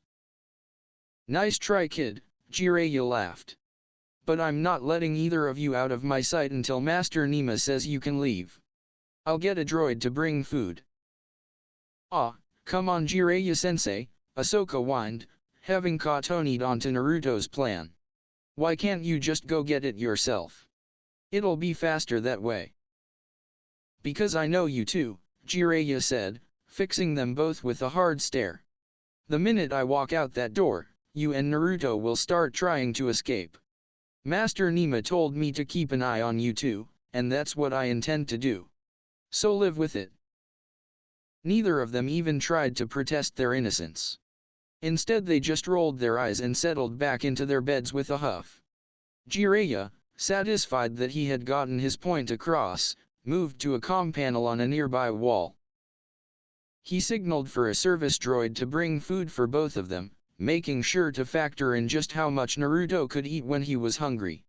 This resulted in the droid thinking it was bringing food for 12, but Jiraya ignored it. A few minutes later, the droid arrived, pulling a cart piled with food. Finally, Naruto exclaimed. I was about ready to start eating the blanket. Ahsoka merely stared blankly at the huge amount of food. That looks like enough to feed 3 Wookiees, she said. How are we supposed to eat all of that? Her question was answered a few moments later when Naruto began devouring the food with a speed and efficiency that would have shamed a pack of Nexu. Much to her bafflement and irritation, he somehow managed to do so while still wearing his mask. Shaking her head at the weirdness that was Naruto, Ahsoka turned to her own plate and eagerly tucked in. It took a while, but eventually even Naruto's seemingly bottomless stomach was filled. He lay back down with a contented sigh, having resigned himself to staying in the infirmary overnight.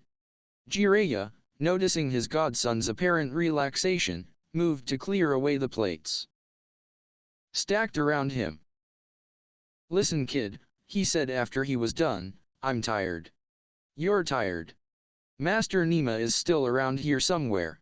I'd rather not stay up all night making sure you and Ahsoka stay here.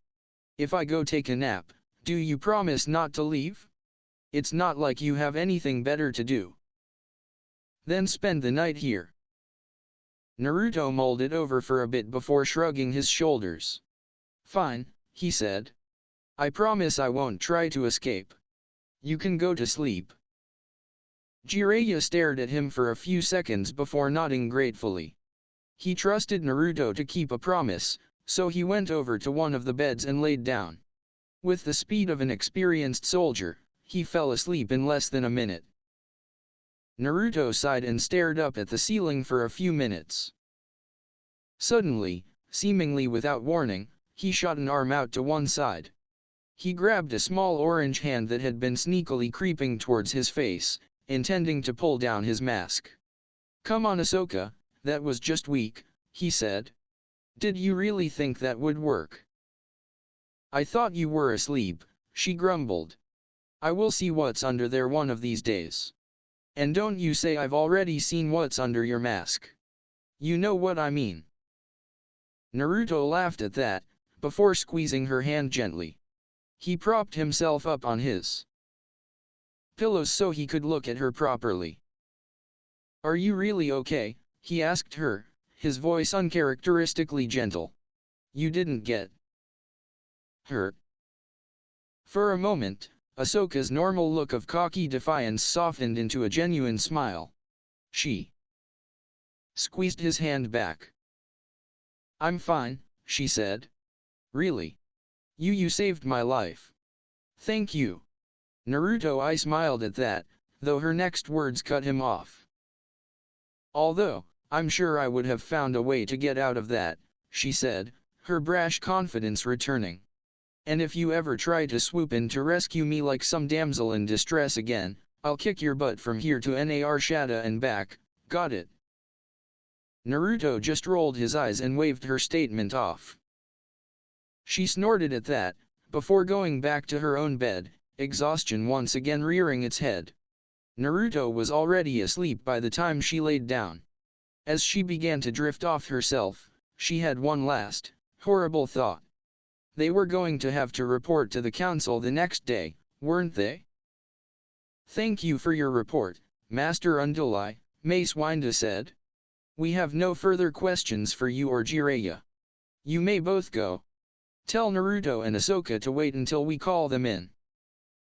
Yes, Master, Luminara said as both she and Jiraya bowed their heads respectfully.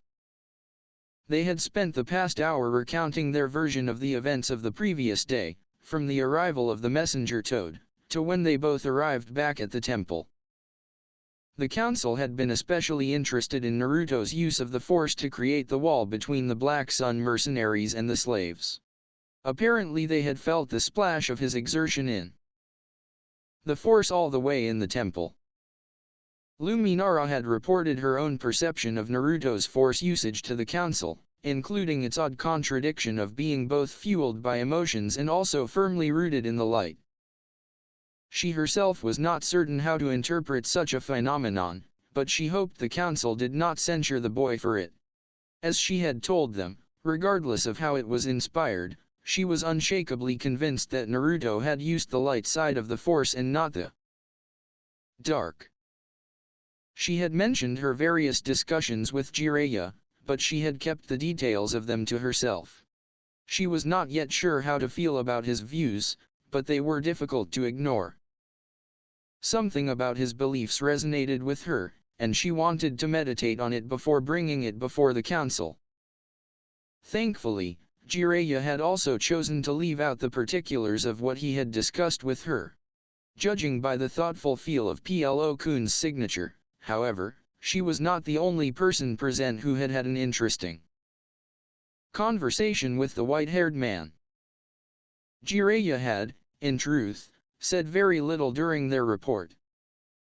He had explained the nature of a messenger toad to those masters who were confused on the matter, and described how he had dealt with the slavers still in the building when they had arrived.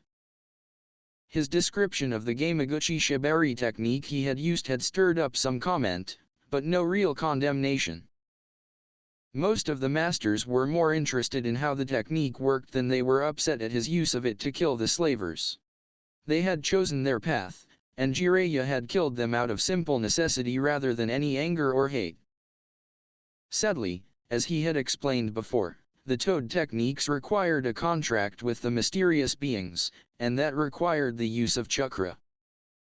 So far, no Jedi had yet managed to channel the force through their bodies to produce chakra for more than a second or two. The council, on Plo-kun's recommendation, was going to begin deliberations on establishing an actual class for Jiraya to teach select Jedi how to use chakra-based techniques. As they walked out into the hall, Luminara nodded at the group waiting outside.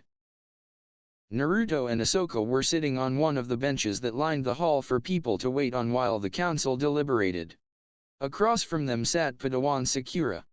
She had been assigned by the council to watch over the two younglings and ensure they didn't find any more trouble before the council could see them. "Are they ready for us?"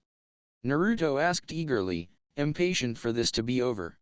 "We've been waiting for hours." Aola smacked him lightly on the head for his attitude, which he took without even flinching.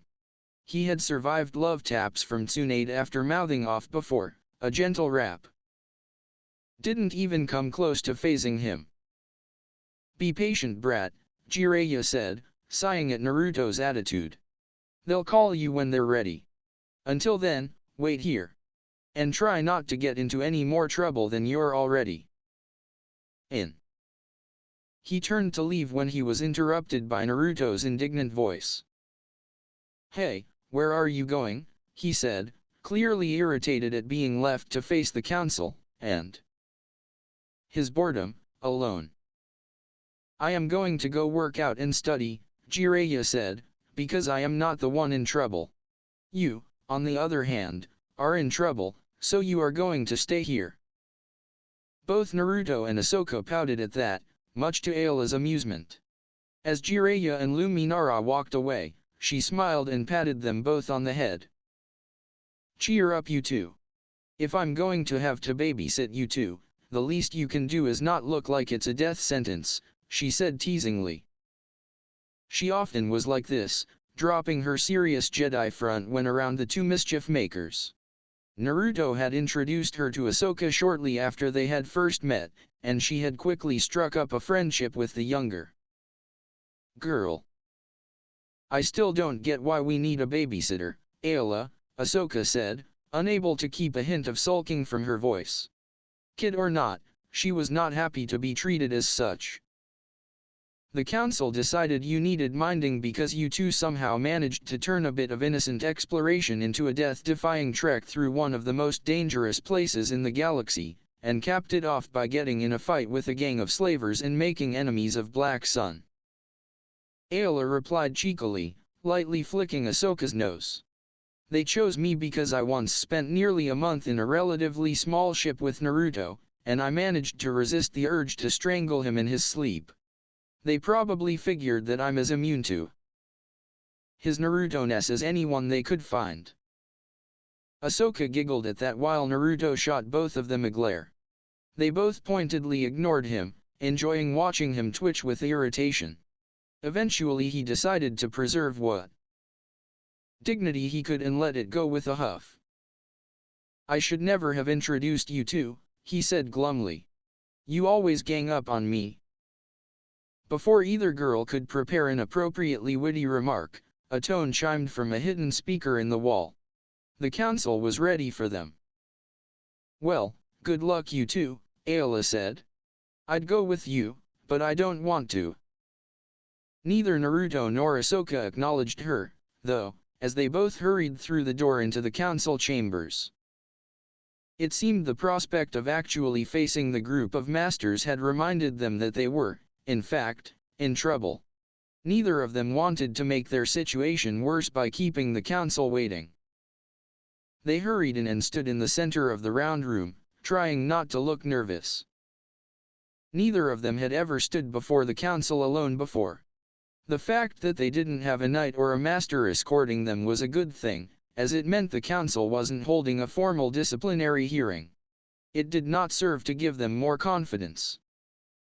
However, before we begin, good to see you unharmed, it is, Yoda said, his kind voice and soothing presence helping ease their nerves. Terrible it would have been, if lost to the Undercity you were. Indeed, Kiadi Mundi said. However, that raises the question of how you ended up down there in the first place. Please tell us what led to you finding yourselves all the way on level 1. Well, it started when I was reading about the history of the temple in the archives, Naruto said. He went on to describe his discovery of the old structures and tunnels, and his plan to explore them with Ahsoka. He omitted the birthday surprise he had planned for her, knowing that certainly would not go over well with many of the stuffier masters. He suspected they knew he was leaving something out, but none of them called him on it, so he moved on. It was as he was telling them how they had encountered Tora that a question occurred to him. Where is Tora, masters? He asked. Is he okay? The loth cat had no identikit, and no one has reported a missing pet matching his description, Master Bilaba said, smiling slightly at Naruto's concern for the animal. We surrendered him to a shelter the Order works with in cases such as this. He will be fine. Young one. Please continue your report.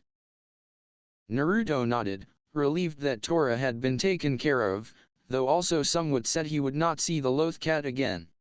He had just managed to make friends with the feline after all. Still, he had more important things to focus on at the moment, so he resumed his story. Several of the masters were skeptical of his description of Gamehiro's size, but Ahsoka backed him up on it. He decided not to mention her being sick after the ride, not wanting to embarrass her in front of the council. That would make her mad at him, and that could be bad for his health. Ahsoka wasn't violent like Sakura had been, at least not usually, but she also wasn't shy about letting you know if she was upset. It was when he reached the part where they had been attacked by the monsters that Ahsoka asked her first question. Masters, do you know what those zombie-like things were? She asked. I've never seen or heard of anything like them. They were the Thon, Plo-kun answered. The descendants of ancient criminals banished to the lower levels tens of thousands of years ago. Over time, the pollution and diseases down there have mutated them into the said creatures you encountered. So, they were sentient. Ahsoka said, a little horrified. She had killed several of the Thon, thinking them nothing more than wild beasts at the time. No, young one, not really, PLO replied gently, sensing her fear and revulsion. They are little more than vicious animals now, and were a threat to you besides. You should feel no guilt for having slain them. Several of the other masters nodded at this, and her worry began to subside. All of a sudden, she felt a warm hand squeeze her shoulder. Looking over, she saw Naruto had reached out to comfort her, heedless of the disapproving looks half the council was sending him. The last of her fear fled before his reassuring presence, and she gave him a grateful smile. He returned it with his eyes before focusing back on the masters, ignoring the stern frowns that many of them now bore. If they wanted to stop him from comforting someone in need, his best friend no less, then they were going to need a lot more than stern looks. Yoda, who did not bear the judgmental look of several of his fellow masters, waved for Naruto to continue, preventing any words from Tien or Rancisis on proper comportment and lack of attachment. He didn't necessarily fully disagree with what he sensed they wanted to say, but neither did he agree with how harsh and inflexible either of them would be on the matter. It was a subject he suspected would come up in the debate after the two younglings had finished reporting. As he listened to their story, Yoda was impressed by how well the two of them seemed to have worked together. He knew that Naruto had had a great deal of prior training in teamwork, but it seemed to come naturally to him as well. He was also very pleased to hear that young Skywalker had apparently taken the boy under his wing and tutored him in mechanics. Skywalker was a true prodigy in that field, or at least so Yoda had been told. The ancient Grandmaster had little skill with electronics himself, and was far more often the cause of their needing repair rather than the one repairing them. Nevertheless, it was heartening to hear that Skywalker and Naruto were getting along. He had not wanted resentment to build between the two. In truth, though, Yoda was less worried about young Skywalker's emotional stability than he had ever been. Since the boy's mother had been rescued and brought to Coruscant, much of his inner turmoil had eased. He was still as cocky and impulsive as ever, but it was no longer accompanied by such overwhelming fear and anger. They were still there, it was true, but manageable now. Everything went smoothly until Naruto reached the point where the thugs had initially attacked them. When he began describing how he and Ahsoka had first escaped the slavers on the landing platform, his voice faltered somewhat.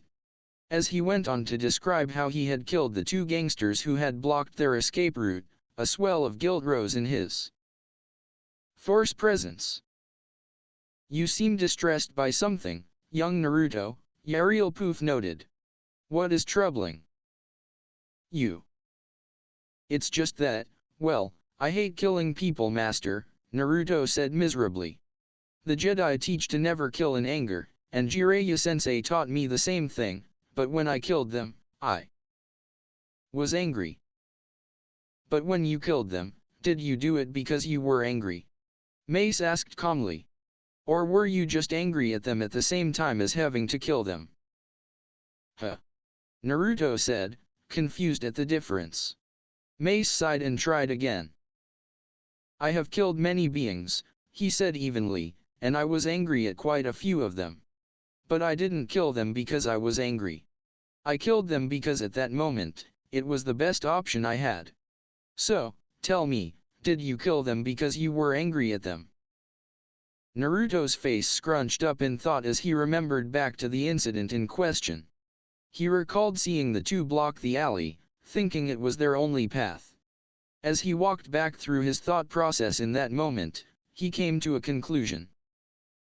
No, Master, he said eventually. I didn't kill them out of anger. I did it because I had no other choice. But I was still angry. I thought Jedi weren't supposed to feel anger. Eventually you may reach the point of true serenity, where you do not feel anger or fear, Mace said. However, until then, as you live the life of a Jedi, you will see things that would make any moral being angry. There is no crime in righteous outrage. The most important thing is to never act out of emotion, but to remain calm and centered. Naruto nodded a little hesitantly at that. He understood not letting negative emotions like fear, anger, or hate fuel you. That was how he had almost lost control to the Kyuubi after all. But he wasn't so sure about ignoring happiness, friendship, and love. Those positive emotions had helped him save Ahsoka, after all, and he hadn't felt dark doing that. They couldn't be all bad if they could help him keep people safe. Mace sensed Naruto's uncertainty, but he did not comment on it. There would be plenty of time to drill the Jedi way into his head. Now was the time for hearing this report and deciding what to do with the two adventurous children before him. Teaching Naruto the importance of the code would come later. As he described his plan to save the slaves from their captors, Master Rancisis spoke up. "What made you decide to take such a risk?" he asked sternly. "It was foolhardy of you to attempt such a thing. You placed your life, Ahsoka's life, and the lives of all those slaves in danger." "There were people in trouble," Naruto answered, glaring a bit at the Vespasian master. "What was I supposed to do? Just leave them?" "You should never have been in that position in the first place," Master Tien said. "If Ahsoka and I hadn't been down there, those people would have never been rescued," Naruto said, his voice rising. "The Republic wasn't going to help them, it didn't even know they existed. I will never abandon people who need my help." The conviction he put into the last sentence threw Master Tien a bit. He had expected an arrogant response about how Naruto figured the gangsters were no match for him. Hearing a declaration of compassion was unexpected, though not entirely unwelcome. "No one here believes you should have left those women to their fate," Adi Gallia said. "We are merely concerned that you acted without thinking, and took on an unnecessary risk." Before Naruto could object, Yoda spoke up. "No longer relevant, such debate is," he said. "Reckless it may have been, but motivated by compassion. Your plan was a good thing you two did, but take care in the future. Not always there to save you, others will be." That seemed to satisfy, or at least mollify, both Naruto and the rest of the council. Glancing at Mace, Yoda decided it was time to wrap this portion of the meeting up. They had heard all that they needed, and both he and Mace had already agreed on what actions to take. With a subtle twitch of his ears, he signaled Mace to proceed.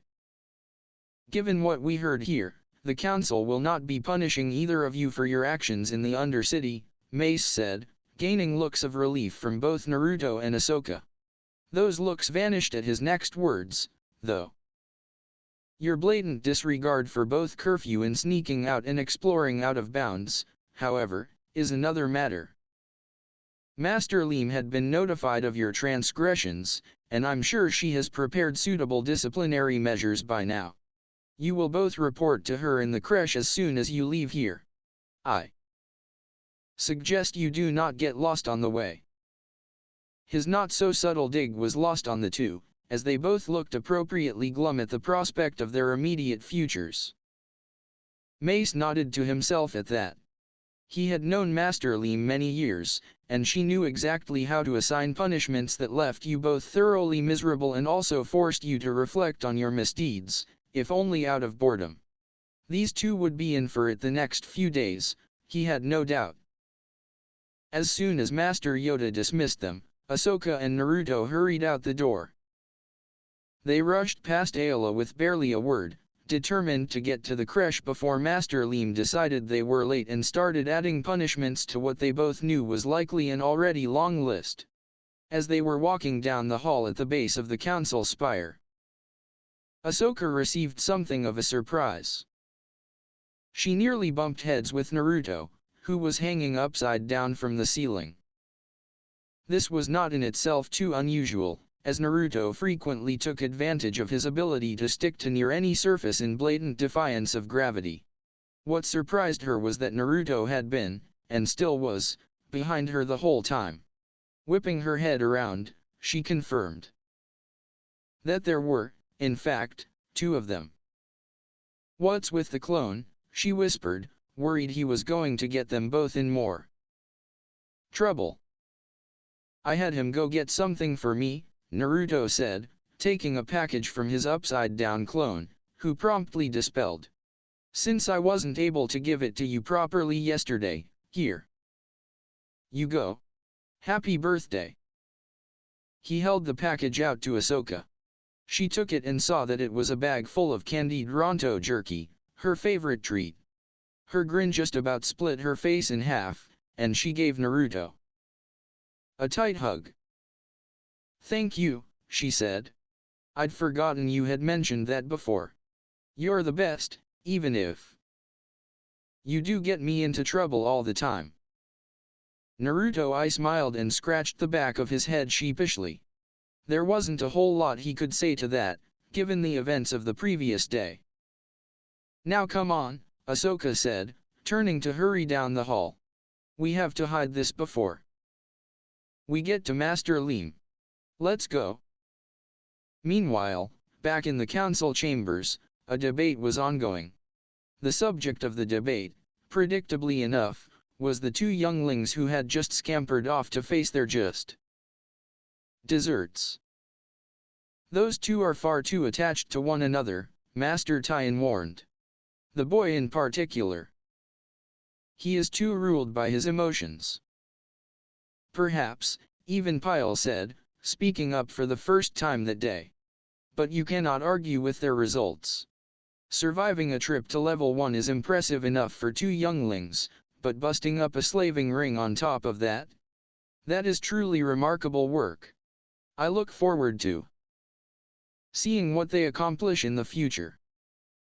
"You don't mean to say you support their actions?" Oppo Rancisis asked. "If I recall, you opposed Naruto being admitted in the first place. What about this incident could have changed your mind?" "What can I say? I appreciate effort and results," Pyle replied. "The boy may be emotional, but his heart is clearly in the right place. It was brave of them to do what they did, foolish or not." "What about the boy's use of the Force then?" Tien said, temporarily conceding the point on Naruto's decision to rescue the slaves.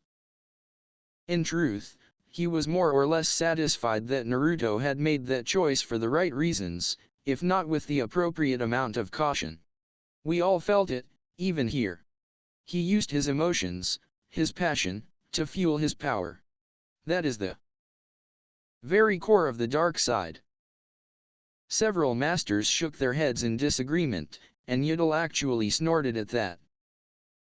"The dark side, you say?" she asked rhetorically.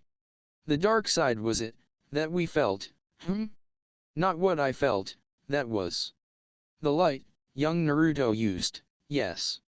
Felt that clearly, we all did." "But Master Yiddle, surely you must see that he drew on his emotions," Tien protested. "Such passion is the essence of the dark." Disagree, I do," Yiddle replied, drawing some curious looks from her fellows. "If true that was, then tainted Naruto's power would have felt pure it was. Anger, fear, and selfishness most of all, the dark side are they. Felt those in him, I did not. Compassion, friendship, a desire to protect others, fueled by these his actions were. Too wedded to the letter of the code are you, if deny the evidence of your senses you will." Master Tien lapsed into a thoughtful silence at that, a contemplative frown on his face. He did not want to admit it, as it went against everything he understood about the Jedi Code, but Yiddle was right in this case.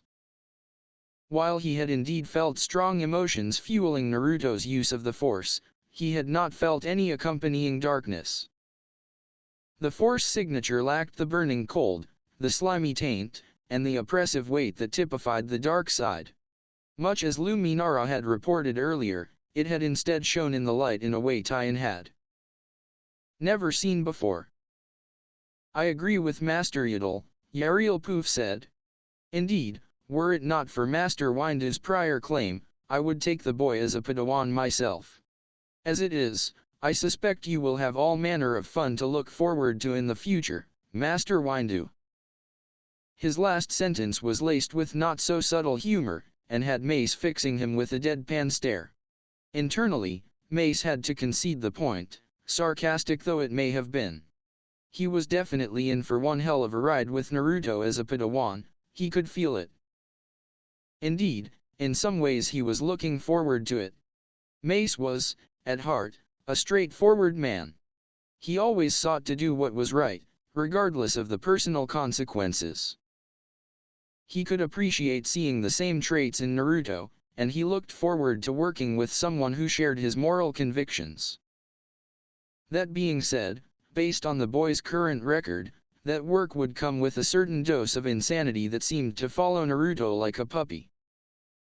That part, he was decidedly not looking forward to.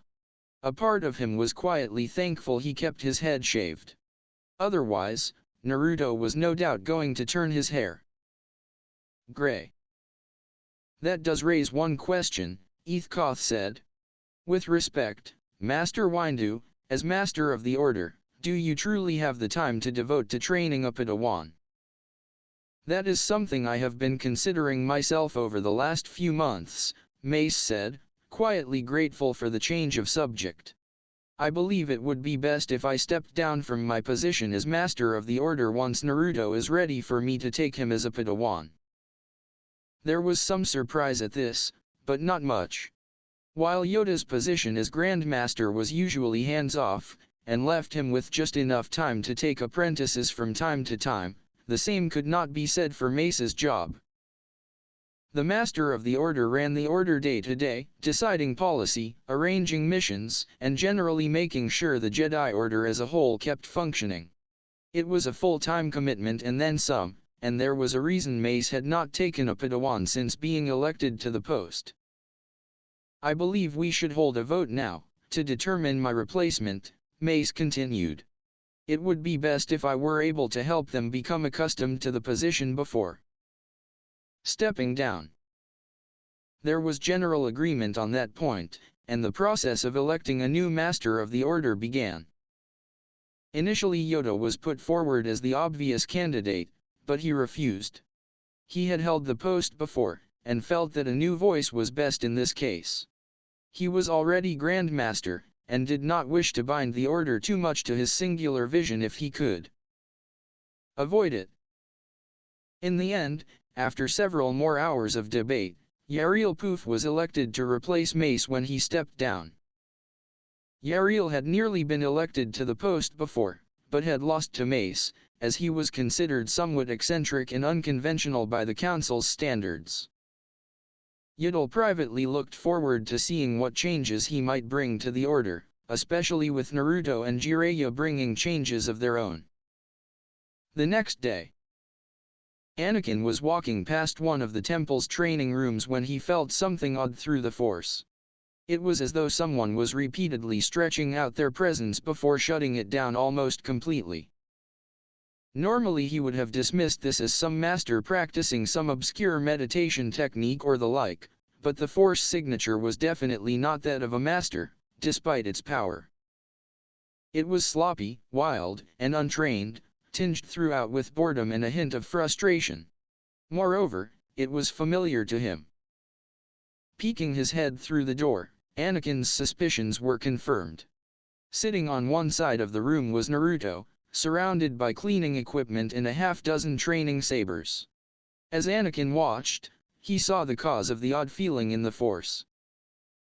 Naruto closed his eyes, concentrated, and suddenly his Force signature bloomed into life, far beyond what Anakin had felt from him in the past. From across the room, a training saber wobbled on its rack, rose into the air, and zoomed through air towards Naruto's outstretched hand. It then missed his hand entirely and smacked into his face. Ouch! Damn it, Naruto swore, clutching his bruised forehead. Well, that's new, Anakin said, making Naruto jerk around in shock. So you finally managed to touch the Force without meditating. When did you figure out how to do that? And what are you doing here? Naruto got over his shock at Anakin somehow sneaking up on him quickly, and tried to cover it with a mask of cool indifference. It wasn't working, but Anakin took pity and decided not to tease him about it. Not when there were other things to tease him for, at least. I managed it a few days ago, Naruto said. Didn't you hear what happened to Ahsoka and I the other day? No, Obi-Wan and I just got back from a mission, Anakin said. I haven't even finished unpacking yet. What happened? Naruto gave him the full story of what had happened 2 days prior, from his initial plan to surprise Ahsoka all the way to him finally tapping into the Force without having to meditate. By the end of his story, Anakin was shaking his head, a wry look on his face. Only you, Naruto, he said.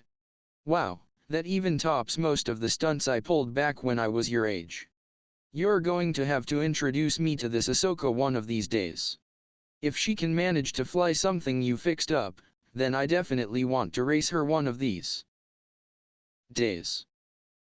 Yeah, she's pretty awesome, Naruto said, before his brain processed he had been insulted. Hey. What's wrong with the stuff I fix? It worked, didn't it? Anakin just shot him a look he had picked up from Obi-Wan, raised eyebrow, and all. It said think about what you just said for a minute, and then get back to me. I'll wait here until you realize I'm right. Obi-Wan had some very expressive looks, and Anakin had copied more than a few of them. He had certainly seen this one often enough.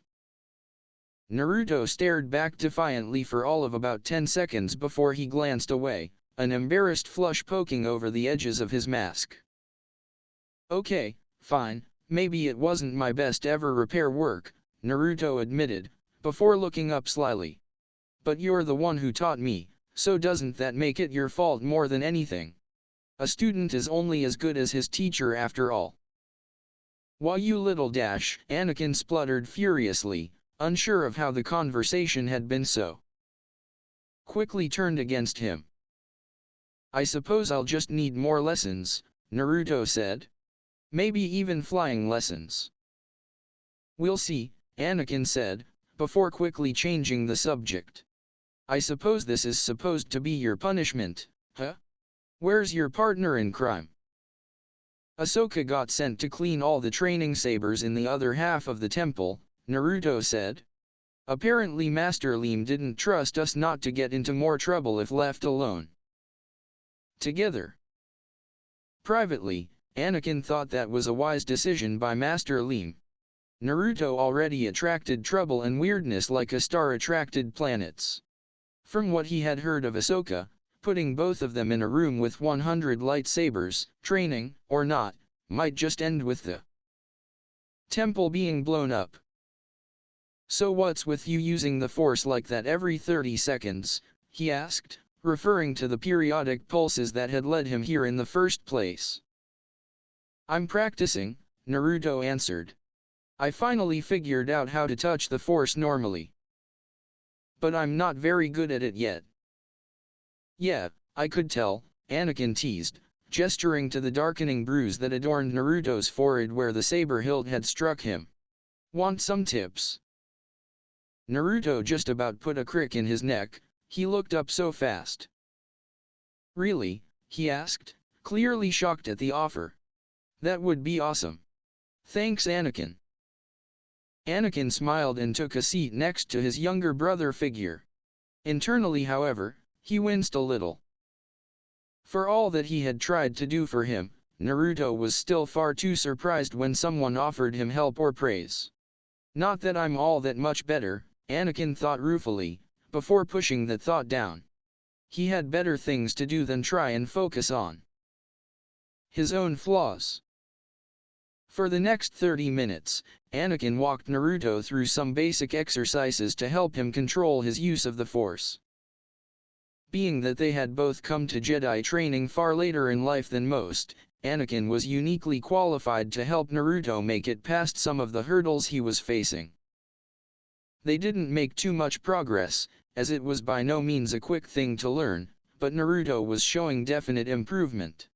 He wasn't wasting quite so much energy each time he used the Force, and he was able to maintain his grip on it marginally longer.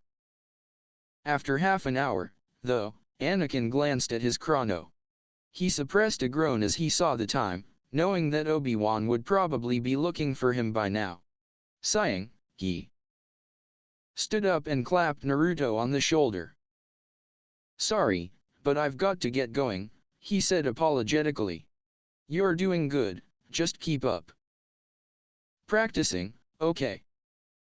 "Okay," Naruto said, not bothering to hide his disappointment that Anakin, who he saw as something of an older brother figure, was leaving. As he reached the door, Anakin turned around and looked at him again. "Naruto, thank you for freeing those slaves," he said, his voice serious. I really don't like slavery, and it's awesome that you and Ahsoka did that." "It's no problem," Naruto said, smiling. "Slavery is just evil. I couldn't have left those women there, and neither could Ahsoka." Anakin hesitated a little before responding. "Naruto, you heard that my mother was freed a few months ago, right?" he asked. Naruto nodded. Anakin had told him himself after all. It had been all he could talk about for over a week. "Well, sometimes I sneak out to see her," Anakin said. "We usually have lunch together somewhere. The next time I do you want to come? I think you'd really like her. Think of it as my way of thanking you for what you did for those people." What Anakin didn't say was that he thought it would be good for Naruto to meet Shmai. He honestly viewed the younger boy as something of a little brother figure, and he knew Naruto had never had a mother figure in his life. He thought it might help him to have one, at least somewhat, and as far as Anakin was concerned, there was no better mom in the entire universe than Shmai Skywalker. "Really?" Naruto asked, stunned by the offer. "I'd like that. When do we leave?" "Tonight." Whoa, Anakin said, raising his hands to slow Naruto down. "Let's not get you in too much trouble too quickly. We'll give it a week or two, then I'll tell you when, okay?" "Okay," Naruto replied, nodding so fast his head was a blur. Anakin smiled at Naruto's enthusiasm. It only served as confirmation to him that Naruto needed a family. Anakin would never, ever understand the Jedi position on attachment, no matter how often he got lectured on it. Confident that he was doing the right thing, he walked out the door, hoping to hurry back to his quarters before Obi-Wan started to look for him. Unfortunately, it seemed he was too late on that account. Directly across the hall from him was Obi-Wan, leaning against the wall with a knowing look on his face. Anakin froze for a second, before his mind kicked into high gear. This was hardly the first, or even the 20th time he had had to come up with on-the-spot excuses for his master. "Master, there you are," he said. "I was just about to come looking for you. What are you doing here?" "Oh, the usual," Obi-Wan replied.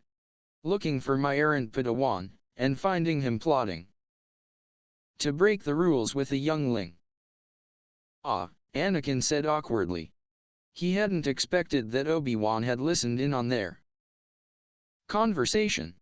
"You see, Master, I was just That was a very kind thing you did, Anakin, making that offer," Obi-Wan said, cutting his Padawan off before he could dig himself deeper. Anakin just gaped at him for a few seconds, seemingly rendered speechless. "Wait, what?" he finally managed to choke out, his brain still trying to process what was happening. "I was expecting some long lecture on how attachment is forbidden and how I need to meditate on this for a week to learn my lesson." "And a few months ago, that is what you would have received?" Obi-Wan said. So what's changed since then? Anakin asked cautiously, still not quite believing that he wasn't going to get some epic lecture. Rather than answer his question directly, though, Obi-Wan chose to respond with a question of his own. Do you remember the day your mother was brought back to Coruscant? He asked. Anakin snorted at that. Of course he remembered that day. It stood out as probably the happiest day he'd had since first coming to the temple. Flashback. It was just 4 days after Anakin had first met Naruto that he received word that his mother had been retrieved safely from Tatooine and was nearly at Coruscant. Somehow Yoda had been persuaded to allow him to greet her when she arrived, something Anakin was intensely grateful for. He knew that it was unlikely he would be allowed to visit her very often, if at all, but any time he got to spend with his mother was a precious gift. Thus he found himself standing on a quiet landing platform with Obi-Wan by his side. I'm surprised the Council didn't send another master to make sure I didn't get too emotionally invested, Anakin said, though for once there was no real bitterness to his voice. He was in far too good a mood for that. Oh, several of them wanted to, Obi-Wan said casually. I convinced them that I was all the supervision you needed. Anakin looked at his master questioningly. I trust you, Anakin, Obi-Wan said, sending a wave of reassurance down their bond. That simple statement, and the feelings attached to it, meant the world to Anakin in that moment. Before he could muster up a response beyond simple feelings of gratitude, the shadow of a ship drew his attention. It seemed his mother had finally arrived. When the ramp opened, the first thing he saw was his fellow Padawan Aayla Secura and her master Quinlan Vos. He hadn't known that they were the ones assigned to retrieve his mother, but he supposed it made sense. From what he knew, Quinlan specialized in tracking, investigation, and infiltration. It made sense that he and Aayla would be assigned to find and rescue his mother from a Hutt-controlled planet like Tatooine. He was broken from his musings when he saw who was coming down the ramp behind them. It may have been over 6 years, but he instantly recognized his mother. In an instant he was a 9-year-old boy again, and he had crossed the deck and was crushing her in a hug before she even had a chance to say anything. I missed you, Mom, he choked out, his voice thick with emotion. He dimly noticed that Aayla and Master Vos had gone over to banter with Obi-Wan, probably to give him privacy. I missed you too, Ani, she said, her own voice trembling a little. Look how much you've grown. You're a giant. Pulling back from their hug, Anakin noticed that she was correct. He now stood more than half a head taller than her. It was odd for him, looking down at his mother. For a moment he felt guilty again, guilty for leaving her for all those years, a slave on that scorched dust ball of a planet. I'm sorry I left you, Mom, he said. I shouldn't have left you back there. I should have come for you years ago. Hush now, she said, cupping his cheek with her hand. You have nothing to apologize for. You had to follow your own path, and that is all I've ever wanted for you. Seeing you freed was the happiest I have ever been, so don't you go feeling guilty for it. Okay. Anakin smiled shakily as he felt the cold ball of guilt and self-hate he had carried for 6 years melt away, to be replaced by a soothing warmth. It felt like the weight of a star had suddenly been lifted off of his shoulders. Okay, Mom, he said. Good, she said firmly. Now, why don't you introduce me to your friend over there, or have you forgotten all those manners I taught you? Anakin let out a snort of laughter upon hearing his mom's tone. Stars, he had even missed her scoldings. Still, he supposed she was right, he was making something of a spectacle of himself. So, still grinning like an idiot, he turned and led his mother over to his master to introduce them. As he did, he heard the sound of metallic footsteps coming down the ramp. He glanced over his shoulder to see a protocol droid walking out of the ship. It was clad in dull, bronze-colored body panels, with glowing yellow eyes. "Oh my heavens, Master Ani, it is you," it said. "I knew I would see you again one day." C-3PO. Anakin said, shocked to see the droid he had built so long ago. He hadn't thought about C-3PO in years. "You finished him?" "Of course," his mother said. "He's been incredibly helpful, and he was your gift to me. How could I not?" Anakin couldn't help the broad grin that broke over his face. Finally, his family was back together. End flashback. Snapping himself out of his memories, Anakin refocused on his master. He sensed Obi-Wan was waiting for an answer to his question, obvious though it may have been. "Of course I remember that, Master," he said, trying to keep his tone respectful. "Yes, well, ever since that day, I have noticed much of your inner turmoil has quieted," Obi-Wan said. "Even though you were, and are, so obviously attached to your mother, it hasn't unbalanced you. Quite the opposite, in fact. As you talked with her, I could sense you finding your center more completely than ever before."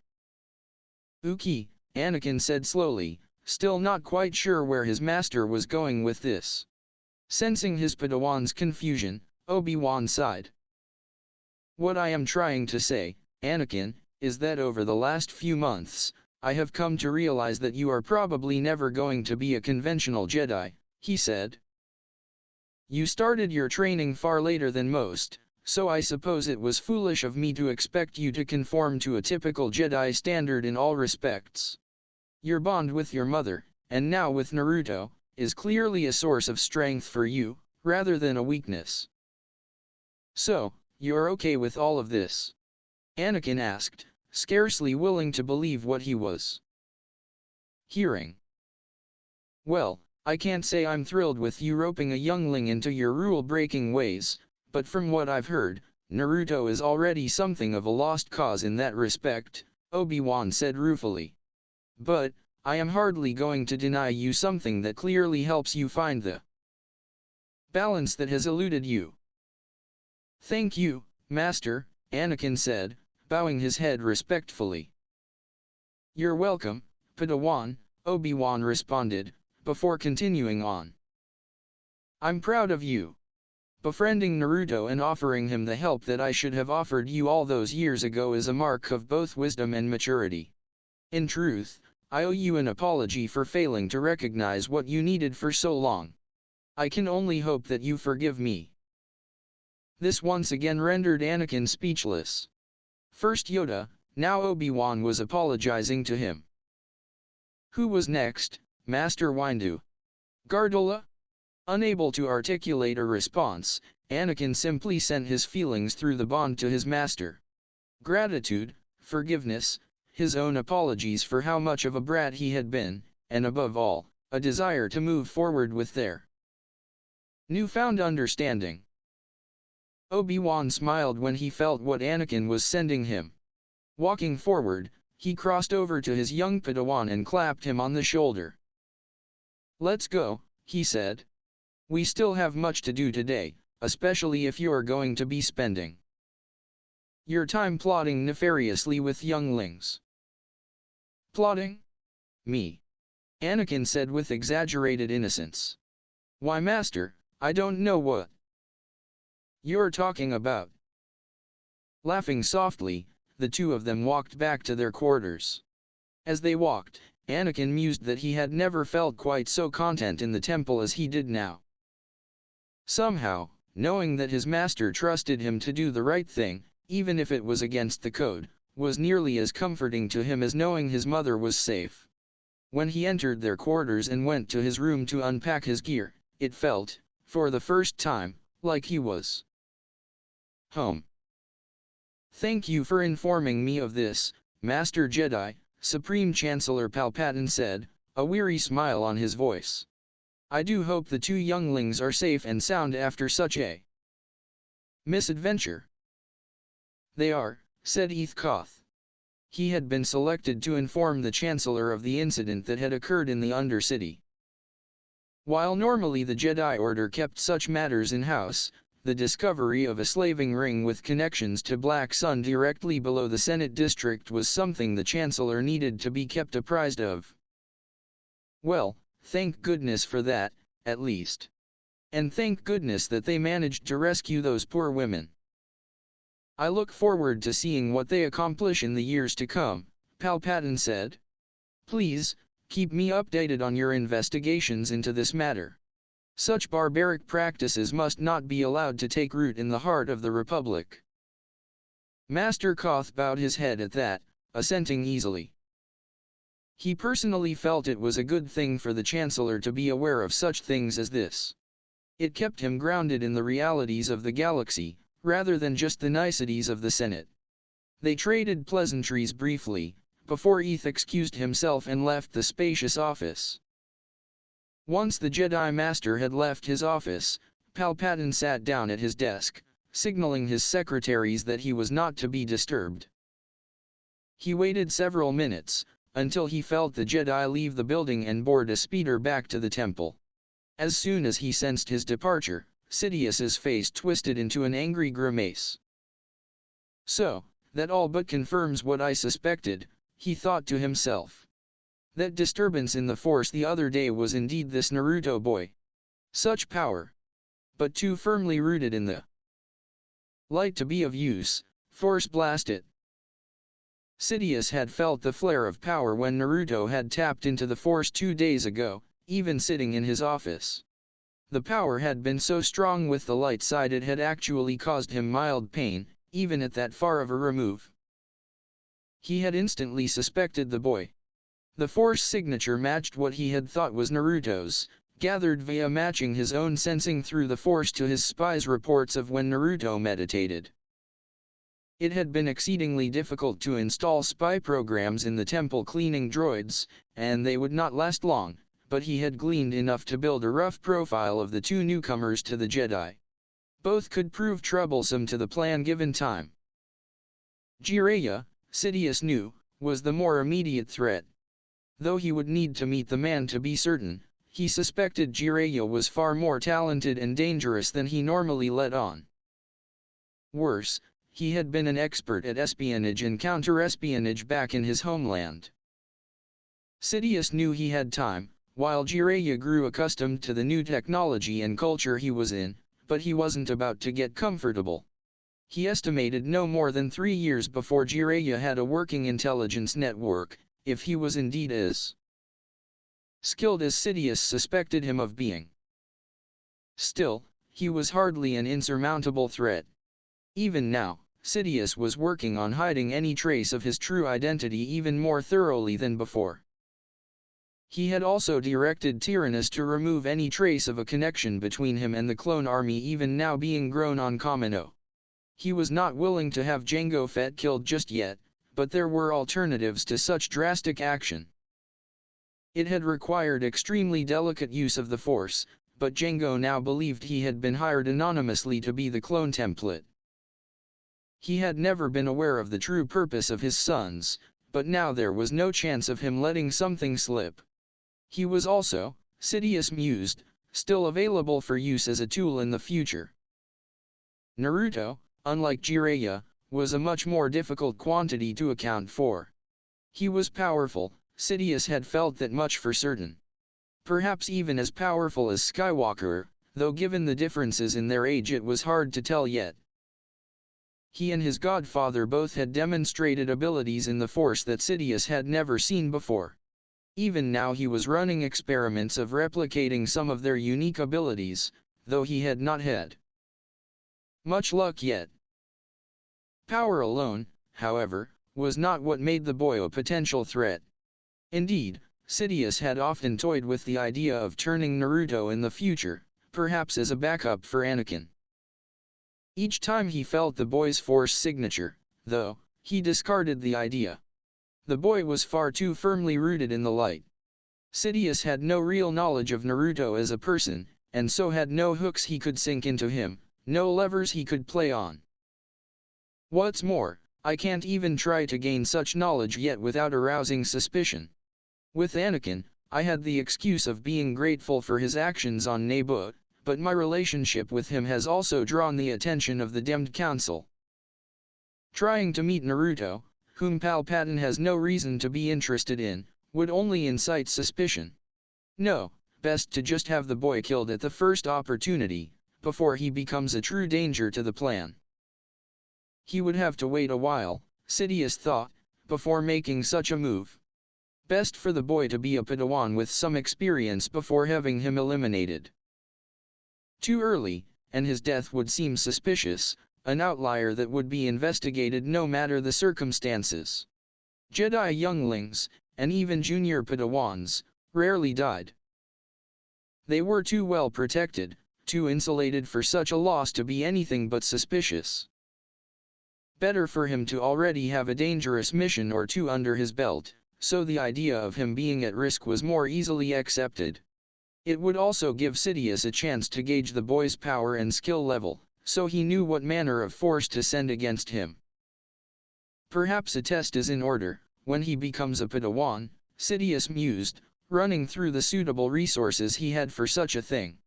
I am interested in studying the boy's unique powers after all, and that fool Omega has been trying to attract my attention. Yes, perhaps. He may be of use to me in this. I won't reveal myself to the bumbling idiot, but I can certainly attract his attention. He has proven capable of frustrating the Jedi in the past, and it would be a pity to waste such talents. Sidious smiled thinly at that. Already a plan was forming in his mind. He would have to find a suitable place for Omega to do his work, one that he could control. He would also need a patsy for Omega to work under, some person or organization that could take the fall if Omega were somehow captured. When the answers came to him, he almost laughed. It was perfect, and would serve to strengthen his power base as Palpatine, along with establishing the perfect cover for the Uzumaki boy's eventual death. But all of that is a small nuisance compared to what has happened with Skywalker, Sidious raged, his teeth grinding in anger. When the so-called Chosen One had come to him, nearly 4 months ago, and told him of Yoda's decision about his mother, it had taken every ounce of Sidious's self-control to not howl in anger. Skywalker's guilt over leaving his mother, and his resentment towards the Jedi for not rescuing her, had been the keys to his plan to turn the boy. Now those things were mere memories. Most of the turmoil, the anger, and fear that he had built up in Skywalker's mind, had melted away in an instant. What was worse, Palpatine had been forced to act pleased, overjoyed even, that his young friend was to be reunited with his mother. After all, Palpatine was supposed to be Anakin's friend and mentor, someone who would celebrate such a happy occasion. He'd even had to admit that perhaps the Jedi weren't as backwards and dogmatic as he had been telling Anakin they were. The words had nearly stuck in his throat. Still, perhaps it is not a complete disaster, Sidious thought, his ever-busy mind whirling away.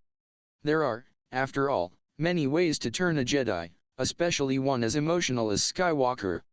He may no longer have that resentment, but his attachments to both his mother and that fool Kenobi have no doubt strengthened. His hands unclenched as Sidious began to formulate a new plan.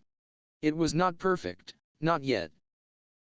But he was nothing if not adaptable. Yes, that can be turned to my advantage, he mused. Attachments to others are such a weakness, after all, and love is so easily turned to loss and pain. That pain will drive him towards the dark. But I will need to be patient. The veil is not yet fully repaired, and the Jedi may receive warning if I act too hastily. But I will act, and Skywalker will be mine. One way or another, I will turn him. 10 GRS, ready begin. Naruto activated his training saber and sprang forward, bringing the pale yellow blade down at Ahsoka's head in a strong overhead slash. For a moment, he thought he had moved too fast for her, but then her own identical training blade hissed into life, interposing itself. between his blow and her face. Grunting with effort, she pushed his blade back, nearly overbalancing him. Wary of her riposte, Naruto disengaged and leapt backwards, out of range of her saber. The opening salvo now over, they began slowly circling one another, searching for openings. It had been 8 months since their little sojourn into the Undercity, and today marked the 1-year anniversary of Naruto and Jiraya's arrival at the temple. In keeping with the Council's plan for their training, it was time for them to be evaluated to see if they were ready to become Padawans. Naruto had already completed the academic evaluation, much to his discomfort. Though Jedi methods of both teaching and learning had certainly improved his academic performance, classroom learning and written tests were still far from his preferred activities. After that came the hand-to-hand combat test. That too had been rather boring, though for very different reasons. The fact was, Naruto was simply far too advanced in taijutsu for any of his fellow younglings to offer a decent challenge. He had already been at the level of an advanced Padawan when he first came to the temple, and the last year had seen him hone his hand-to-hand skills to the level of many knights. Combined with his extensive real-world experience with melee fights, and Naruto had dominated that exam easily. Now though, he had moved on to what was by far his favorite aspect of Jedi training: lightsaber combat. Like most boys his age, let alone former shinobi, he had instantly fallen in love with the idea of lightsabers as soon as he had seen them. His opponent, Ahsoka, was perhaps even more enthusiastic about them. It was not a coincidence that Master Liam had selected her as his opponent for this spar. Conscious of the eyes of Master Windu and Master Yoda on him, Naruto refrained from his typical mid-fight banter. Even their intimidating presence, however, could not keep the smirk off his face as he prepared another attack. He just thanked Kakashi for the mask which hid the expression from his observers. It seemed Ahsoka had run out of patience too, as he had only taken a single step forward when she began her own charge towards him. They met in the center of the sparring ring, their lightsabers squealing against each other. Ahsoka's unorthodox reverse grip began to work against her here, as Naruto's greater weight and strength began to push her blade closer and closer to her face. He noticed his growing advantage, and sought to press it further. As he bore down, though, he missed the glint of mischief in Ahsoka's eyes, as well as the slight shift in her stance. Just as he felt assured of a quick victory, the force opposing Naruto's blade vanished, as Ahsoka pivoted neatly to the side. With an alarmed yelp, Naruto stumbled forward into the sudden void, desperately trying to keep his balance. All of a sudden, his danger senses flared, and he turned his clumsy stumble into a quick roll, one that carried him just beneath the yellow arc of Ahsoka's slash. As he sprang back to his feet a good 10 feet away, he cursed himself internally for his overconfidence. For all his skill in hand-to-hand combat, Naruto was still a relative novice with a blade. He had learned only the very basics that all academy students learned back in Konoha, and neither Kakashi nor Jiraya had taught him more about swordsmanship.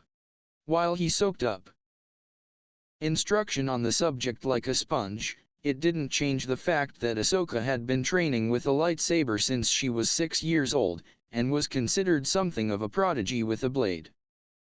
His experience with hand-to-hand and knife fighting helped close the gap a lot, but he still sometimes fell for beginner tricks like that one. As he looked across at Ahsoka, he saw the cocky smirk on her face. They may have been best friends, but that didn't mean she didn't thoroughly enjoy getting one up on him. Growling slightly, though more with excitement than any real anger, Naruto leapt back into the fray. Above him, on the viewing platform, stood Mace and Yoda. Both were watching the spar with experienced eyes, picking apart techniques and analyzing attitudes. "He is impressively fast," Mace said. "Strong too, for his age and size. His technique leaves something to be desired though." "HRRM, Inexperienced with a blade he is, Yoda said, nodding with agreement. But, great potential he has, yes, great potential. For only a year of training, remarkable his skills are. Mace nodded silently, agreeing with his old friend. In truth, he was also impressed with Naruto. He had made a point of quietly monitoring the boy's training and progress, and he was not disappointed with what he saw. While it was true, Naruto's movements were still somewhat clumsy when compared to Ahsoka, they were nonetheless more skillful than most 13-year-old initiates, all of whom had been training with a blade for over 7 years. At this point, it wasn't something he could attribute to Naruto's shinobi training either. For all his other skills, the boy had begun his lightsaber training with only the most basic of skills with a sword, most of which were not really transferable to a lightsaber. Now, scarcely a year later, Naruto was demonstrating a more than adequate grasp of the basics of Shiicho. Indeed, as Mace watched, he saw the boy blend an Adara sequence into his attack pattern. He must have learned it from a holocron in the archives. The basics of each form were available for anyone to study, even younglings. "Do you think they are both ready to become Padawans?" Mace asked. As usual, he cut straight to the heart of the matter at hand. "Jiraya, more than ready he is," Yoda stated. "Naruto, the more difficult question that is. On physical skill alone we must not judge him." "Agreed. But I have not seen any issues with his character that would hold me back from taking him as my apprentice," Mace said. "He seems to get on well enough with his peers. I've heard that he has even helped some of his clan mates begin to create chakra. Yes, popular he is with his friends. But very emotional he remains. Impulsive. A troublemaker even," Yoda said. He was not condemning the boy, Mace knew. Rather, he was laying out all of the possible arguments in order to get a sense of Mace's thinking. Yoda often did this, with younglings and experienced masters alike. Mace supposed it came from being a teacher for 8 centuries. "He is emotional, true," Mace conceded. "But I do not sense the same darkness surrounding him that I once sensed around Skywalker. No, he reminds me more of Qui-Gon in that respect. I do not believe that remaining an initiate will do him any good. What Naruto needs to learn now, he can better learn from me." Yoda nodded in agreement with his colleague's words. "Think you the others will agree?" he asked. Naruto and Jiraiya remained a regular source of controversy amongst the council. Though most of the masters had at least resigned themselves to their presence in the temple, Yoda anticipated some measure of pushback when it came to making the 2 former shinobi into Padawans. As master of the order, for now at least, Mace often had a somewhat better sense of where the council was on any given issue than Yoda did, and the aged Grand Master wanted to hear his opinion. "On Naruto, yes," Mace answered. "The boy may be a prankster, but he is still just a boy. That covers all manner of youthful indiscretions. In truth, I suspect some will be glad to see me take him in, if only so that he is not in the temple as often." Yoda chuckled at that. It was true, Naruto had proven to be one of the most inventive and successful pranksters the temple had seen in many centuries. He, often with the help of Ahsoka, had managed to do everything from modifying the training sabers to spray brightly colored ink all over their users to reprogramming the sonic showers in the gyms to play Corellian love ballads when the user tried to bathe. Yoda's, and Yodel's, personal favorite, had been when he had somehow managed to install miniature squeaky pet toys in the soles of all of Master Taiyan's boots. The poor man had not had time to get a new pair from the supply droids, and had been forced to attend a council meeting sounding like a rusty gear. To his credit, the Iktokai master had borne it with dignity and even some humor, though he had run Naruto through a truly exhausting series of velocities as penance. Jiraiya, on the other hand, will be a topic of discussion, to say the least, Mace continued, his eyes never leaving the ongoing spar. His blatant disagreement with the code has made him controversial, and that is putting it mildly. I have had several complaints a month from various knights and even masters who have spoken with him. As he was speaking, Luminara walked into the observation area. The other two masters seamlessly moved to one side to accommodate her. Though she had never served on the council, it was not for lack of invitation, but rather lack of interest. For Luminara, the idea of being an administrator did not have much appeal. Despite this, her long service and well-known skills and wisdom had earned her the respect of the entire council. Master Unduli, something to add have you? Yoda asked, displaying his usual level of supernatural perceptiveness. Yes, Master.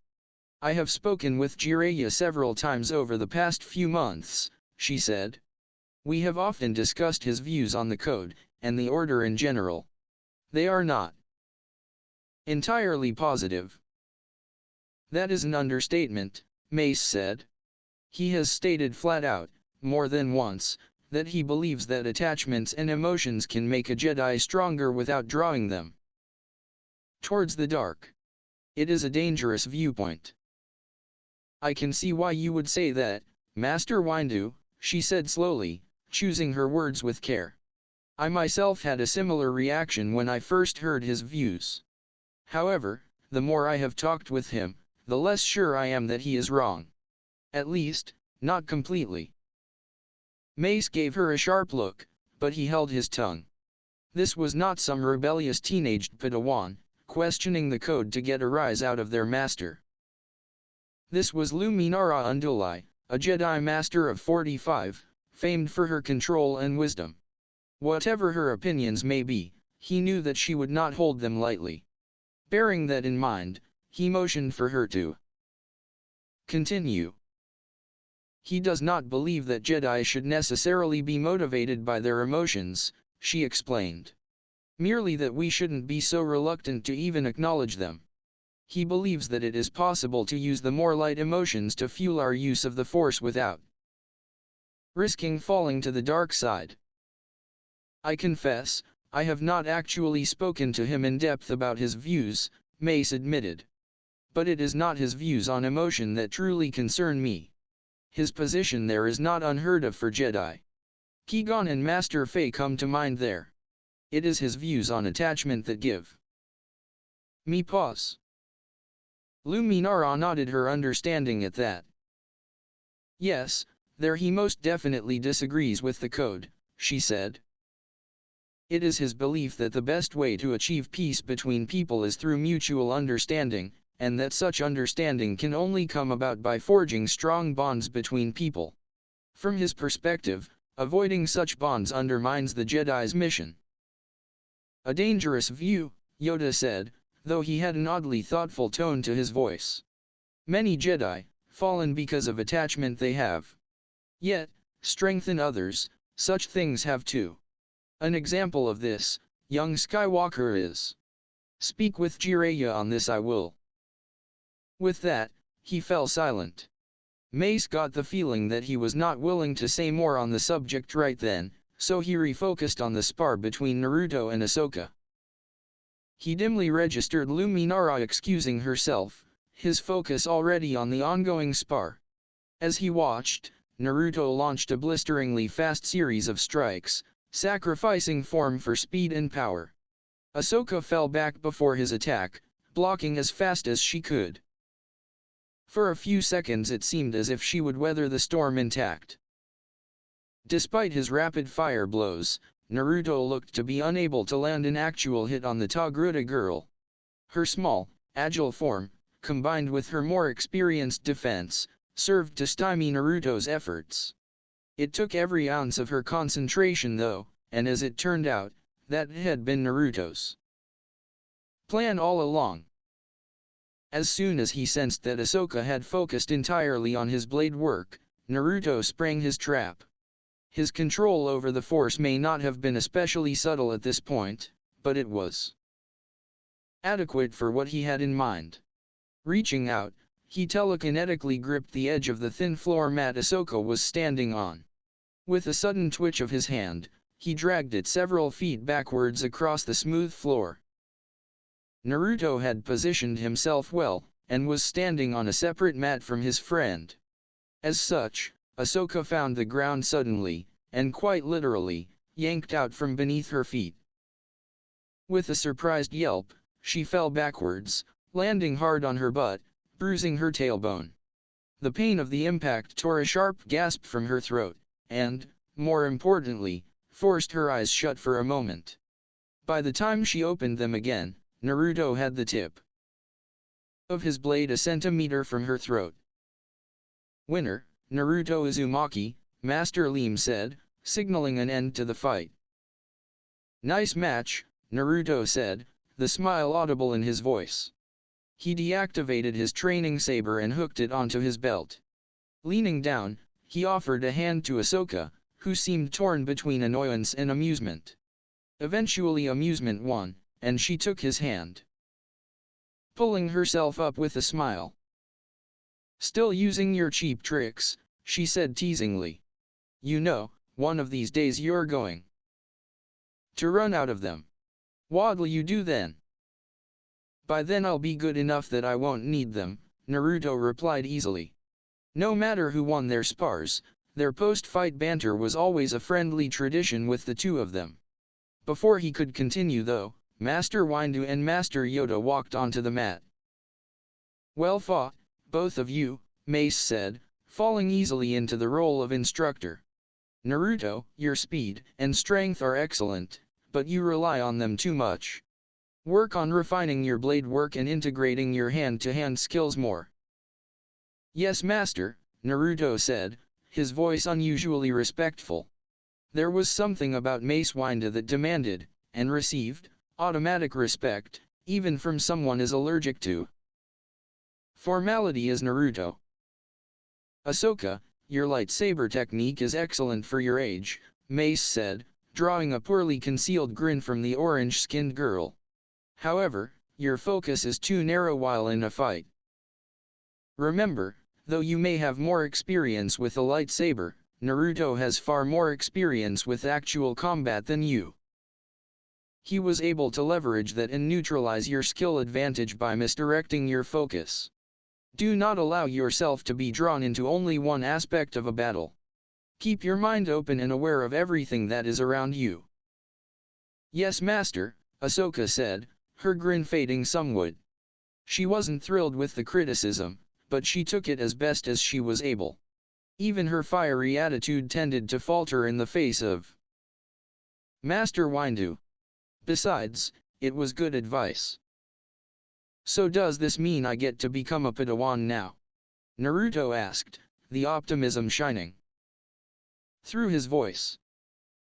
"HRRM, think yourself ready, do you?" asked Yoda, who had hobbled in behind Mace. Naruto opened his mouth to say yes, before shutting it again. His expression turned thoughtful as he considered the question more deeply. Much as Master Windu inspired respect in even the most recalcitrant youngling, so too did Master Yoda inspire introspection. He just seemed to emanate an aura that encouraged you to look deeper and think harder on his every word. "I don't know, Master," Naruto said eventually. "I don't actually know what a Padawan needs to be able to do." "Indeed, you do not," Yoda said approvingly, his eyes sparkling with humor. "My job it is, to know if ready to be a Padawan you are. If know this you did, then my job you would have. Alas, my job I must keep, it seems." Naruto frowned a little, as he tried to puzzle out whether or not he had just been insulted. In the end, he decided he hadn't been, though it was often hard to tell with Yoda.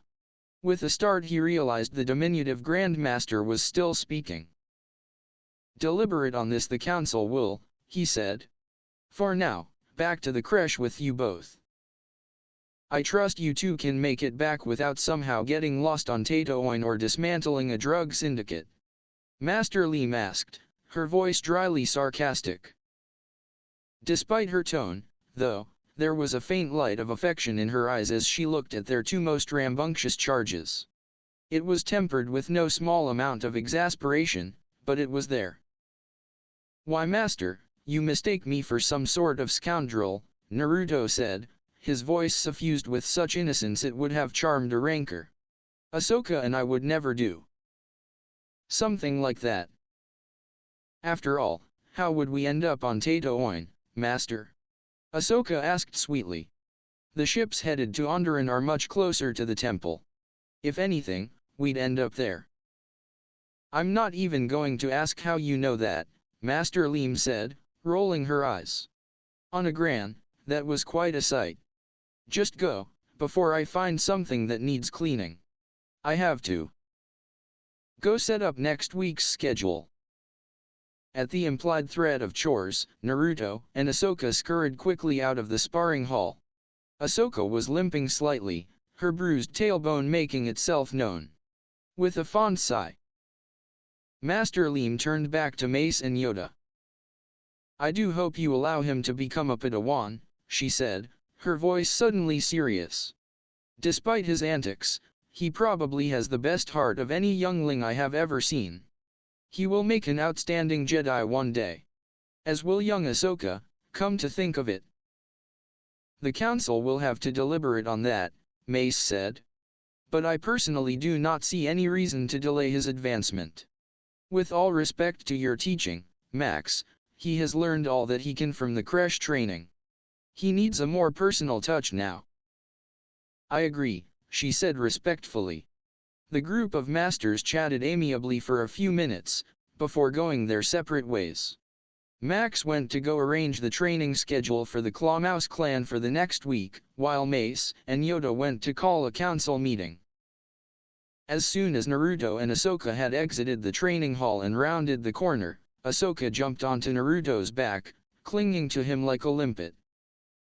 "Ack, what the hell, Ahsoka?" he yelled, stumbling at the sudden weight. "Get off." "Nope," she said cheekily, popping the P at the end. "You bruised my butt, so now you get to carry me back to the creche? Consider it your penance." "Penance? We were sparring," he yelled. "We were supposed to try and hurt each other." "Pfft, sounds like an excuse to me," she said, before pointing down the hallway. "Now." "Mush." "Ugh, fine," Naruto grumbled, setting off towards the creche. "Crazy girl. I should just drop you on your butt again." "Yeah, but you won't," Ahsoka responded cheerfully. "You're too much of a softie to do that. Besides, you know I'd just beat you up if you did that." Naruto rolled his eyes, but said nothing. In truth, he didn't really mind Ahsoka riding on his back too much. She weighed almost nothing and it made her smile. He liked it when she smiled. It also didn't hurt that he did, in fact, know that she would beat him up if he dropped her. She was just special like that. Still, no matter how fond he was of Ahsoka, Naruto was never one to let someone else get the last word. "It sounds to me like you're just mad that you lost the spar," he said. "Hey, I would have won if you hadn't pulled that dirty trick on me," Ahsoka complained, smacking his shoulder with one small, orange fist. "You heard Master Windu, I'm better with a lightsaber than you." "Yeah, but I'm the better fighter overall," Naruto countered. "After all, I won that spar. And using the Force isn't a dirty trick. You wouldn't have lasted 2 seconds if I actually used my dirty tricks." Ahsoka couldn't actually counter that point. It was true. She had seen some of Naruto's dirty tricks. She may have learned a few of them, but she knew that if he actually broke out his arsenal of cheap moves and dirty cheats, he would have beaten her before she could blink. She wasn't about to admit that to him though, so, in the finest traditions of reasoned discourse, she changed the subject. "Well, I'm definitely a better pilot than you," she said confidently. "What are you talking about?" Naruto asked. I won our last speeder race. Yeah, but only because my engines blew up at the last minute, she protested. I was 200 meters ahead of you before that. Maybe, Naruto said, but after that, I won the race, while you had to be rescued by Anakin. I did not need to be rescued, she said hotly. I had everything under control. Sure you did, Naruto replied, rolling his eyes. That's why there was all that fire and smoke and screaming. Oh shut up, Ahsoka huffed. Naruto grinned beneath his mask at his verbal victory, but wisely said nothing. If the last year had taught him anything, and it was to not push his luck with Ahsoka. Revenge may not have been the Jedi way, but, as she was fond of pointing out, she wasn't a Jedi just yet. As he rounded a corner and looked down the long, straight hallway in front of him, the prankster inside of him got an idea. He nudged Ahsoka to get her attention. Hey, how long do you think this hallway is? He asked. Ahsoka peered around his head to look. About 100 meters, she said. Why do you know? Don't you dare do wah. It was too late, though. Naruto flashed through 3 lightning-fast hand seals, and vanished in a blur of motion. Ahsoka's shriek of surprise was still echoing down the hall when they reappeared a second later on the far end of the pathway. You jerk. She said angrily, as she beat his shoulders with her fists. Don't surprise me like that. Ah, come on Ahsoka, Naruto pleaded, his grin hidden beneath his mask. That was my best shunshin yet. It was fun, right? Ahsoka hit him a couple more times for good measure, before ending with an aggrieved huff. It wasn't until Naruto craned his head around to look at her that he saw the small grin she was struggling to suppress. Ha, I knew you enjoyed that. He crowed. Okay, maybe it was a little fun, she admitted. But don't you go doing that without warning me, got it? Naruto just nodded and hoisted her a little higher on his back. She hummed contentedly and rested her head on his shoulder. Before too long they arrived back at their clan creche. Naruto walked in, by now totally unself-conscious about the passenger on his back. Given that lessons were over for the day, several of their clan mates were sitting in the common area studying. Barris, who was probably Naruto's closest friend after Ahsoka and Anakin, looked up and pursed her lips at the sight of them. She shook her head disapprovingly, but Naruto thought he spotted a tiny grin on her face for a second. Ahsoka, did you make Naruto carry you all the way from the sparring hall to here? She asked. Maybe, Ahsoka said as she slid off Naruto's back and onto a chair. He deserved it. Though. Just because he beat you in your match doesn't mean you should turn him into a pack animal, Barris said pointedly. Hey, he did not beat me, Ahsoka protested. Not fairly anyways. It's fine Barris, Naruto said, a glint of mischief in his eyes. Besides, she's so puny she weighs almost nothing. It wasn't hard to carry her. Why you blockheaded nerf herder, Ahsoka sputtered indignantly, waving her arms with outrage. I am not that little. You are too, Naruto shot back. I am not. R2. I am not. R2. Quiet, both of you, Barris said sharply, fixing them with a piercing look. It was not quite a look, not yet, but it definitely had potential. I'm trying to study for our engineering class. Naruto winced a little at her tone. Barris was usually very reserved, and she rarely raised her voice. For her to snap at him now meant he must have really annoyed her. Sorry Barris, he said, scratching his head sheepishly. He looked more closely at her, and noticed her tensed shoulders and slightly clenched jaw. She looked like a spring wound too tightly, liable to snap at any moment.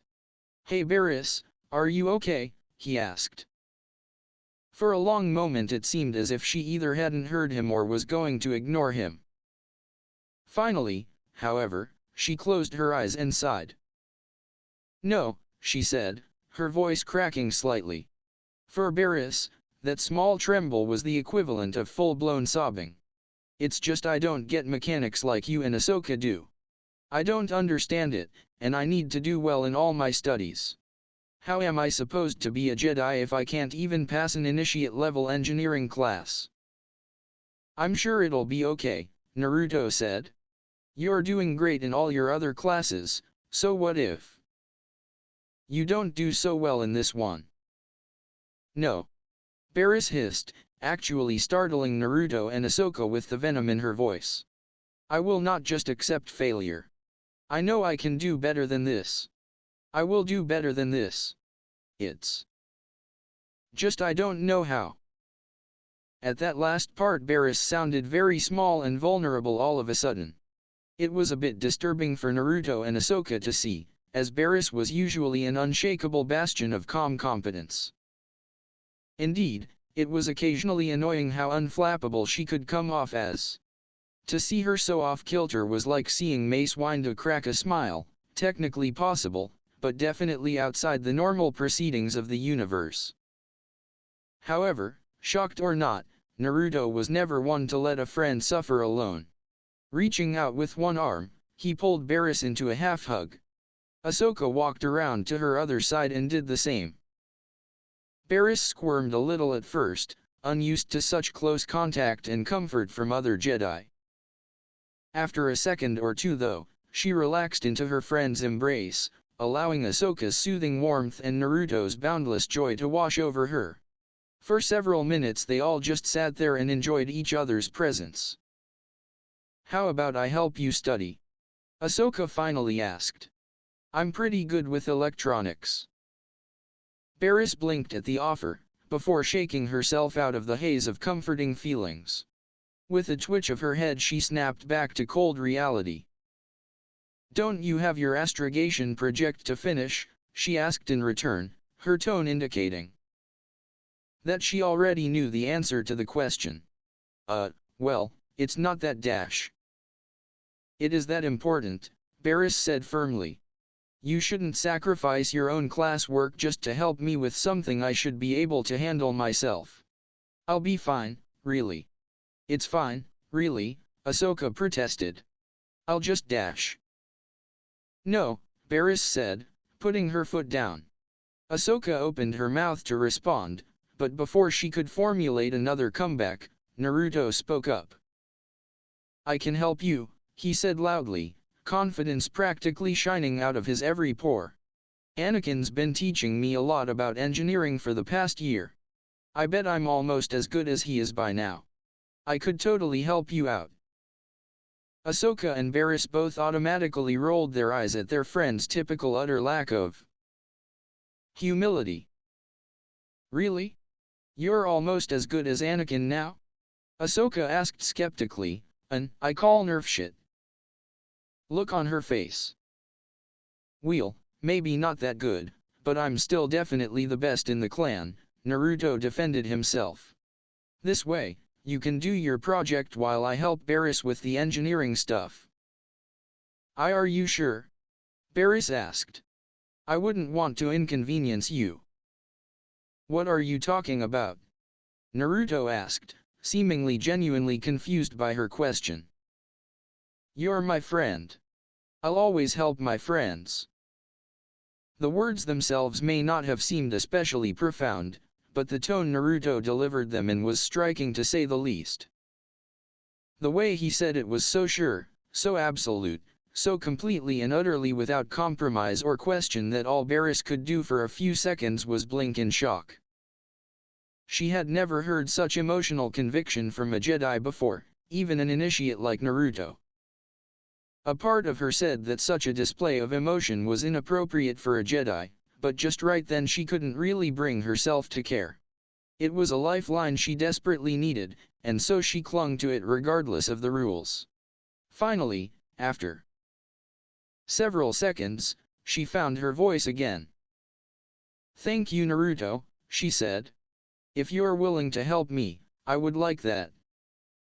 Naruto grinned and punched the air, chuckling happily. As far as he was concerned, there was no greater confirmation that you were awesome at something than being able to help a friend with it. Since he liked to think he was awesome at engineering, and he loved helping his friends, this was basically the perfect outcome. A small part of him pointed out the irony of him of all people offering academic help to anyone, but he ignored it, chalking it up to personal growth and increased awesomeness on his part. Ahsoka snorted a bit at his over-the-top antics, before reluctantly pulling away from Barris and standing up. Channeling a year's worth of experience in dealing with the former shinobi, she lightly smacked Naruto in the back of the head, snapping him back to reality. Satisfied that he was focused again, she sighed unhappily and went off to finish her astrogation project. Though she was loath to admit it, Barris had been right when she said it was important.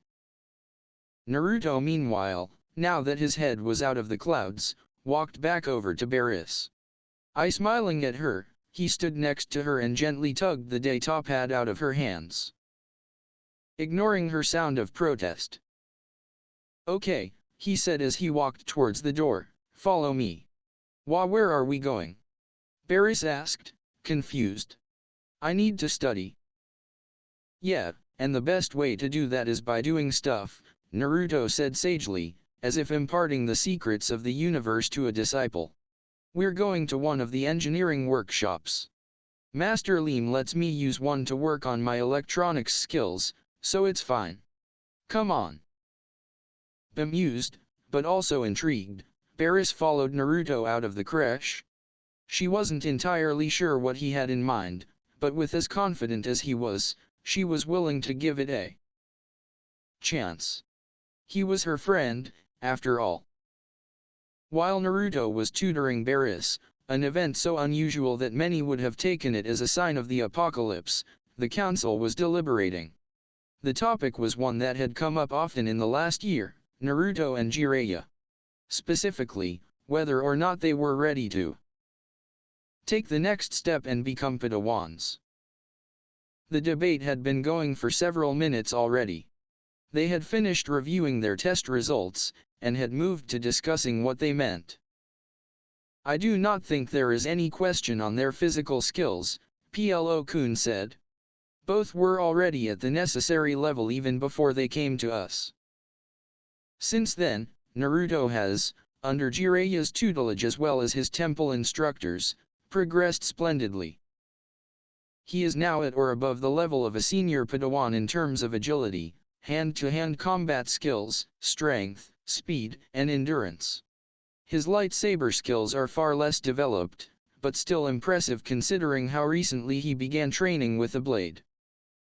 "And what of Jiraya?" Even Pyle asked curiously. "How have his skills developed?" "Jiraya was already at the level of a Jedi Master in every physical field save lightsaber combat," Plo-kun answered.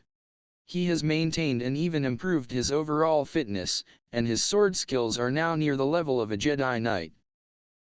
"Their physical skills may not be in question, but what of their force abilities?" Ithkoth asked. He had not been involved with any of Naruto or Jiraya's training, and so was genuinely curious. "Strong they both are with the Force," Yoda replied. "Inexperienced they are also, especially Naruto. Struggles with control he does, and inefficient he often is. Jiraya, a different problem he has. Hard it is, for him to touch the Force as a Jedi does. Defaults to creating chakra he often does, when his focus is disrupted. When touch the Force he does though. Strong and controlled he has proven to be." Eth nodded at that, but Oppo Rancisis looked askance. "If they struggle to use the Force properly, should we really be considering making them Padawans?" he asked, his tone almost disdainful. Why not? Yodel asked. Our duty it is, to teach a Padawan what they need to know. If already so advanced they are physically, then more time will their masters have, to teach them of the Force. Let us not prevaricate any longer, Yariel Poof said. The real question is, what do we think of their characters? Are they mentally and spiritually ready for this? The boy is far too emotional, Rancisis said. He flouts the rules, pulls pranks almost weekly, and he is fiercely prone to attachment. He is also 13, Mace said. I believe I can channel that same energy he puts into his pranks into a more useful outlet.